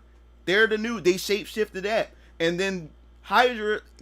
A lot of our politicians is in the CCP's pocket right now. A lot of our politicians are corrupt. CCP got them in their pocket. They're the new. The Cancerian mafia is down to CCP. They're the new. I skipped the Russians. I forgot all about that. The Cold War and all that kind of stuff. You get the Russians, and then now you get the CCP. They constantly keep shape shifting. They take their dynasty and move to another group. That's how they able to survive. Yeah, the Quarter Owls in DC Comics. Yup, the Illuminati. Yup.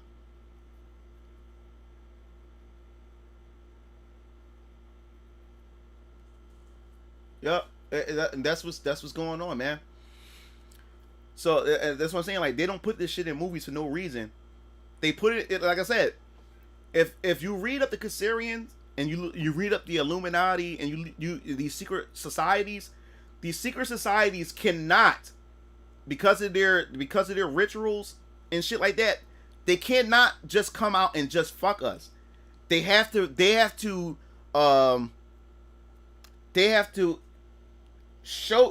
tell us what they're doing before they can do it, and we have to give them consent to do it to us. And like I said before, what I mean by come out and say it to us, they put it in their movies. They put it, like I said, they pass it in laws, and we vote for these things. They do all this type of stuff. They put it out in the open. They have to let us know what they're going to do before they do it to us, and we have to give them consent. Since we're asleep, we don't realize it, and we're giving them consent for them to do this stuff to us.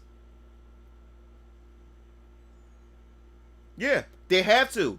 They can't go against that. That's part of their ritual. They have to tell us what they're going to do to us. Oops. Excuse me.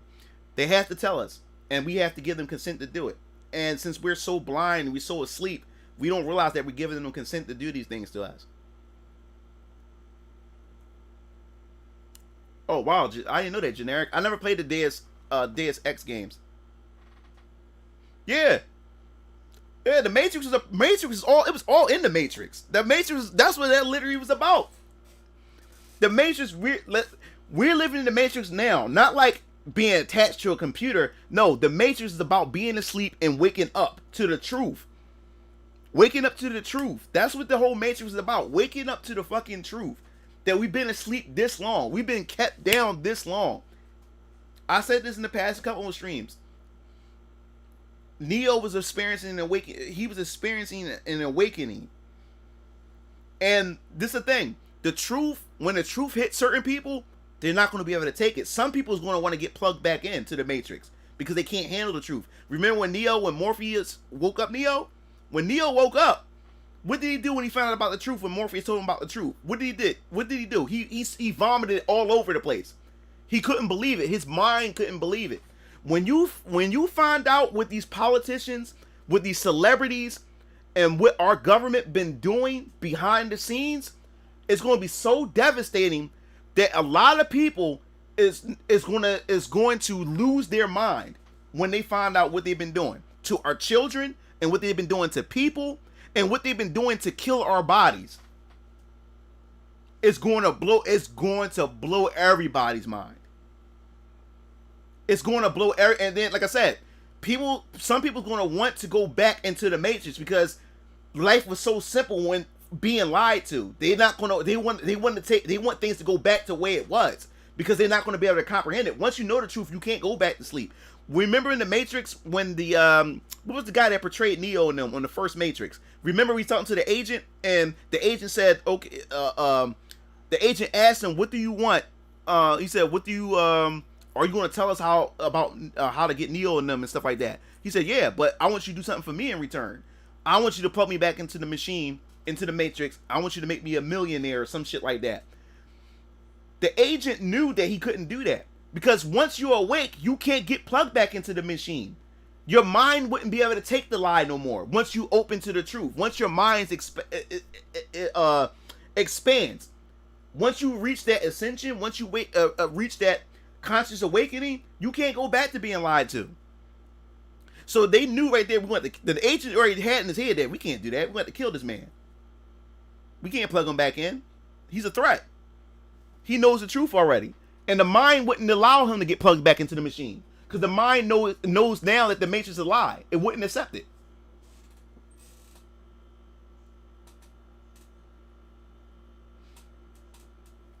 Dude,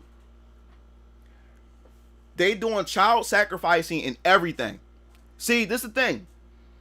Everybody, Hollywood everybody's so fucked up to think that everything is just a movie. No, they put this shit in here, in these movies, to tell you what they're doing, tell you how they're doing this, and they do it so slick in movies. When people come to explain this to you, these people are like, man, that shit is a movie, dog. That shit don't even sound real. No, dude, they're sacrificing people. We got underground channels in our country right now where they're trafficking, where you know how little girls and women are being missing and people disappearing. These people are being trafficked, and they're being they say we have underground cities, underground channels, underground, a black market where they're taking people, taking children, taking women, and sacrificing them, chopping them up, selling their organs, especially children. They want children the most. Children create this thing called adrenochrome, and only children produce it. Is a particular gland in children when they produce this adreno.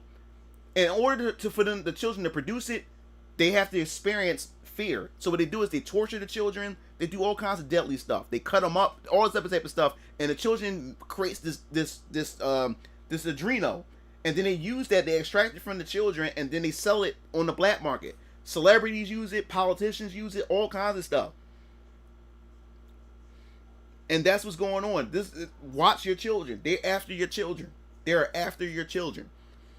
So people think this can't be real. Like no, cults, satanic cults been around for thousands of years. You think satanic cults just disappeared all of a sudden? No. And the thing is, these cults keep everything within the bloodline. They marry people within the same bloodline. They do all this thing to keep the blood pure. Yeah, South Park. They had it in South Park. People thought then they try to cancel that joint. South Park put it in there on purpose. They're telling you this shit. Like, it's real. It's not fake. Look into this stuff. Your children, watch your children. Watch your little brother. Watch your little sister. Watch your sons. Watch your daughters. They want your kids. They sucking the blood from your kids. These politicians, these celebrities, since these lockdowns happened, they wasn't able to get their adrenochrome. Because once you get the adrenochrome, you have to continue to use it. If you don't, your face starts to shrivel up. You start to age faster. Why do you think these celebrities now? Because of these lockdowns. And when Trump was in office, when the wall was going up, where do you think the adrenochromes was coming from? It was coming from over the wall. That wall with a lot of them immigrants that was coming over, they was being sex trafficked. Those kids was being missing. They was harvesting them kids. The wall wasn't just to keep illegal immigrants, it's also to stop that supply of adrenochrome. That's why those politicians didn't want that wall up. Drugs was coming through, children was coming through to be trafficked. Sell adrenochrome to politicians, sell adrenochrome to celebrities or whatever. That's why he didn't want their fucking wall up. That's why Trump was cutting their supply. It wasn't just keeping illegal immigrants out, it was to cut their fucking supply. And when COVID happened and shit like that, Ellen DeGeneres, a lot of these celebrities, man, you notice a lot of them started looking super old and decrepit. A lot of them wasn't getting their adrenochrome. A lot of them wasn't getting that supply. A lot of their supply was cut off, but yeah. People just thinking the wall was just to keep illegal immigrants. No, it was to slow down their adrenochrome operation. And ever since Trump's out of office, now you got more people trying to cross than ever before. And kids going missing. Yep. But yeah, man. We live in a crazy world. Yeah. You ain't gonna understand how crazy this world is until the shit come out. Trust me, the truth is gonna come out. Truth is gonna come out. Like, I believe in one thing, and it was so important to me. Evil is not gonna prevail. I'm telling you right now, evil is not gonna prevail at the end of the day. Right now, Right now, it looks like evil is winning. Right now, a big lie is being spread. Right now, we're all being lied to. But I'll tell you one thing. Lies spread faster than the truth. Once the truth starts to make its way around, there's no stopping the truth. Because once the truth come out, you can't debunk it. You can't stop it. You can't cut corners. You can't spin the truth. You can't do nothing to the truth. Because the truth is the truth. Right now, we're in one big lie right now. We're in one big lie. And the big thing, the thing that's going to scare a lot of people is when they find out that the people that they were told was heroes or told to celebrate as heroes were the ones that were actually the villains doing the most evil things. And the people that the media told you to hate, you're going to find out that those are the people that were the actual heroes. You're going to find out a lot about that stuff. The celebrities that you thought were good people, you're going to find out they was the most evilest people and done the most heinous things like that the human mind can't even comprehend. You're going to find out. That's why people's going to go crazy, because people are going to realize that, damn, my whole life was a fucking lie, that I've been lied to. And people were willing to die on that hill to try to shoot down whatever opposing view and defend these people, just to find out that these people that they were fighting against were right.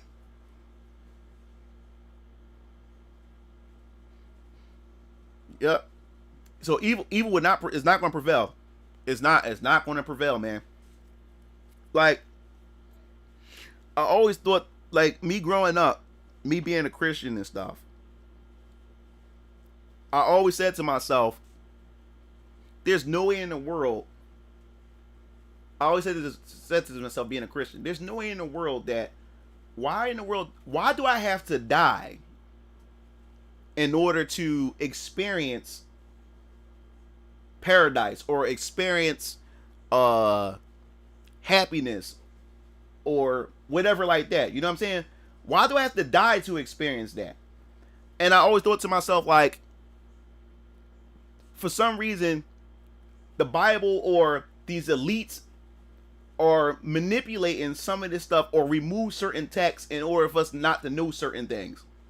Because there's nowhere in the world, I've refused to believe that God want us to, in order for us to receive good things or to seek, like I said, paradise is through death.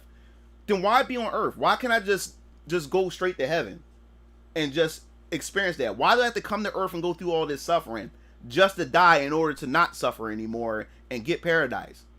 And I always look at, I'm like, I see all the evil people, or all the people that have been doing all the wrong in the world, is living the lavishing life, and doing and just living the life they can possibly live. And here it is, I'm doing everything right, and I'm going through all this suffering. Something is not being, I'm being lied somewhere. I'm being lied to somewhere. You know what I'm saying?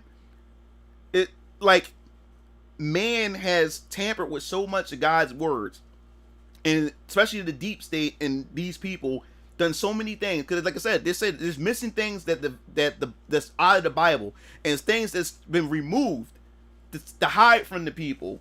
And only the powerful people knows the true text to a lot of things. And I refuse to believe, because I even think about, like, when I think about Revelations, like, so you're pretty much saying that no matter what happens, that we're just going to be screwed. When I think about Revelations and think about the end of the world. So you telling me that the only way for us to be saved is through death? No other, like, we have to die in order to be saved. And I don't believe that God has that plan for us. That's why I believe that good is going to prevail. There's no in the world evil. Like you're basically saying that evil is going to just overrun everything, and in order for us to receive true paradise and whatever, is if God come through and make it so. God gave us free will. He gave us the capabilities to do the things that we're able to do. So you're telling me that I have to sit back and wait for him to do these things for us? No, God, I refuse to believe that God did that. Just, we have to sit back and allow him to come in and then to save us. No, I refuse to believe that. I refuse to believe that. God, like, we're one of God's best creations. He made us in his image and stuff like that, and he gave us the ability to think for ourselves and to invent things, discover things, and all these other type of things. And that's why I haven't been to church in a long time. I believe in God. I'm a Christian and stuff like that. But I seen a lot of control that it's man. Like when I see it's not God, it's man that's doing these things, manipulating people. It has nothing to do with God. You know what I'm saying? And I've been watching how other Christians or other religious people judge other people. And even though they're Christians or whatever, just like them, because they're not doing what they want them to do, all of a sudden, your faith in God comes into question to them. Like, I don't answer to you. You're just a man. You're just a woman. Like, who are you to judge my faith in God and my relationship with God? And that's the thing that made me sick about the church after a while. And then after a while, if you notice the church now, there's more, especially in the black community, there's more women that go to church than men. Most of the black men left the church because especially black women, they have more loyalty to their pastor than anything. If you look at a lot of these churches today, a lot of these pastors are sleeping with the choir, sleeping with the women of the church, and everything like that. That has nothing to do with God. Like, people can get power hungry. These pastors and all type of spiritual leaders get powerful, and they use that power to their advantage to get women and all kinds of other stuff or whatever like that. The Catholic Church with the whole pedophilia shit and all this other type of stuff. All that kind of stuff. You know what I'm saying? But I refuse to believe that the only way to experience true happiness or true paradise is through death. I don't think God put us on this planet for that. For us to come here, suffer, and then die, and then all of a sudden I get true happiness and true paradise. I refuse to believe that. Because if the goal is to receive true paradise, then why should we be born? Why can't we just go straight to heaven? Why can't we just be created and just left there in heaven? Why do we have to come here and suffer and then go up there and to receive paradise? That's why like I believe in God, but I believe that God also had other messages that's either being manipulated on purpose to trick people and to use people. Because I refuse to believe that, man. God put us on this earth to leave positive impact on this earth, to influence others. That's what I believe. Because what's the point? What's the point to achieving anything if I'm going to have paradise in heaven anyway? What's the point? Why am I here? That doesn't make sense.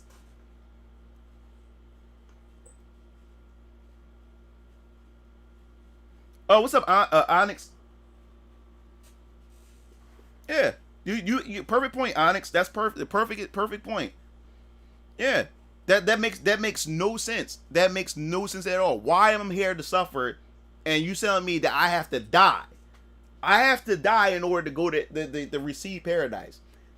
No, I refuse to believe that that's what God intended for us. That there's more to this, and we're being lied to by man that's down here. We're being lied to. There's no. So why is these people over here? People who are killers, drug dealers, all this other type of stuff, living the life that they always wanted to live, and you're telling me that I have to be a good Christian or a good person, and yet every time I'm doing good, I'm going through hell. That's why I stopped listening to the church, because if I would listen to the church, I wouldn't have did the 3D hentai. I would be broke right now. I wouldn't be able to support my daughter. I wouldn't be able to finance to do anything that I'm doing right now if I would listen to the church and thought about the church. I'm not thinking about, it's not God that I'm thinking about. I'm thinking about what other church members would think about me. Because guess what? If it was so bad, then God should punish me for it. But I started realizing God is still blessing me. I'm doing the 3D hentai and stuff and everything. Here it is, you got church members want to judge me, saying, sinful and this, that, and the other. But yeah, I started thinking about it. I'm like, God bless me. I'm able to support my daughter, got her in private school. I'm able to start a business. I'm able to do all these things and stuff like that. God still blessed me. God didn't strike me down. What the fuck is going on here? So I have my own relationship with God or whatever like that. So I'm like, man, fuck these people. They can think what they want. And the moment I start giving a fuck what other people think, things started getting better and better because God is still going to bless me. Yeah. So I stopped listening to the church. It's the church, and it's all I know is and I look at a lot of these Christians. A lot of these Christians that I know are poor and broke. Poor and broke. And got the most issues. Ain't doing nothing with their lives, but you're sitting down all day praying. One thing that God said, faith without work is dead. What he means by that is you can have all the faith in the world, but if you don't work towards it or work towards what you're trying to work towards, then all the faith in the world ain't gonna do shit. It's like, example, I can sit at this table, right? And there's a cup. And I say, I want this cup to move. So I'm gonna pray to God. And if I pray to God long enough, the cup is gonna move on its own. It doesn't work that way. God gave you common sense. God gave you common sense. It doesn't work that way. In order for that cup to move, you gotta get the fuck up and move the cup. That's the same thing with faith and works. God said faith without works is dead. You can have all the faith in the world, but if you don't work towards it, it's not going to happen. That faith doesn't mean shit. The faith is what empowers you as you do the work to continue to pursue what you're trying to pursue. Just having faith, that means it's empty faith. I can believe something, but if I'm not doing nothing towards it, then it doesn't mean anything. My faith means nothing. And God said it himself. And there's a lot of these hardcore church people who sit there, everything is God this, God that. Like they're so holy. They're so holy to the point they're so heavenly bound to the point they're no earthly good. They're so holy to the point that they're too good for earth. Then you might as well just die and just go to heaven then, since you're just too good. But you look at their life, their whole life is a train wreck. A lot of them broke and everything, but they talk about God this, God that. But you're not doing nothing. God also said that he reigns on the just and he reigns on the unjust. Meaning that this person can be doing bad things like drugs, drug dealing and stuff like that. But he still reigns on those people. He don't segregate. He don't just look out for people, just people and stuff like that. I'm talking about like people that does the wrong things and still get the things that they want. There's no segregation in that shit. If you work towards something, you get it. Damn, perfect. That's good. That's good, Moses. He said, yeah, nothing comes to a sleeper but a dream. Damn. That's perfect. A perfect explanation for that, man. I like that. And that's why that's what made me sick about the church. Like, I still have my faith in God and Jesus Christ and stuff like that. But the church itself, man, church is in here. Even Jesus said that himself. Church is in here. The heart. This is where it's at. The physical church is nothing but a fucking building. That's all it is. That's all it is. It's nothing but a building. Oh, Siren, yeah, dude, like, you must not come to my streams. My streams always get like this, bro. My streams always get like this. If you haven't been to my past streams, matter of fact, if you go to my archives on my channel, I got a bunch of streams like this. This is common, but welcome to the stream. But that's how I always thought, man. It's as I got older. Like, I'm a curious person. I'm not going to sit there and just let people just tell me something and I'm supposed to just believe it. I'm a curious person, so I'm going to look into it. And you guys should too. Never believe what a book tells you right off the bat, and never believe what the media is telling you right off the bat. Keep digging. Dig around. Research that shit. Research it. He said, yup, one of Christopher Columbus, that quote.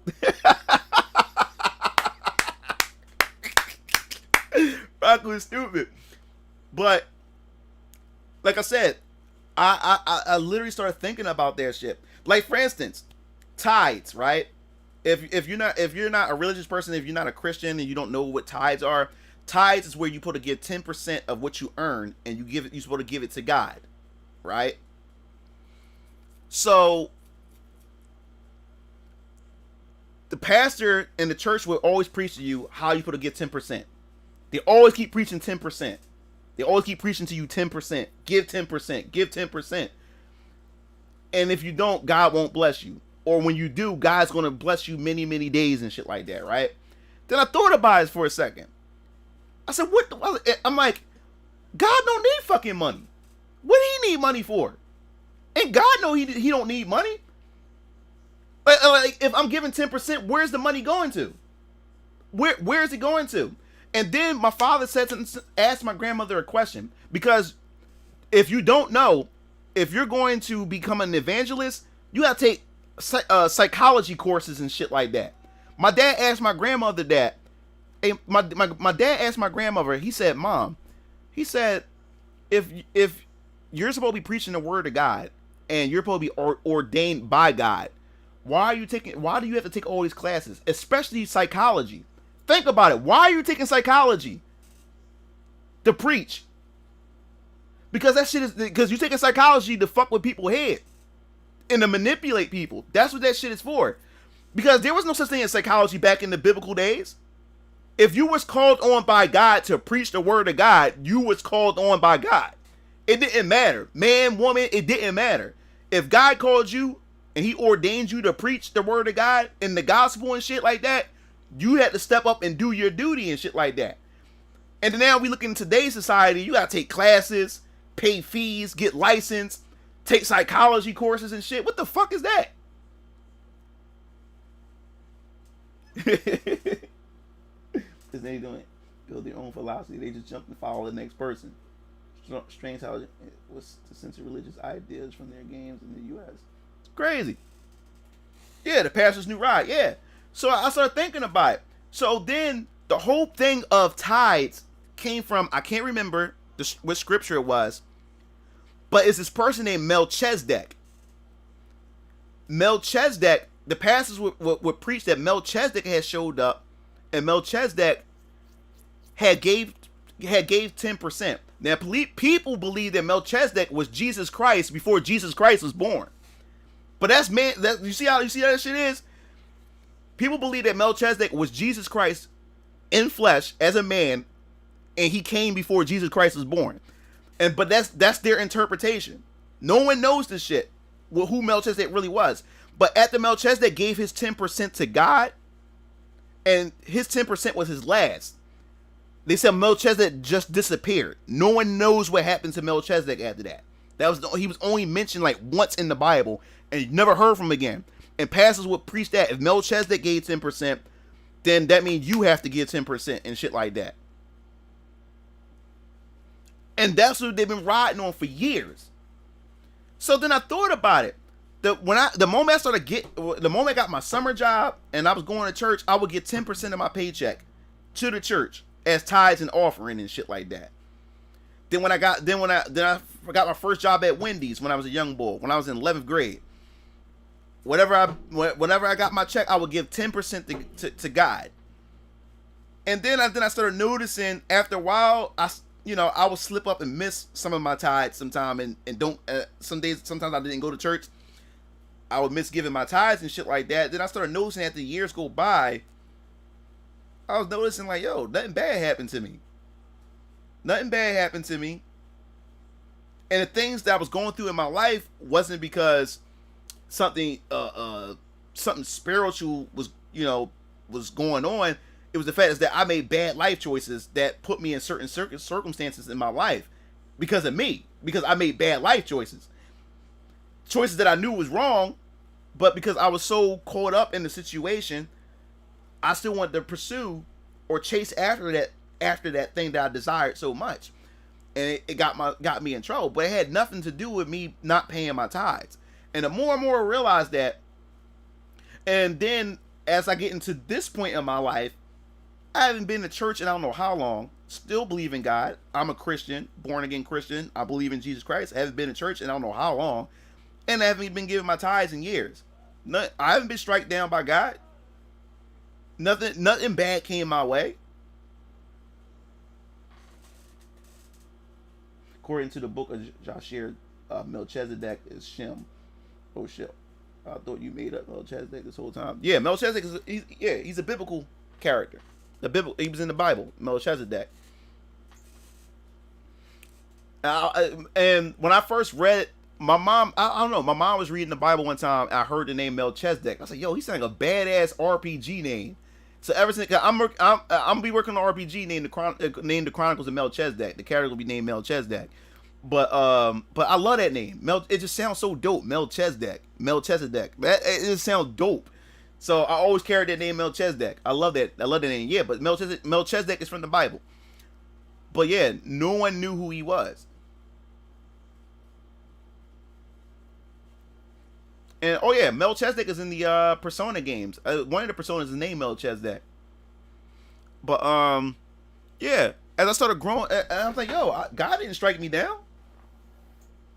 I'm more blessed than I ever was today than I ever was. So that's why I stopped feeding into these church going people, saying stuff. I have my own walk with Christ. My walk is different from other people's walk. I don't judge other people's walk with Christ.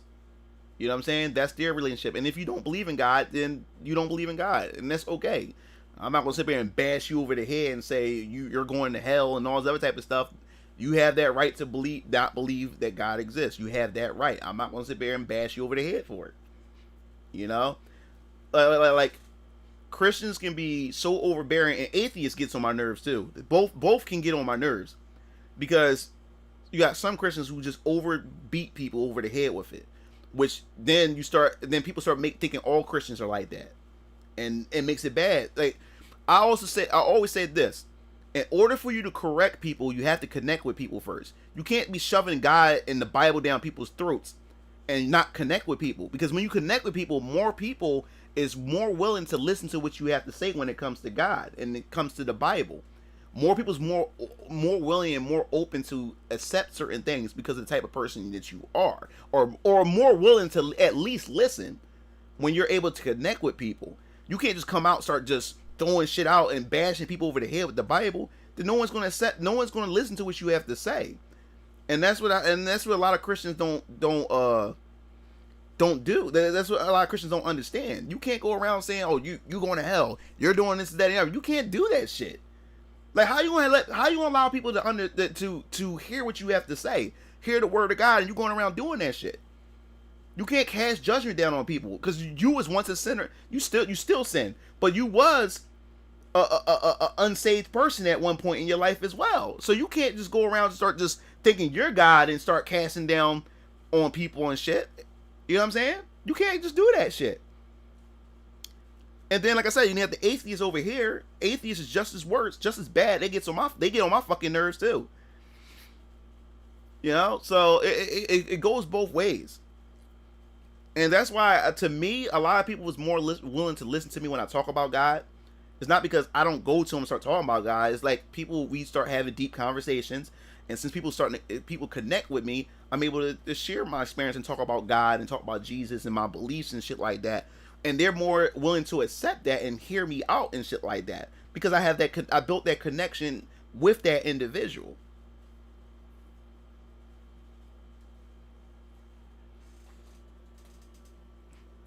He said, I agree. Sure ain't got 10%.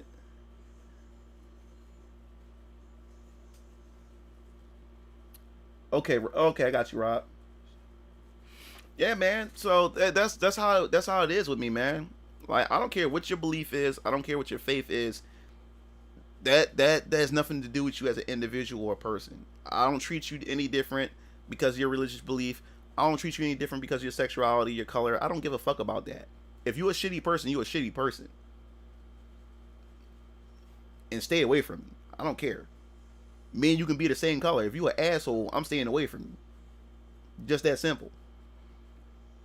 And we have to get out of this whole superficial thing and this whole thing segregating people and separating people by what they identify themselves as and their race and shit like that. We're going backwards. We are regressing. We're not moving forward. We're going backwards. But they're hiding behind social justice to push this shit. You know?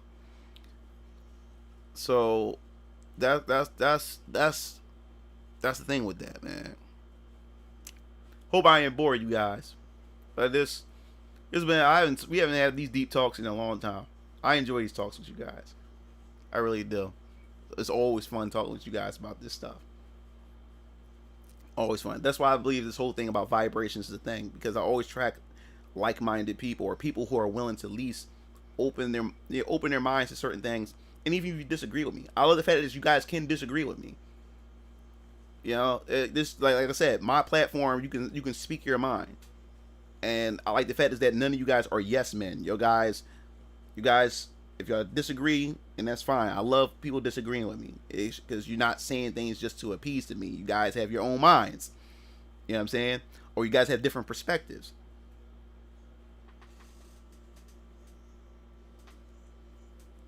Oh, thanks, Moses. Oh, yeah. He said, it's funny because a lot of the buttholes are in positions of wealth and power. Yeah, because he put these assholes in position of power. We allow these people to juke us. You know? What's up, Captain Bread? Yeah, we put these people in position of power. We allow these people to trick us. Like I said, this new, like right now, what's going on, and with this current office that's in power right now, their whole talking point was about they fed everybody racism and fear. Their whole campaign ran on this election season was racism and fear, and everybody bought right into it.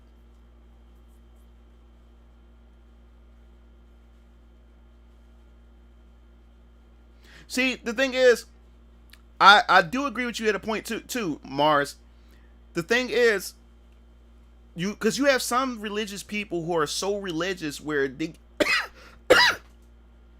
they're not willing to like you got some people who are so religious that they don't think about certain things.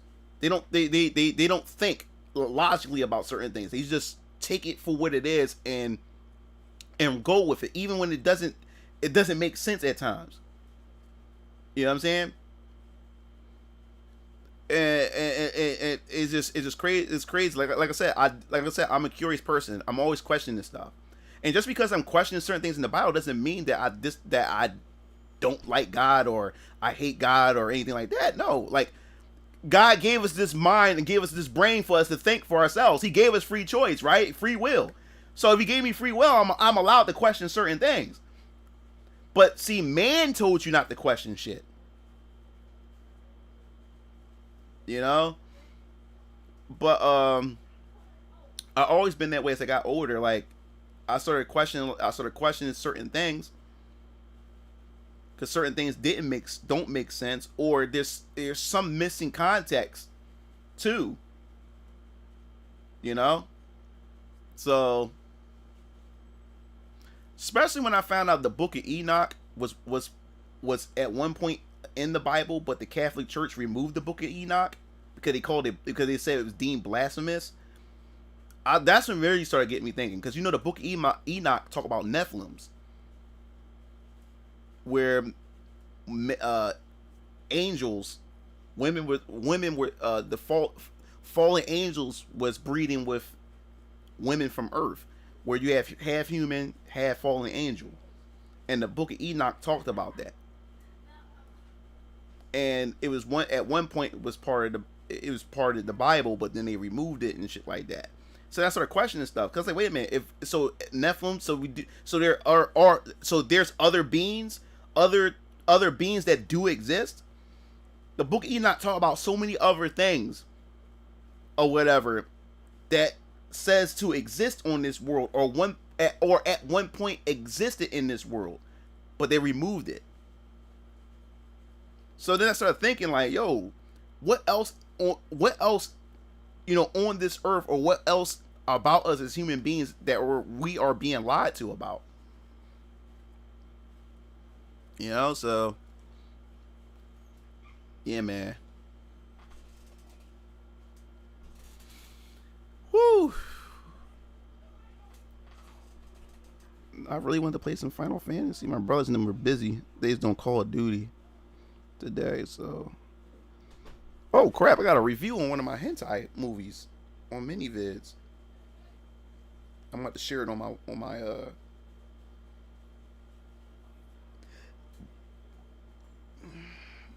I'm about to share it. Yeah, I'm definitely sharing that on my Twitter. Book of Jubilees and Josh here too. Have you read that? No, I haven't read any of those.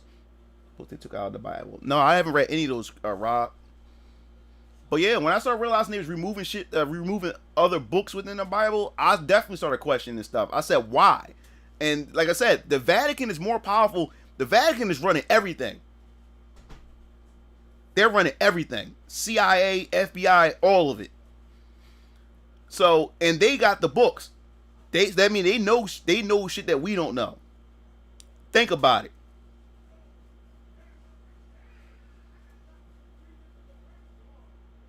Yeah. That's what I'm saying. This world is going to flip upside down once we actually start learning a lot of shit, dog.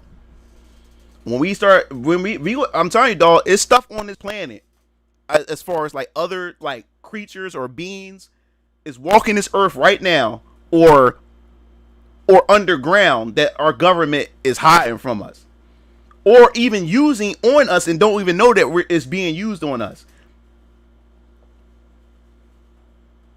Like, it's gonna be shit. It's going to blow your mind when this shit come out, dog, and it's gonna be crazy. Said knowing is not enough. Apply what must do. It's a good question. Would you really want to know everything there is to know about existing? That's the problem, though, Moses.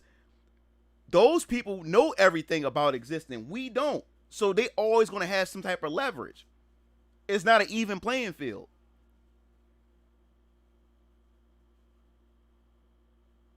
He said, I can't wait to find out the meme's going to be legendary. Dude, no, there's going to be a lot of people that's going to be in mental that's going to need mental help. You remember like Sword Art Online when they've been on Sword Art Online, once they got unplugged because they've been in it for years, they had to all go to a special rehabilitation. That's what's going to happen when the truth come out. A lot of people's going to need mental rehabilitations because they're not going to believe the shit that's been going on. They're not going to believe it. And guess what? People like me who are open to this stuff and believe that there's more out there, even though I'm prepared, it's still going to be shit that I'm not going to be ready for, but I'll be able to digest it a little bit better because I'm open to it.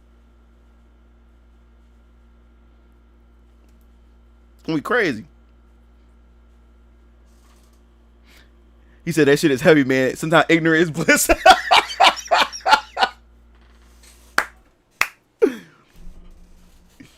Yo, dog. He said sometimes ignorance is bliss. I understand some things is not meant to know, but if it's a way to, if it's going to, if it's for the betterment of mankind, then bring it on. You know what I'm saying? Then bring it on.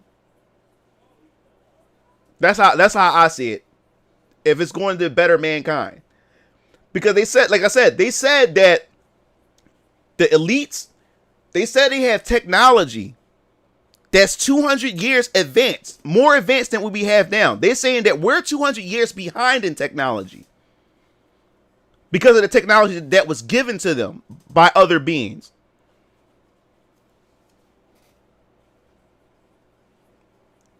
They said that our governments have it. The elites have these technology. I mean, technology that can heal you, that can vaporize your ass, gravity technology, all kinds of stuff that they said they have. They said we're 200 years behind in technology. That's what's been said. We're 200 years behind. They got the technology.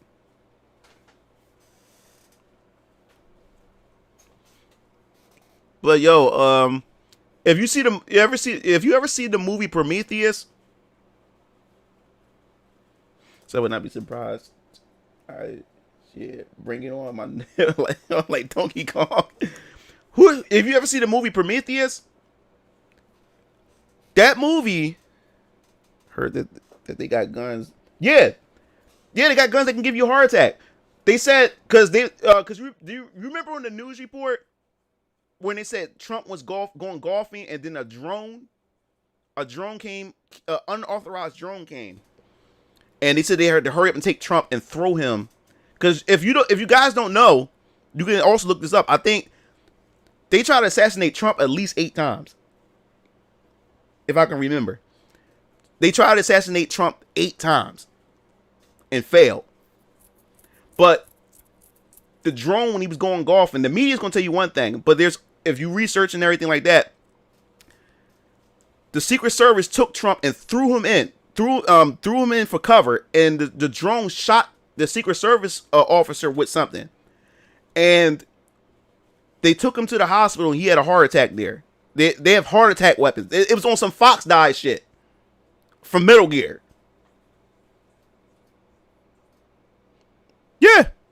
Yeah, I know that, Rob. We also got the ability to change the weather. It's called HARP. It's called HARP.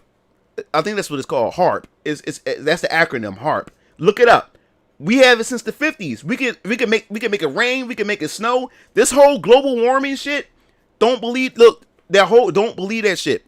That's man manipulating the weather and shit. We have the ability. We have the technology. We've been had the technology to do that shit. We can make it rain. We can fuck with the plates to make earthquakes. We can do all that shit. We been got that technology. Especially like because when you think about it, when certain states or certain areas that normally doesn't rain or normally doesn't snow suddenly snow, they try to blame it on global warming. No, them motherfuckers is doing that shit. They're doing it.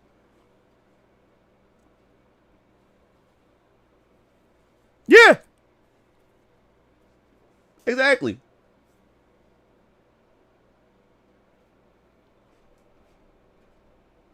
Exactly.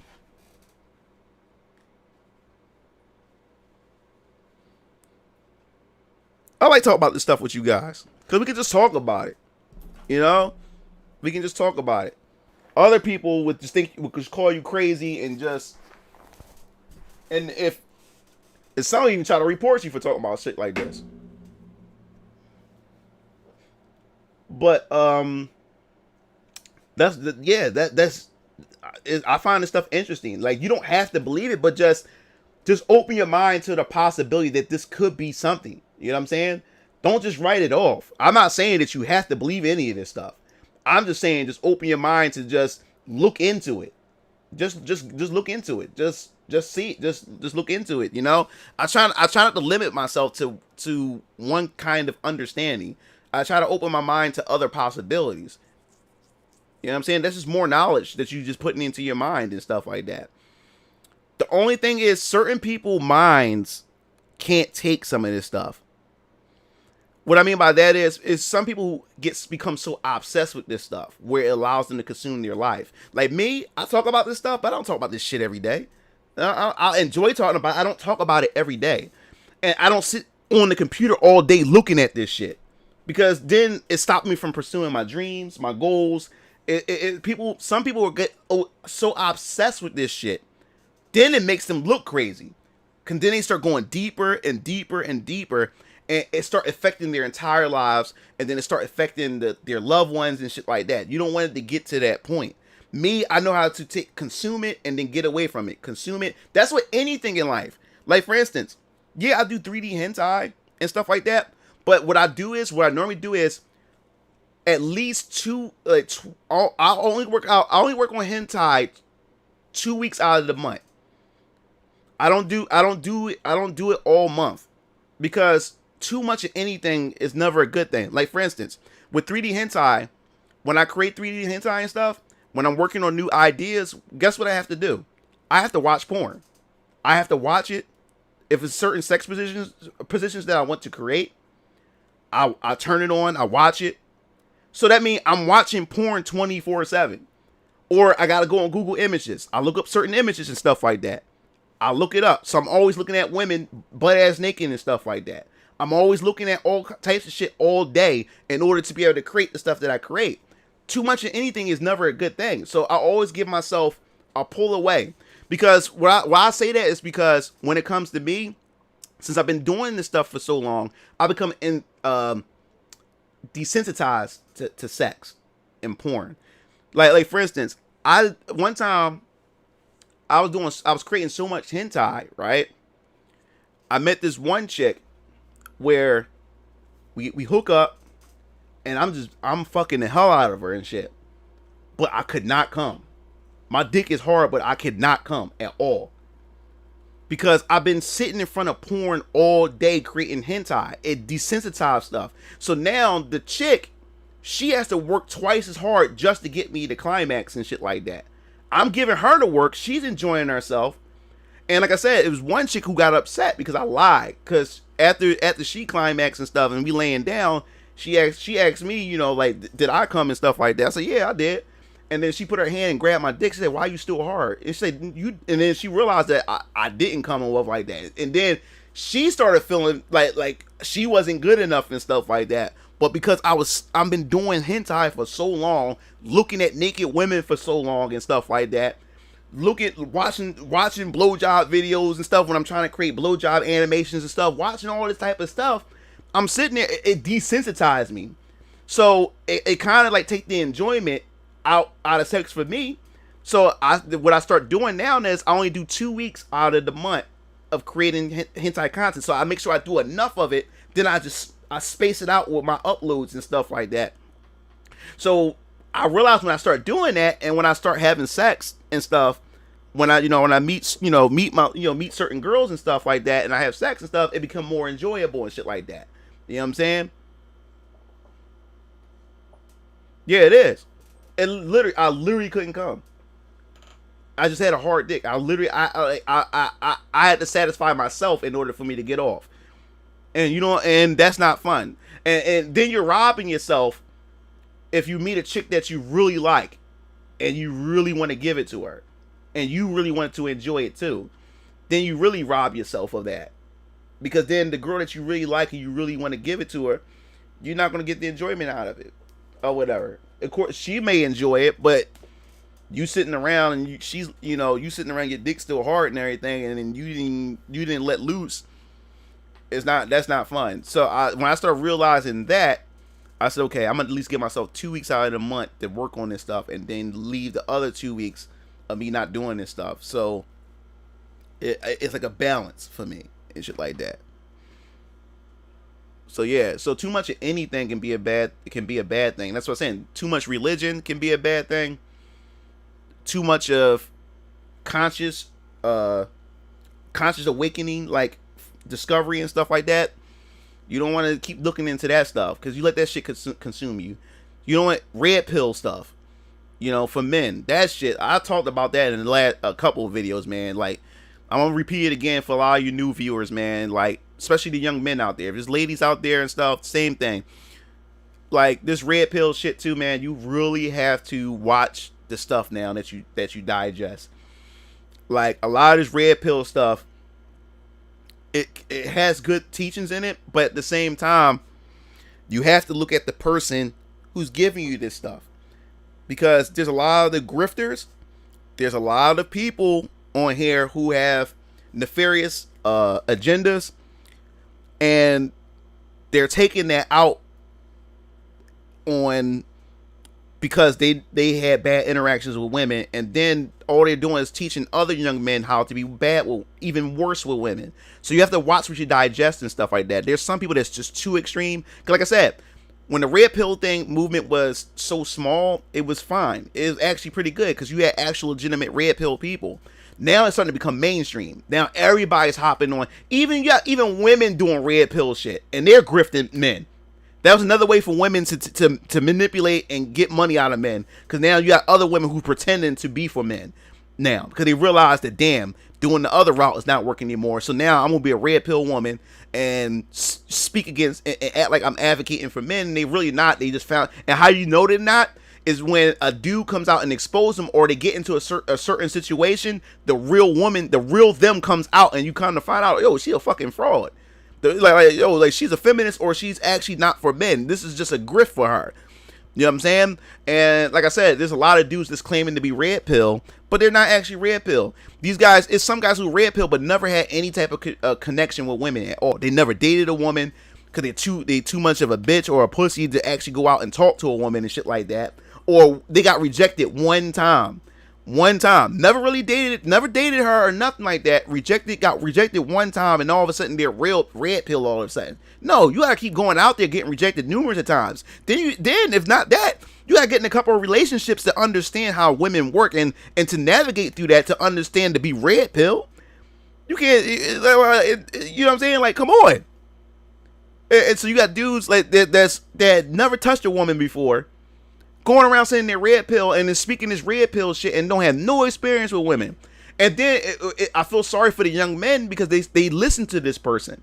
They listen to this person and they take their advice, they take their knowledge, and then all it does is make them worse with women. So now you have to watch that shit out. That's why I don't even digest that stuff a lot. Philosophy, it made my own pill, the fight pill, living by my own code. Yeah, that's why I don't claim a community. You're right. Make your own pill. That's what I did. Make my own pill. I live by my own code and shit like that. Everybody wants to be part of something. Everybody wants to be part of a family. Everybody wants to be part of a group. They want to be associated to something, to a movement and stuff. And like I said, the red pill community does have some good, viable information, but at the same time, now it's hard to navigate it. Because you have some people, some of these dudes got some of these, the most toxic, not want to say toxic, I would say some of the most radical ideas. I'm like, yo, dude, that's kind of radical. That's kind of crazy. I don't know about all that. You know what I'm saying? And you have these young men that's looking for answers and shit. And they go to these people and then they take that advice and they go out there and they get worse. They get worse with women. You know what I'm saying? So that's right. These hoes ain't loyal to the red pill cause, and some guys who preach red pill are phonies who still play with their balls in their great grandma's basement. Yeah, you got, and then that's what I'm saying. It takes more than than taking somebody's word. You also got to see if they're actually practicing what they're preaching. Because like I said, there's a lot of red pill dudes out there that's not practicing what they're preaching. They say all this other type of stuff, right? And then a woman come into the picture, and they just turn to a complete simp. They just turn simp. Everything that they said, they just go out. It goes out the window, because then that's how you know that this guy is not used to being around women. So this stuff that he's spewing out his mouth, he's just speaking out of frustration because no woman wants to talk to him. And then finally a woman comes into his sight. He don't know how to behave. He just get jittery. It's like a cat finally got a fish in his hand trying to hold on to it. That's why and it's just sad. Like that's why a lot of dudes would email me because like I said, a lot of you guys already know that I shoot porn. Like I get hired as a cameraman and shit like that. I shoot porn and all this other type of stuff. So I'm around a lot of women. I'm around a lot of models. And you got some dudes that would hit me up, dude, can I at least come to your shoots? I just want to look. If you want me to just hold the light fixtures, I'll do that. And these guys are so desperate and shit like that. Like it's like the way these guys talk is like they've never been around. They just want to be around a woman so bad, and it looks and sometimes I see why females act the way they act. I'm like, dude, calm the fuck down. It's just a woman. Like, chill. Like this dude, like these dudes be so super thirsty. Like they was literally begging me, dude, let me just come to your shoot. Can I hold the camera or something? Like it's like they that thirsty. It's like they never had a woman before. And like, dudes, you have to like chill. If you realize, sometimes you may be having a hard time with women is because you don't know how to fucking act around them. Sometimes you act so jittery. Sometimes you act so fucking thirsty that you even make the woman feel uncomfortable and shit like that. Or she can feel that vibration that you fucking needy, you fucking desperate, you fucking thirsty as fuck, and they have no respect for you. Like you're causing your own demise around women because you don't know how to behave. That's why when I do meet up with chicks, or if I'm filming, or I don't bring no dudes to my photo shoot unless they're part of the photo shoot. It's only my brothers and my father. They the only ones that come to my photo shoots. Like when we shoot models and stuff like that at our studio, I don't bring dudes. I don't bring them. Like there's a lot of dudes in there that's thirsty as shit. Like, and I'm like, these chicks, they want to shoot with me because they feel comfortable around me. Why the fuck I'm gonna bring dude? Why am I gonna bring you with me?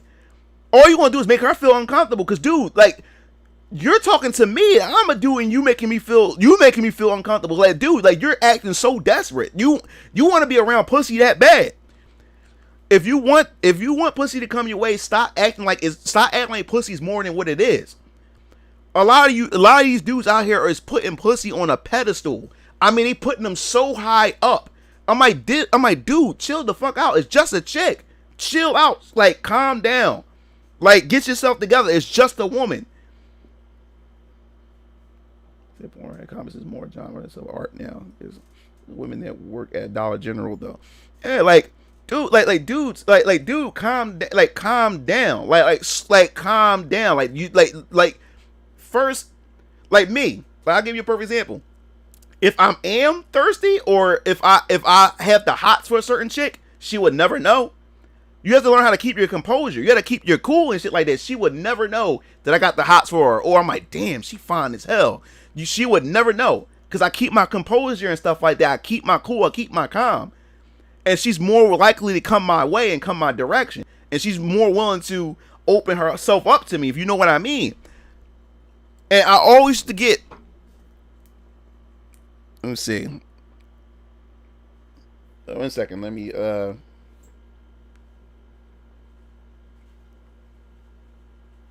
1 second, guys.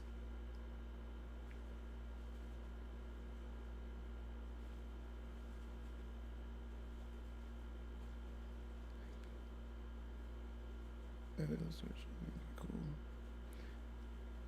There's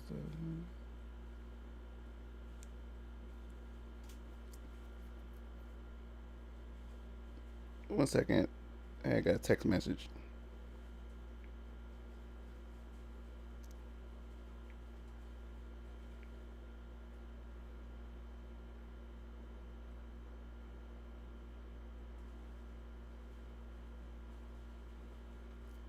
like this one girl, right? It was this one model chick, foot fetish model chick. She never do foot jobs on her OnlyFans or anything like that. She never do that type of content. She don't do sessions. She don't do meetups. She don't do foot job videos and everything like that. She only just do solo feet videos, or she has another girl in her video. So one time she contacted me or whatever like that, and she asked, like, you know, do you do shoots and stuff like that, and pictures and all this other type of stuff. So I was like, yeah, I do that or whatever like that, this, that, and the third. I said I'm also a content creator in the foot fetish community too, this, that, and the third.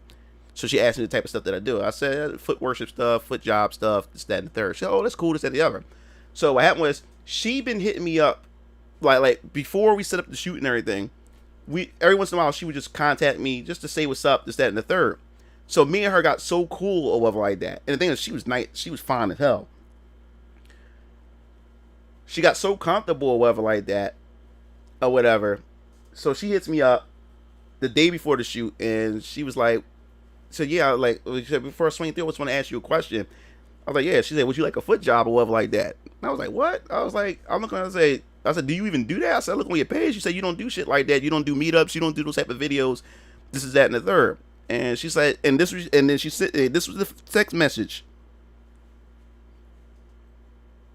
She said, I wanted to let you know, as a compliment, you're like the only guy / producer that hasn't been a creep and is not a creep, and I feel so comfortable around that. I want to give you a foot job. This is what she said on my text message and shit like that. So I was like, all right. So she came around at the shoot or whatever like that. She gave me a foot job, and I was able to film it and have it in my archives and shit like that. So I like, not only did I got paid to do the shoot or whatever like that, I also got a foot job video out of the deal. So, but it's the fact is that a chick that normally the chick that who has a chick will break rules for guys that she deems is worthy to break rules for. So if you're a guy that's constantly being a creep, or you're a guy that's constantly being a weirdo, or you're a guy who's just seen desperate and thirsty, she's not going to have respect for you. She's going to have more rules on you. Remember porn music? Nah, Rob. Hella bass. Yeah, so things they pressure by their male friends to get a girlfriend. The media watch sells it. False reality about relationships, and that's the thing.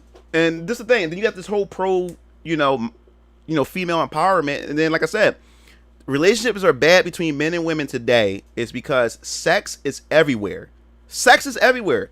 Go on Twitter right now and type in blowjob, type in tit jobs, and like I said, I do 3D hentai. So since I do 3D hentai, most of my followers are into porn and hentai. So even when I go on, like I can never bring up my 3D hentai Twitter to you guys because nothing but porn shows up. You can find porn anywhere, and women starting to fail to realize they can't get a good man, or they can't get a stable relationship, is because, one, if you're out there exposing yourself on the internet on full display to everybody, no man wants the woman that's on full display 24/7. No man wants that.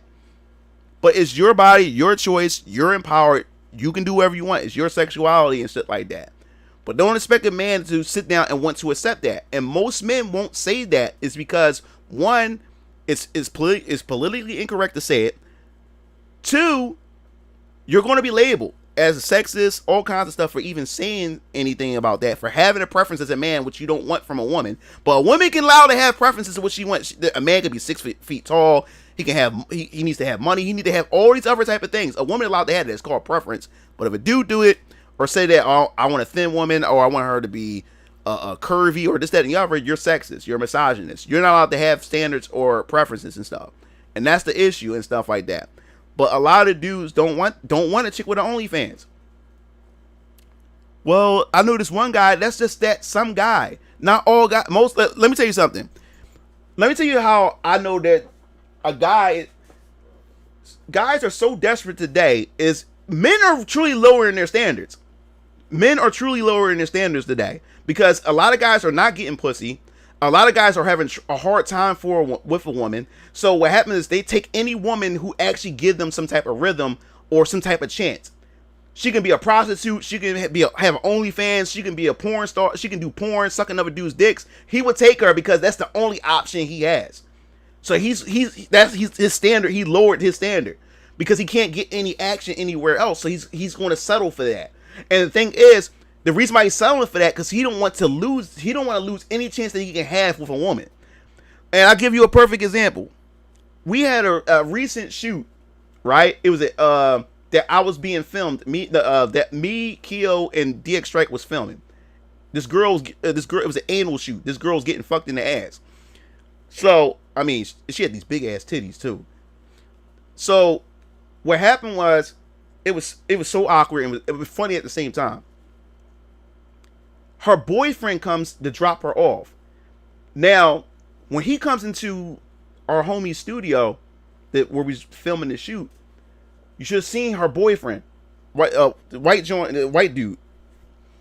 He comes in and his eyes get big and he looks nervous because when he comes into the studio, he see 3 black guys. Because our homie, who we doing the film for, whatever like that, he's in the bathroom.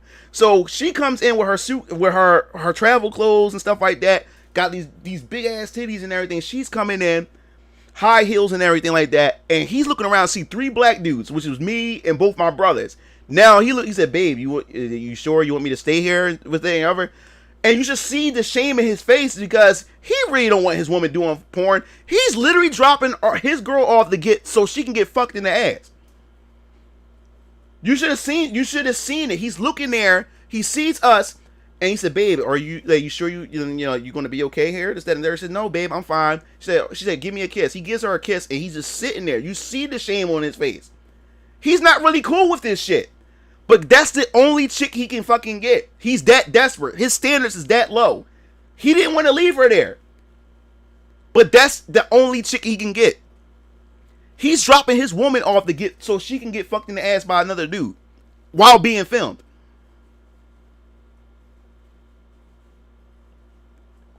Yeah, oh yeah, Smurf. Yeah. So he comes in, like I said, he was shook. He comes in to see 3 black dudes. We sitting there with our camera, we sitting there and shit like that, just talking and everything. And we turn around. It got so awkward because she walks in, and when I say her titties is big as shit, I mean crazy. She man, like crazy. But anyway, she comes right in, and happy, and a smile on her face, and he looking nervous as fuck. And you can see on his face that he really not down with this shit. And she gives him a kiss goodbye. And she said, "I'll call you when I'm done." And you see him leave, and she's going right in to get fucked in the ass. Me and some of these athletes and musicians who mess around with the same women. A lot of these dudes don't know how to get the right women for them. Yeah. Yeah, so I'm like, it is cuck shit, man. It's freaking cuck shit, man. He has no respect for himself. A man who has integrity and a man who really has respect for himself wouldn't even date a woman like that. You're literally dropping your woman off to get fucked by a bunch of dudes. I was like, yo, I couldn't believe it. I was like, yo, it was so awkward. And let me to give you a perfect example of how women love attention. It's because she came in, she's fully clothed, right? She goes, and the thing was, she didn't even go in the bathroom. She just came in and just took her clothes off.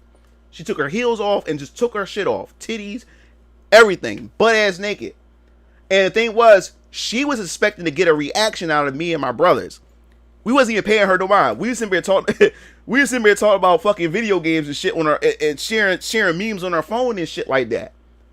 So, since she didn't get the response when she took her clothes off, that's when she got in front of us, butt ass naked, like stood in front of us, so we can look at her, and we still didn't give her that attention. Like, chicks love validation, and even with her clothes off, even with her nice body and everything, she was expecting us to go crazy or get thirsty and shit like that. So the whole night or the whole time during the shoot, she's spreading her legs open. She's doing all kinds of stuff. While she's getting fucked like that, she's looking in her eyes, licking her tongue at us and shit like that, trying to get in a response from us or whatever. He said, "Trust me, he getting laughed by his friends." It's the scene on the tub. Damn, drop off your lid to get dick down on can. That's just some soulless dude. Yeah, dog.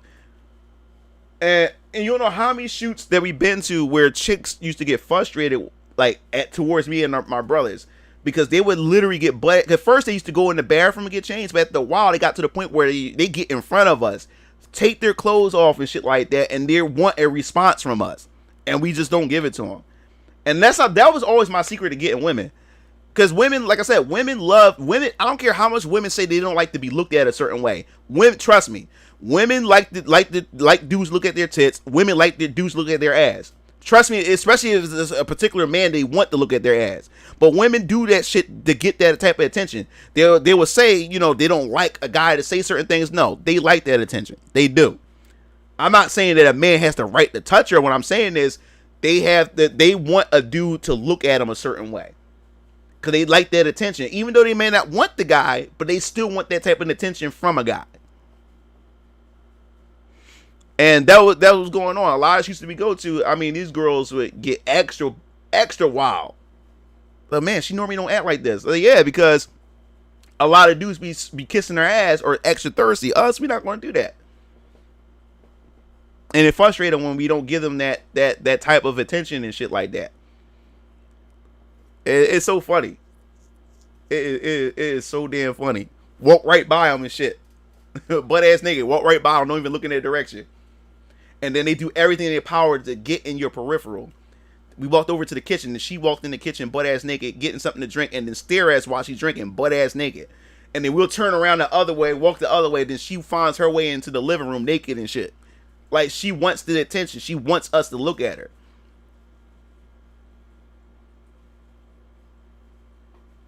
That's why they be getting them tattoos too. Yup. Trust me, man. Being in the adult industry, I seen a lot of shit when it comes to women, dog. I seen a lot of this shit, man. Yeah, subverting the expectation is the best thing. That's why I tell you, fellas, man. If there is a chick that you do like, man, don't make it obvious that you do. I know it's ass backwards, but women seem to chase you more is when you don't make a big deal out of them. The moment you start making a deal out of them is when they start treating you like a fucking simp. They start treating you like a fan. They start treating you like a manservant after that. Think about it. Why do you think they chase after the fuck boys? Because the fuck boys don't give them the time of day, or they ignore them. They don't give them that validation. The women want validation so bad, so they start chasing after that man to try to earn his validation. They don't respect men who's constantly validating them 24/7. That's why some guys don't understand. Like, I call her beautiful. I call her this. I do this and do that. You're nigga, you a fucking simp. You no challenge to her. She already puts you in another. She puts you in the friend zone. She puts you in another category. Because she like a woman claim that she want that stuff. She really don't. She don't respect that shit. The thing is, don't listen to what a woman says. Look at what she does. She can say this. She can say the most politically correct thing what she wants from a man or how she wants to be treated. But look at the actions and how she responds to how she really wants to be treated. I keep telling dudes that. Stop listening to what this bullshit that females be telling you. I want a guy that's sensitive. I want a guy that's this. I want a guy that's that. But then you look at all her boyfriends and shit like that. All of them were fuckboys. And she keep chasing after them. So you don't want a guy that's sensitive and shit like that. And then the guy that she did have that was sensitive, she broke it off with him. He didn't break it off with her. She broke it off with him. Because she found him as weak. Or she cheated on him with a guy that's opposite of him. So always look at her actions. Never believe what she says out her mouth. Because it never lines up to what she says.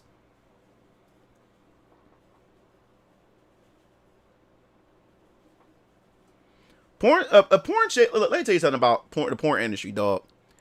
And I'm going to tell you this. A chick, I don't care what chick it is. If you got the money, she will fuck you. If you got drugs, she will fuck you. And if you got a particular lifestyle that she wants so bad, she's going to fuck you. That's how it is. You're going to fit in either of those three categories. If you got money and you want to pay her money, it may sound sexist. Every woman got a price. I'm telling you, dude, I've seen it so many times. I've seen so many chicks, and since I've been in this industry, where she's hot as shit, right? I mean, this girl, if you look at her, you wouldn't even think that she would do porn. That's how beautiful she is. And I went to some of these parties, or some of the dudes that she's fucking. I mean, some of these dudes is the most slobbiest dudes I've ever seen. Some of the most slobbiest dudes. They're not even nice looking guys either. It's the fact that this dude's got money. This dude is peeling off money and shit like that. Like I said, every woman got her price. She would bend the rules, or she would throw away some of her morals or her integrity if you got the right price. If every woman has a price. Some prices are higher than other women, depending on the woman. But her mind will change quick if you give her money. If you have the right price and you giving her the money, her mind changes quick. And I've seen some of the hottest chicks fucking some of the most nastiest, sloppiest. Some of them got bad odor and everything. She will be fucking him if he got the money. If he's peeling off to her. Now, the other category, like I said, is if you got drugs. A lot of them chicks that's in the industry is on drugs, bro. And if you got the right drugs, if you got the drugs, she's going to fuck you. She's going to fuck you for them drugs. Because you're the supplier. She wants to be around the drugs. So she's going to fuck you. She's going to do all kinds of shit. Trust me, I'm in the industry. I've seen this shit. If you got the drugs, she's going to fuck you. If you peeling her money, she's going to fuck you.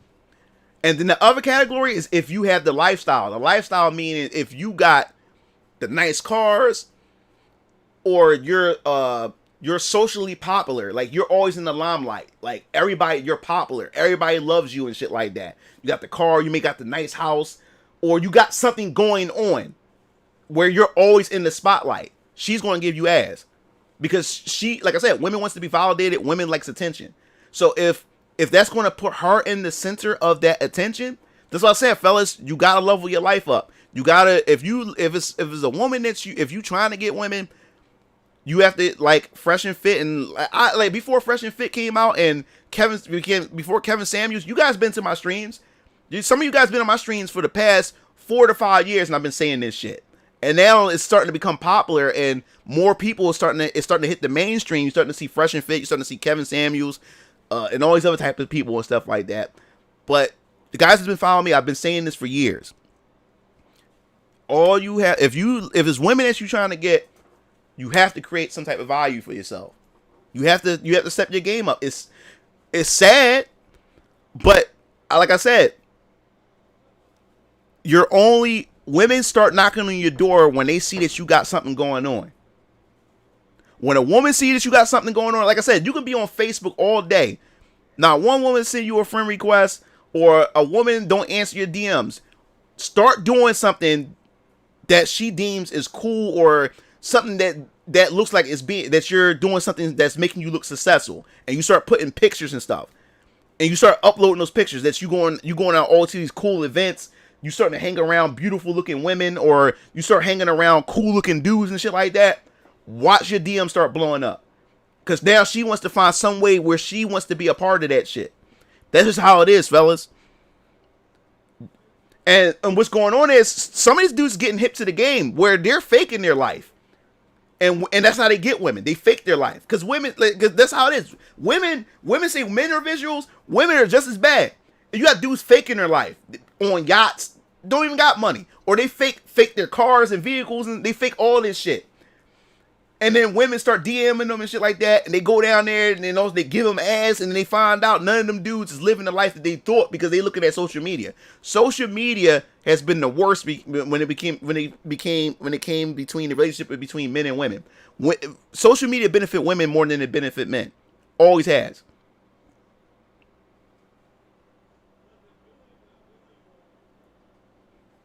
The Little Wayne, he really is a Martian.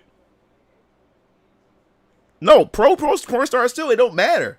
It doesn't matter, bro. Like I said, it's not even just porn stars. It's women in general. They all don't let nobody. Dude, you don't know how many times in the DM a chick is always she asks me like, yo, like $40. Like she always comes with some excuse. Oh, I need help with my rent or something like that.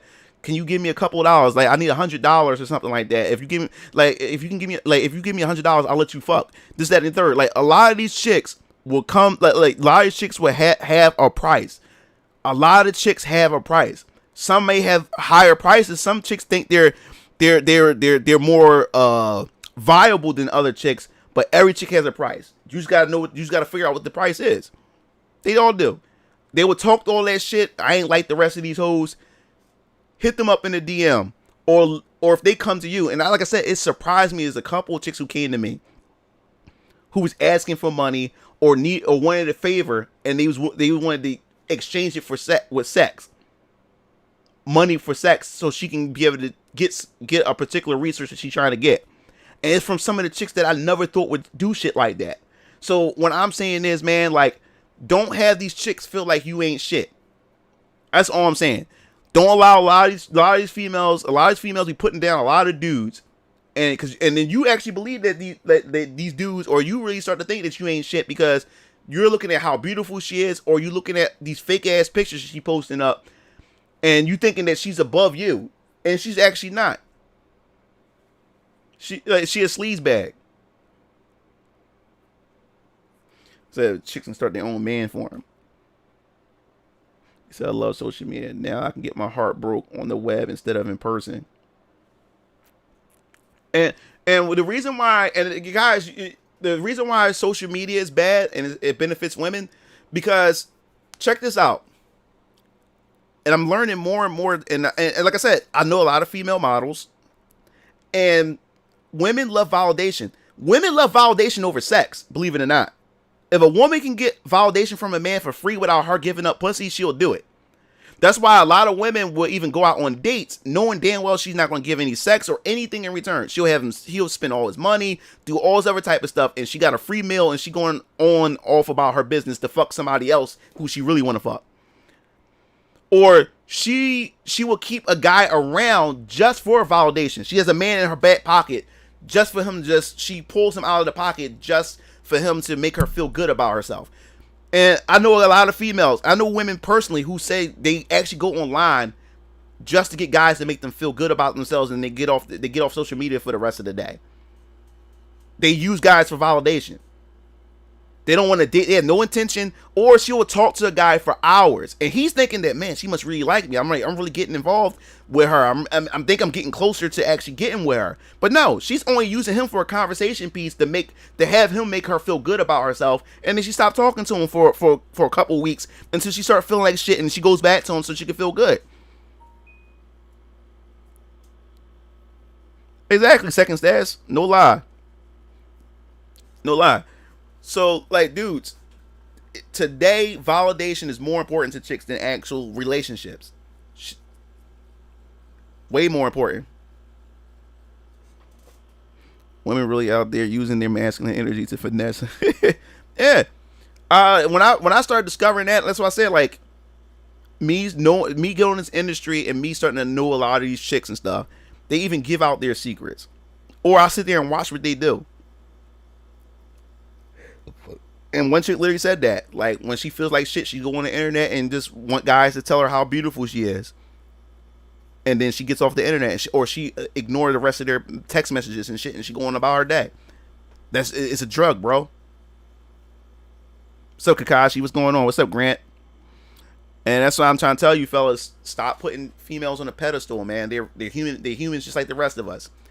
Stop putting them above you and shit like that. You gotta look at us as a person, because a woman can feel your energy. She can feel your vibration that you're needy. She can feel that you have simp energy.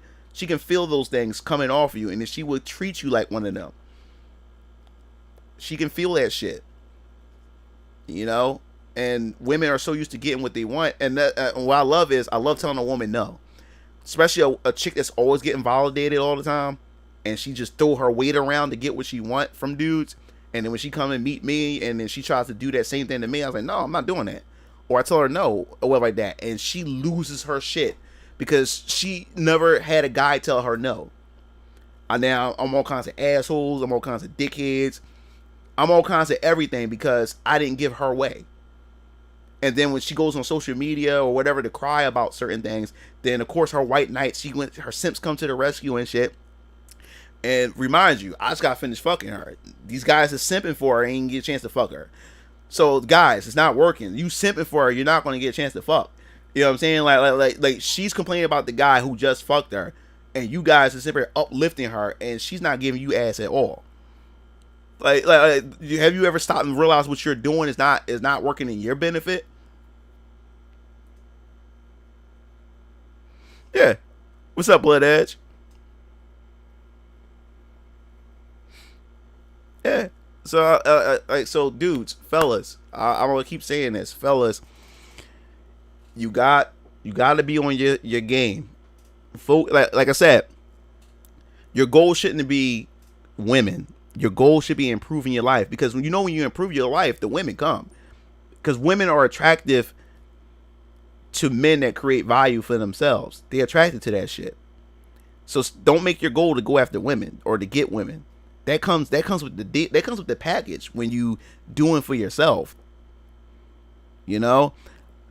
But studies are showing that more men are rather be by themselves than to be around a woman at this point, because of how fucked up what's going on with today's society and the friction between men and women.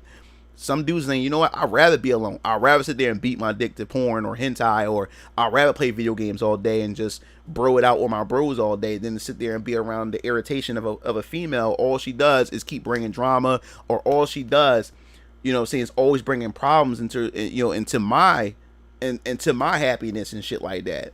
You know what I'm saying? So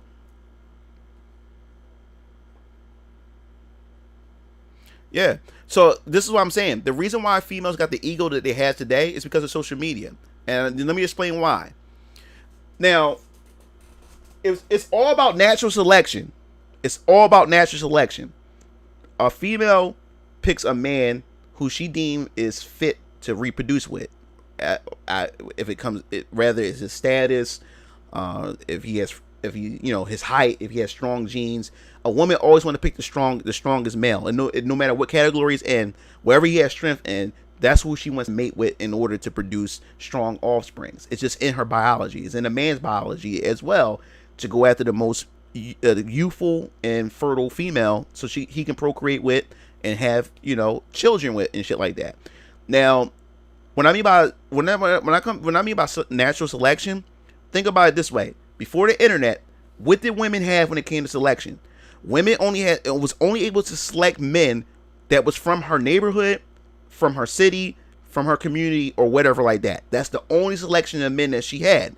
That's the pool that she had, right? Now check this out. If you was a man who liked to go out there and pursue women, 9 times out of 10, you're going to bring home a woman. Now, most simps, right? Most simps are afraid of women. Or most simps are afraid of rejection. So what did those simps do? They would not say nothing to these women. They were more like creeps. They won't say nothing, and they end up going home alone with no woman, and they end up just beating their dick for the rest of their life because they didn't have the balls enough to at least go out there to get rejected. So they never go pursue a woman, right? So guess what the social media did for women? What social media did for women no longer have to go out and select the men within her community, her city, her community, or her neighborhood, or anything anymore. Now she can go out and get a man from another country. She can get men of higher statuses than the average man in her neighborhood, and those guys will fly her out there to fuck her. So now she no longer has to date in her community no more. She can go to another state. She can go to another fucking country if she wants to. She can go meet these guys. So now she's the average guy like y'all, like us, or whatever, like the average guy in her neighborhood, he's invisible now.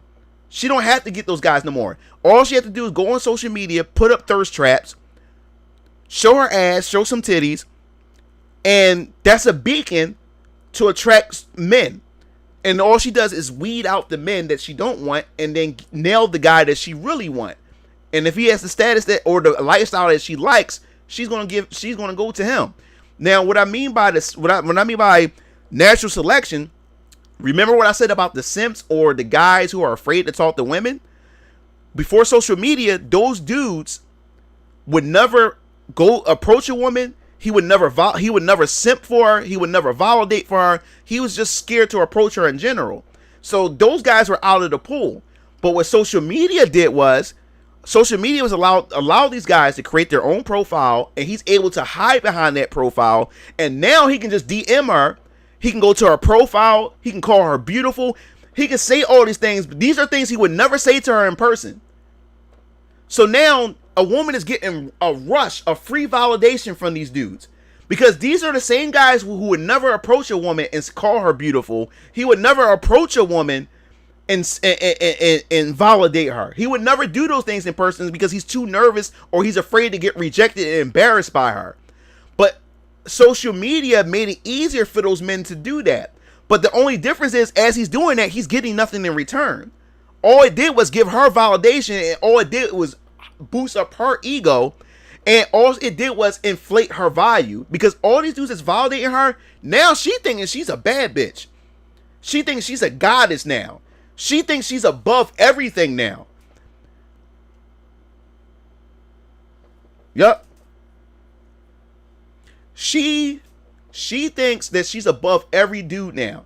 Now she thinks she's above everybody. So now the guys in her neighborhood ain't shit to her no more. She wouldn't even give those guys in her neighborhood a chance in the day. Because now what happens is, give you a perfect example. We had this one model we took pictures of, right? She comes in to the studio and she starts sharing information with us. She was dating some guy that was playing for the Eagles. This is like 3 or 4. It was like, let me get it right, because this is before COVID. So yeah, this is 4 years ago. She was dating the guy and fucking the guy who was on the Eagles, right? She ended up breaking up with him, right? Now, check this out. If a basic chick, right, who has no status, like she's a chick that works at a Starbucks, but she's a nice looking girl, and she does modeling on the side. She really has no value at all. But the thing is, she was able to get fucked by an NFL player, right? Since she's been fucked by an NFL player, any guy that's below an NFL player is a downgrade to her. So she won't fuck an average guy anymore. She sees herself above you now. Because now since she fucked an NFL player, anything below an NFL player is a downgrade to her. You're beneath her now. She would never fuck a guy like you no more, because she fucked the NFL player. Now check this out. The NFL player that she fucked with like that was on the Eagles, he broke up with her.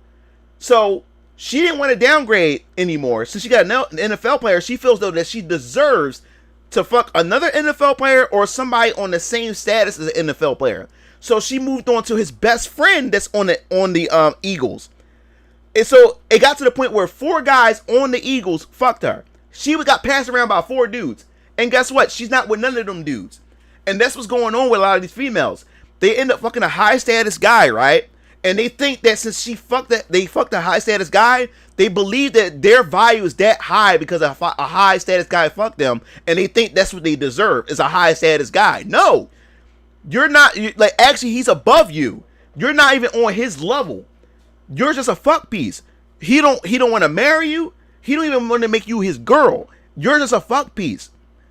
So now she's trying everything in her power to nail down a celebrity or a high status man, and none of them dudes are marrying her. So now she's getting fucked around by all these dudes, and then by the time she look up, she's 30 years old or higher, and now those high celebrity men or those high value men, now they're not even fucking her at all, because they moved on to younger women. They moved on to younger women that look better than her and much more fertile and younger than her. And now she's angry. She becomes a feminist or whatever. Or now she has to settle for a man that she don't want. And this is what it comes in, guys. You have to think about this. Chris Rock said it best. Chris Rock said it was so funny. And I'm going to try to find it.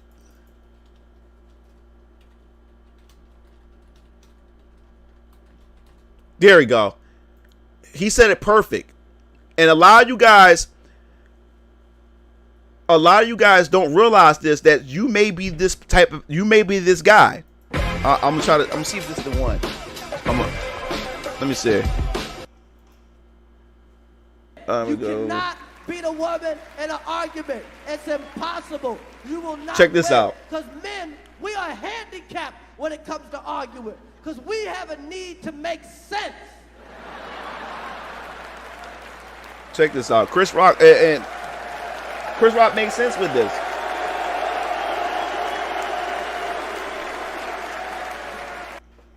Women ain't gonna let a little thing like sense fuck up their argument. Cause she not in it for sense. She's in it for distance and irritation. How long can I talk before this motherfucker snaps? And like I said, try your best to make her happy. Try your best.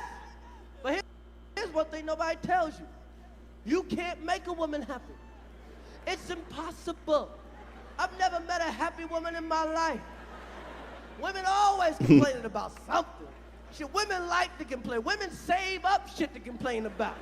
Oh, he don't even know I know, but I'm gonna get his ass on that shit next month. They Yeah, check this out. You about to say it. Complaining. They love it. No matter what you do, your woman is mad at you. If you Here work we go. all the time, why you work all the time? You ain't never home. You always leaving me. I hate this shit. If you home all the time, why you all up under me? Let me get some fucking room to breathe. Damn, stop sweating me. I hate this shit. If you make more money than her, fuck you. I want to make decisions too. You ain't my fucking daddy. I don't need you to take care of me. I hate this shit. If she makes more money than you broke motherfucker. You never have no fucking money. Fuck this shit. I don't want to make all these decisions. I need to be taken care of. I hate this shit. I can't take it. And the number one reason your Here we go, woman guys. is mad, fellas, the number one reason your woman is pissed the fuck off, because you ain't her first choice. You see the women laughing and the dudes, and this is what you gotta understand this too, guys. When it comes to women, I'm gonna go back to it in a second. You gotta understand this too, guys. Sometimes some of you guys, when you with your girl, you wasn't her first choice, and she treats you as if you wasn't her first choice. She picked you out of convenience because the guy that she really wanted, either that she tried to nail down, she couldn't get. He told her to fuck off, or she fucked it up. So now you are her second option, and she treats you like a second option. She don't treat you with respect. She's always angry and pissed off at you all the time because she's frustrated that she lost the guy that she really wants. So she's taking it out on your dumb ass. And that's what's going on. There's a lot of guys that's also in marriages where their wife picks you out of married him out of convenience, and that she really didn't want to marry you, but she realized that her time is ticking, and she had to marry somebody and use the closest thing to her. You're not her first choice, and that's why she's unhappy all the time. She's bitter all the time. She's angry all the time because you wasn't her first pick. And that's what a lot of you guys are going through too with these chicks. And even if you're married, if you're going through a lot of that shit, man, it's because you was not her first option. And she's always having regrets in her head that, damn, I fucked up that last relationship, or the guy that I really wanted picked some other bitch. So she's always thinking about that other guy and the possibilities of how much her life could have been different if she was with him and stayed with him or kept him or didn't do something to fuck it up. And that's what it is. You ever catch a woman just looking at you but not saying nothing?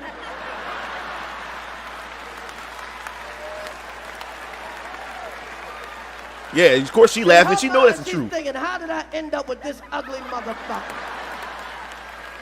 Oh Lord, this motherfucker's ugly and stupid. I had a good man and I blew it. Damn, Lord, kill my man. Kill him, please. Kill him while I still look good enough to get something new. Please kill this motherfucker. And believe it or not, you may think it's extreme. There's women out there who pray to God to divorce you, or try to break up with you while she still have her youth, because she even know that her time is ticking. If she don't, because youth is everything to a man, and so women starting to realize that the younger women's always going to beat an older woman.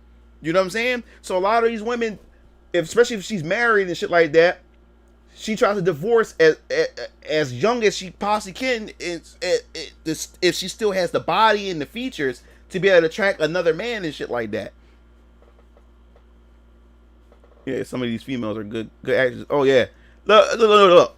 Some of these females are good actresses, and some of these chicks, dog, they should be comic book writers. The fucking universes and parallel universes these chicks be making up in their fucking heads, it be out of this world. Like you have women out there who would act and behave on a situation that never occurred, or you get into an argument with her, and then she come up with this whole concoction filled of lies of something that she claimed that you did, or she act on something that she think that you're going to do, and she acts on it and shit. I'm like, wait a minute, where the fuck did you come up with this shit? Like what the fuck? Like they're good at creating alternate universes. That's what I'm saying. Women should be good comic book writers. Like some of the shit that I heard, some of the shit that I experienced, and some of the shit that I've been through with women and shit, and how they act on certain things, I'm like, yo, why the fuck did you do that shit? Well, I thought this is that the other, and you did this is that the other. I said, what the fuck? No, I didn't. And why? How did you come up with that idea and shit like that? Well, because of this, that, and the other. That doesn't mean that shit. Like, what the fuck?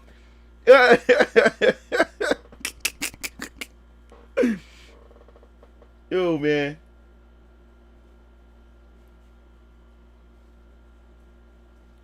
Look, man. Look, older women not bad, but look, it's all about the time be ticking, bro. Like women. The thing is, like, what people don't understand is, man, it's the clothes that keep. Like I said, it's the clothes that keep the body in shape. It's when the shit comes off. Shit start to sag and drop. Yeah, chicks. You would think females should be good at creating comic books and movies and shit. The type of shit that they be coming up with. They be acting off scenarios that never happen, or they be acting off scenarios that they think is going to happen, and they act on it.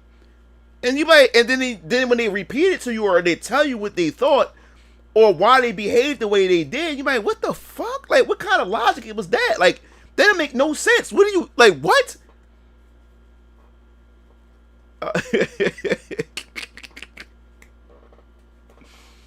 Yeah, that's how it be.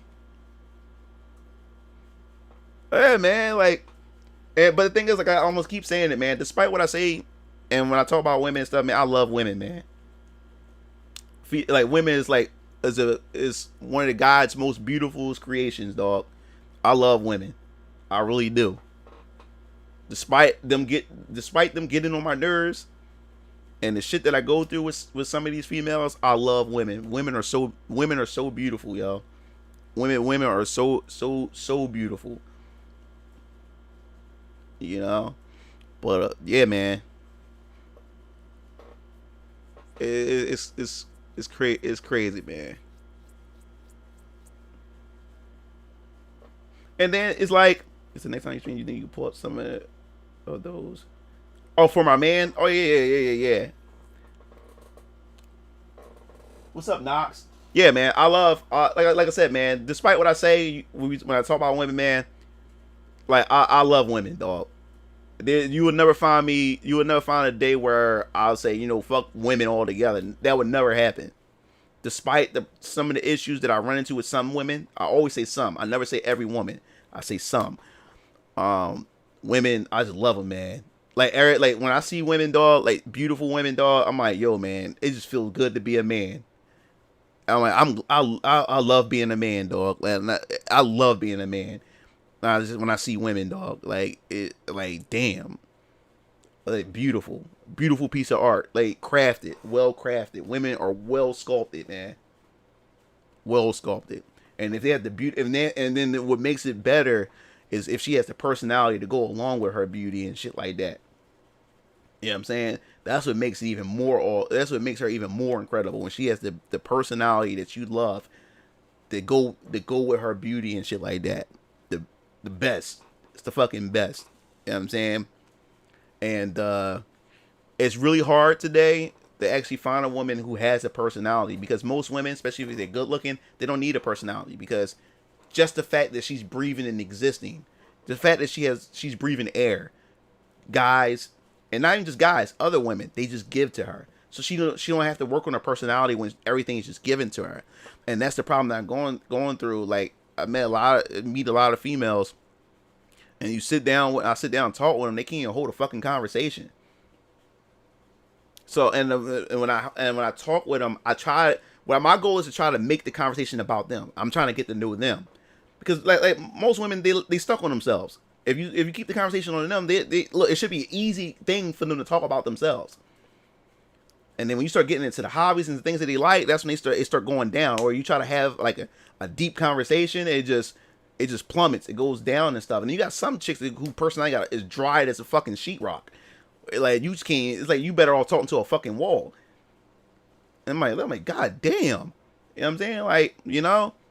And then the women that I do connect with, I notice too, they're either in a relationship or they're talking to a guy who don't have any interest that they have interest in at all. So most of the time she's spending her time trying to please and cater to him, and he really has no interest in anything that she's interested in. And I know it's always the chicks that I have so much like chemistry with. She goes after the opposite or whatever like that, and then she gets mad when things don't work out with that guy or whatever like that, or whatever. So I always try, I'm like, all right, whatever, or whatever. But like, if I was able to if I ever met a chick who does like content creation, and she also has a sense of humor. She can even just have a sense of humor or whatever like that. You know what I'm saying? Or she's able to adapt to my sense of humor and stuff. I'm good to go. Like, whatever like that. I like my girlfriends. I always wanted my girlfriends to be also like my best friend. Like my college girlfriend. Like I said, I talked about this before. My college girlfriend. If things didn't go the way it went, and the thing was, it wasn't her doing. It wasn't even my doing. It was a lot of personal things in her life that was affecting things or whatever like that, and it just didn't work out. But that would have been the woman she would have been my wife. But the thing is, what I liked about her was, I'm gonna explain it again, is she was like also like my best friend, because me and her, sometimes we wouldn't even have sex that night or whatever like that. We would sit down and sit on the bed and just laugh and joke all day with each other. She was just fun to be around, and I was fun to be around her. She enjoyed my company, I enjoyed her. We would sit on the bed and just look at the ceiling and just talk all day. And we didn't even have to have sex. Like, the worst thing about relationship, if only thing y'all have in common with each other is just sex, then it's not going to work. It shouldn't just be sex. I mean, sex, it should be one of the foundations for your relationships and stuff. It keeps y'all both connected together. But if y'all always arguing and fighting, but the only time y'all get along is sex, that's how me and my baby mom was. Like, no matter how much I try to connect with my baby mom, like, she was always going the opposite direction. But the only time me and her got along was after we fucked. Like, we will fuck, and then we get along, and then we back at each other's throats again. And then then we stop and we fuck again. And then we everything's fine once we, when we fuck and after we fuck, and then we back at each other's throats. And the only time we had some type of relief was with sex. That's toxic. That's not a relationship. It's not. But with this girl in college, man, she was incredible, man. Like, I would sit up all day. We would sit up all day until like 3 and 4 in the morning and just talk and have fun with each other and shit like that. And we just enjoyed each other's company. So we had sex, and she was also like my friend, where we just chill and talk. What's up, Coop? What's up, Nova? I enjoyed it. And the thing was, what I also loved about her, she was also willing to try out the things that I liked. Because most of the women that I've been with, they were selfish.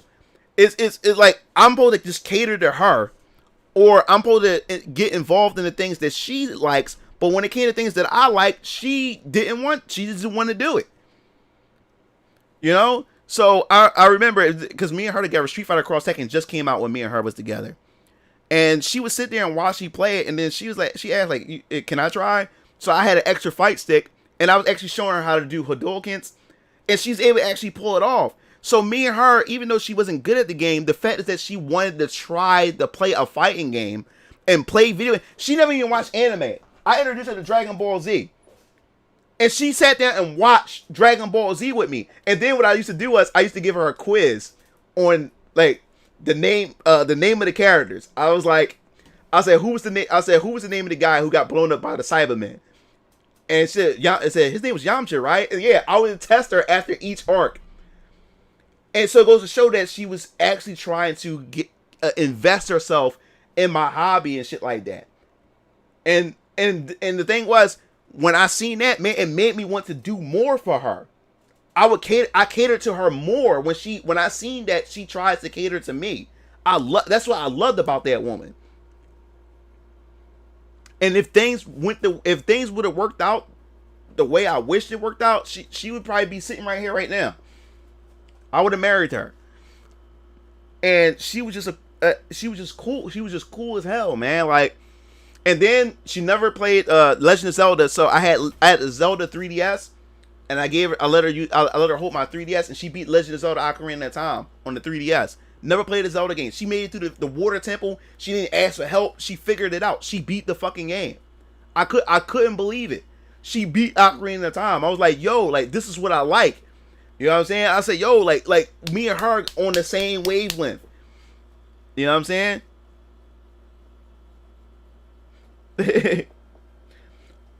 Oh, we didn't hook up was because she was going through personal problems at home. And what happened was it started affecting her schoolwork, and the school ended up dismissing her, which now it became a long distance relationship. And this is when I just broke up with my baby mom. This is when I just became a single dad and all this other type of stuff. And I was like, yo, man, I don't want to deal with I don't want to do this long distance relationship and stuff like that. So I was never able to see her. So I broke it off with her because I just didn't want to do this long distance relationship. And then what happened was I broke up with her during the summertime. But man, it really fucked me up. The whole summer I was so depressed because I really liked her. I really did. I was stretching to say I loved her or whatever like that. And I ain't gonna lie, when I went back to school, I said, no, I'm gonna make this work. The only sad thing about it was she right after that, she ended up moving on to somebody else. And then she got into an abusive relationship, and then she ended up getting pregnant by the dude. Then she ended up having 3 kids, and that was it after that. I was like, yo, this like, and the thing was, I told her one day, I said, I have a kid. I said, even with the one kid, if you only had the one kid, I would have still took you back. And she says, and she got real quiet. She said, really? Because I really did it that much. I got a kid. I'm not I don't really do this. If you're a single mom, if you have at least one kid, that's as far as I'm going. If you start having 2, 3, 4, fuck that. I'm walking right past you. But she had one. If she had during the time she had the one kid and shit like that, I would have took her back. I would have took her back. I would have moved her in with me and stuff like that. We would have started together. I had my kid, she had her kid and shit like that. But after she went on and had 2, and then she had 3, and all this other type of stuff, it just didn't. So should have wiped it, bro. Yeah, man. I and the thing was, like, she wanted to live with me. She didn't get along with her parents and stuff. She wanted to come back and live with me, and this is why I was in my junior year of college. She really wanted to be with me and shit like that at the time, and I was like, yo, like us, like, you living with me, this is a big step. Like, we just did it. Like, we just got together. You know what I'm saying? And then the thing is, I just broke it off with my baby mom like a year ago from that time and shit like that. So, like, I didn't want to just rush. My problem was, I was also saying to myself, I'm not learning anything or learning from my past mistakes if by rushing into another relationship and not thinking it through. And that was another thing. She wanted to move with me. She wanted to come back to Philly with me. And then the more and more I thought about it, I was like, damn, like, she was worth that. You know what I'm saying? She was worth that. But me, I was so afraid to make that jump after just getting out of a toxic relationship. You know what I'm saying? And going through all the hardships I was going through, I was like, Brian, I'm not trying to be a superhero no more. I'm not trying to save it to these chicks anymore. I'm not trying to do that, because she was going through problems in her life. And a lot of her problems, she used to bring it to me and stuff. And that started to bog me down. And that started getting me depressed, because she was bringing a lot of her problems. And the thing was, I'm there for her. And the thing is, I want to be able to help her. You know what I'm saying? I said, Brian, you're doing it all over again. You think you can save these chicks. And you keep doing that. And the next thing you know, you start bringing on their problems. And then their problems become your problems. And you put them on top of your problems. And they become a domino. The dominoes start to fall and collapse. And then it burns you out. Then you start to explode and stuff like that.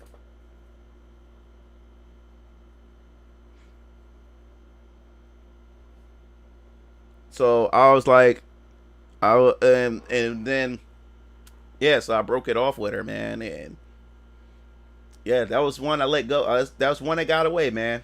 That was one that got away. She was an incredible woman, man.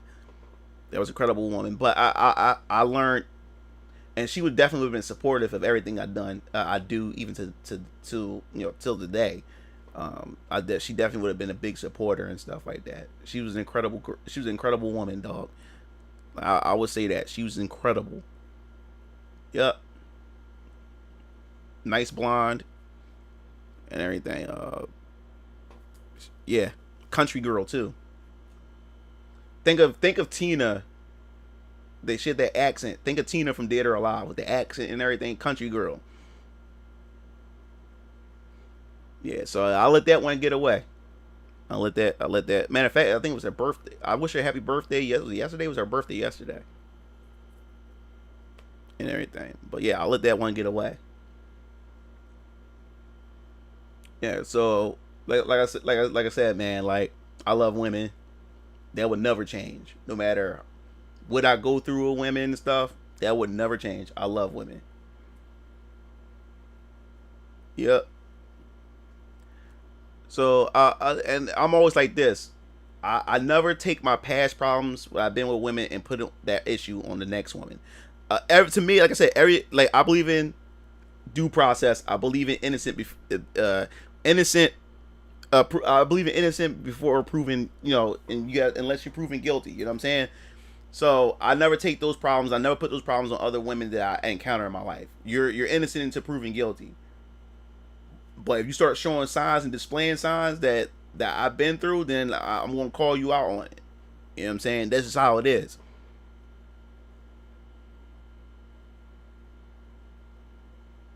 Yeah.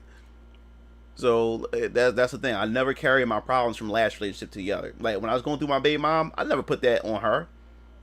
All the problems I went through my baby mom, she never got any anger from me. The girl with my college girlfriend, she never got none of that anger from me or whatever like that, because I never put that problem that I went through with my baby mom, I never took that out on her, because she was a nice woman, man. Like, she was really nice, like, she don't deserve that shit. Like, why would I take that anger out on her? And she was like, and she was very nurturing, man. Like, I never had a woman nurture me like that. Like, when I was going through my problems, she would come over to me and she would actually hold me and press my head on her breast, and she would just rub my head when I was just stressing out, when I was going through my problems. Cause like I said, during the time my baby mom would call and just start shit with me. Like I'm like bitch, you don't even see your daughter. Why is you calling, getting on my fucking nerves? Like, what do you want? Because she found out. Because she went on my Facebook and found out that I had a girlfriend and shit. Then she started calling, pretending that she wanted to see her daughter all of a sudden. She wanted to start doing all this shit all of a sudden. Now that she see that I have a new girlfriend and shit like that. So she started stressing me the fuck out. And I started going through my problems and shit like that. And when I was stressed out, she literally would come to me. And she had that mother instincts. Because my daughter gravitated to her. When my parents would come pick me up from school, from the college campus, and I was hoping, I didn't want my daughter to meet her, because like I said, I don't want to. That's one thing. My daughter never seen any of the women that I encounter in my life, because unless I know she's the one. But this during the time me and her started just dating, so I didn't want her to see my daughter right away until I knew exactly where this is going. But she happened to be there, and my daughter instantly fell in love with her. And my daughter said, "Dad," and my daughter was like 3 or 4 years old, and she's like, "Daddy, can we take her home?" I said, "No, we can't take her home." It's not, it doesn't work like that. But my daughter even gravitated. She had that mother instinct because her mom, because she comes from a household of 7 kids, so her like she was raising her sisters and her siblings on her own at times and stuff like that. So she had that mother instincts to her. Like she has everything that of a wife that I want, that I'm looking for. She has mother instincts. She catered to me, dude. She made me sandwiches. I didn't even ask her. She made me sandwiches, bro. I was in my room, and it was so funny because most of my homies and their girlfriends, they was on that, they on that feminist shit. So what happened was, I'm in there, we watching YouTube videos, and I'm in my homie's room. My girlfriend room is like 3 doors from my homie's room. She comes in with, and we had tuna fish. She made me some tuna fish sandwiches.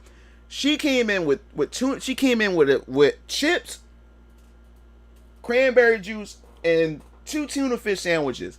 She came she knocked on the door and say, "Hey boo, I made you some sandwiches." Yo, you don't know, like women don't understand how simple we are as men. That shit, out of everything a woman has done, that was something I will always remember. Simple as a sandwiches. She came in with with a plate with 2 sandwiches with chips on the side and something to drink. She came over to me and said, here you go, boo. Like, made you some sandwiches and this, that, and the third.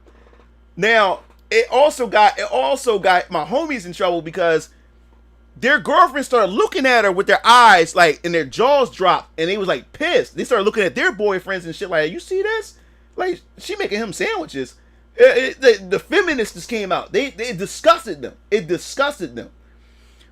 But I was like, oh, babe, it's surprising. I'm like, what's this? Like I said, I made you, I knew you was hungry, so I made you some sandwiches and stuff. Dog, my whole face lit up, bro. What's up, Grant? My whole face lit up when she brought them sandwiches in. Yo, I grabbed her by the waist, pulled her over, gave her a kiss, squeezed her ass and shit like that. Dude, I couldn't believe it. I still remember that.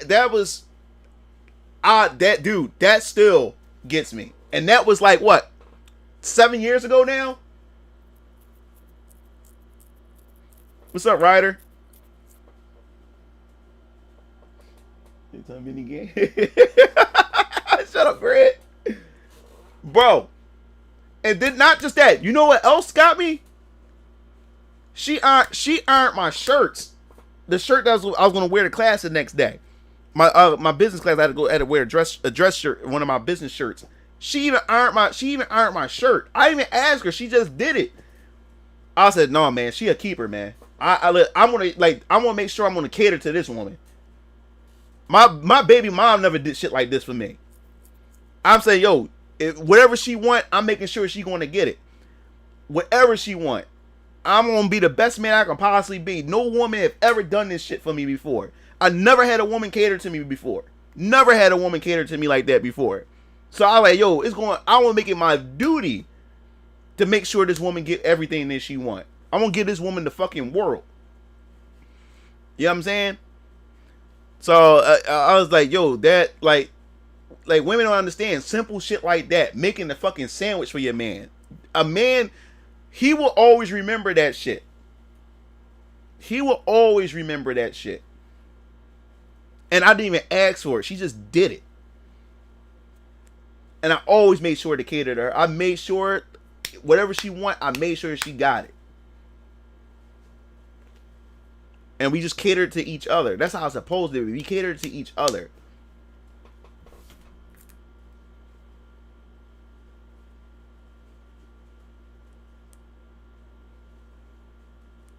Oh, never sell. Somebody bought another one of my hentai movies. But yo, man, that was some incredible shit. That's the type of woman that you want, man. That she's not going to get an attitude if you ask her to do something for you, because especially if you're a guy that's going to do something for her. You know what I'm saying? But she came from a traditional home. Her mom and them was very traditional.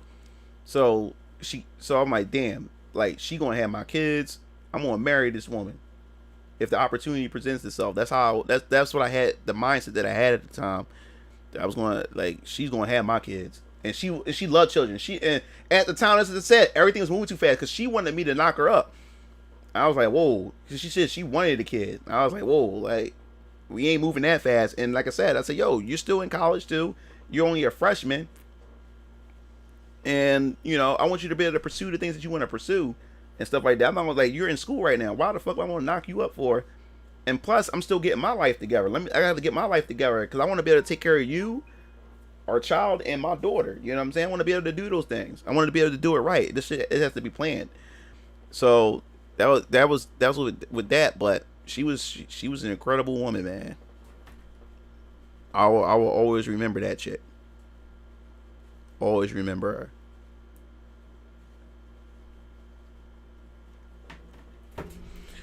Whew, it's getting late.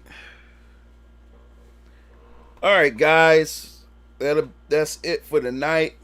I'm taught y'all ears off. I know it's been a long time. It was about time for me to meet you, to talk with you guys. I don't know when I'm going to stream again. Not sure. That's why I don't want to promise anything like for tomorrow or whatever like that. I don't want to promise that I'm going to stream or anything tomorrow. So we want to just wait and see, play it by air. If anything, probably Keel, probably stream or whatever. But like I said, go to the DX Strike. Not the DX Strike. Go to the Game Fiends channel. Go to the Discord to stay up to date with stuff that we're doing and stuff like that. I really appreciate. I really appreciate it. 21 people came in and viewing the stream, which is dope. I love when people come in like that or whatever. I think the highest viewership I got on the stream was like 45. Yeah, it was 45 was the highest I ever got. But yeah, man, like I hope you guys take this knowledge, man, and yeah, man, just don't let life bog you down. Always try to think positive. Stay away from negative people. You want to be around people who have positive vibrations and everything, and just pursue your goals, pursue your dreams, man. That's what you need to do, So I'll be seeing you Game Fiends later. Peace out.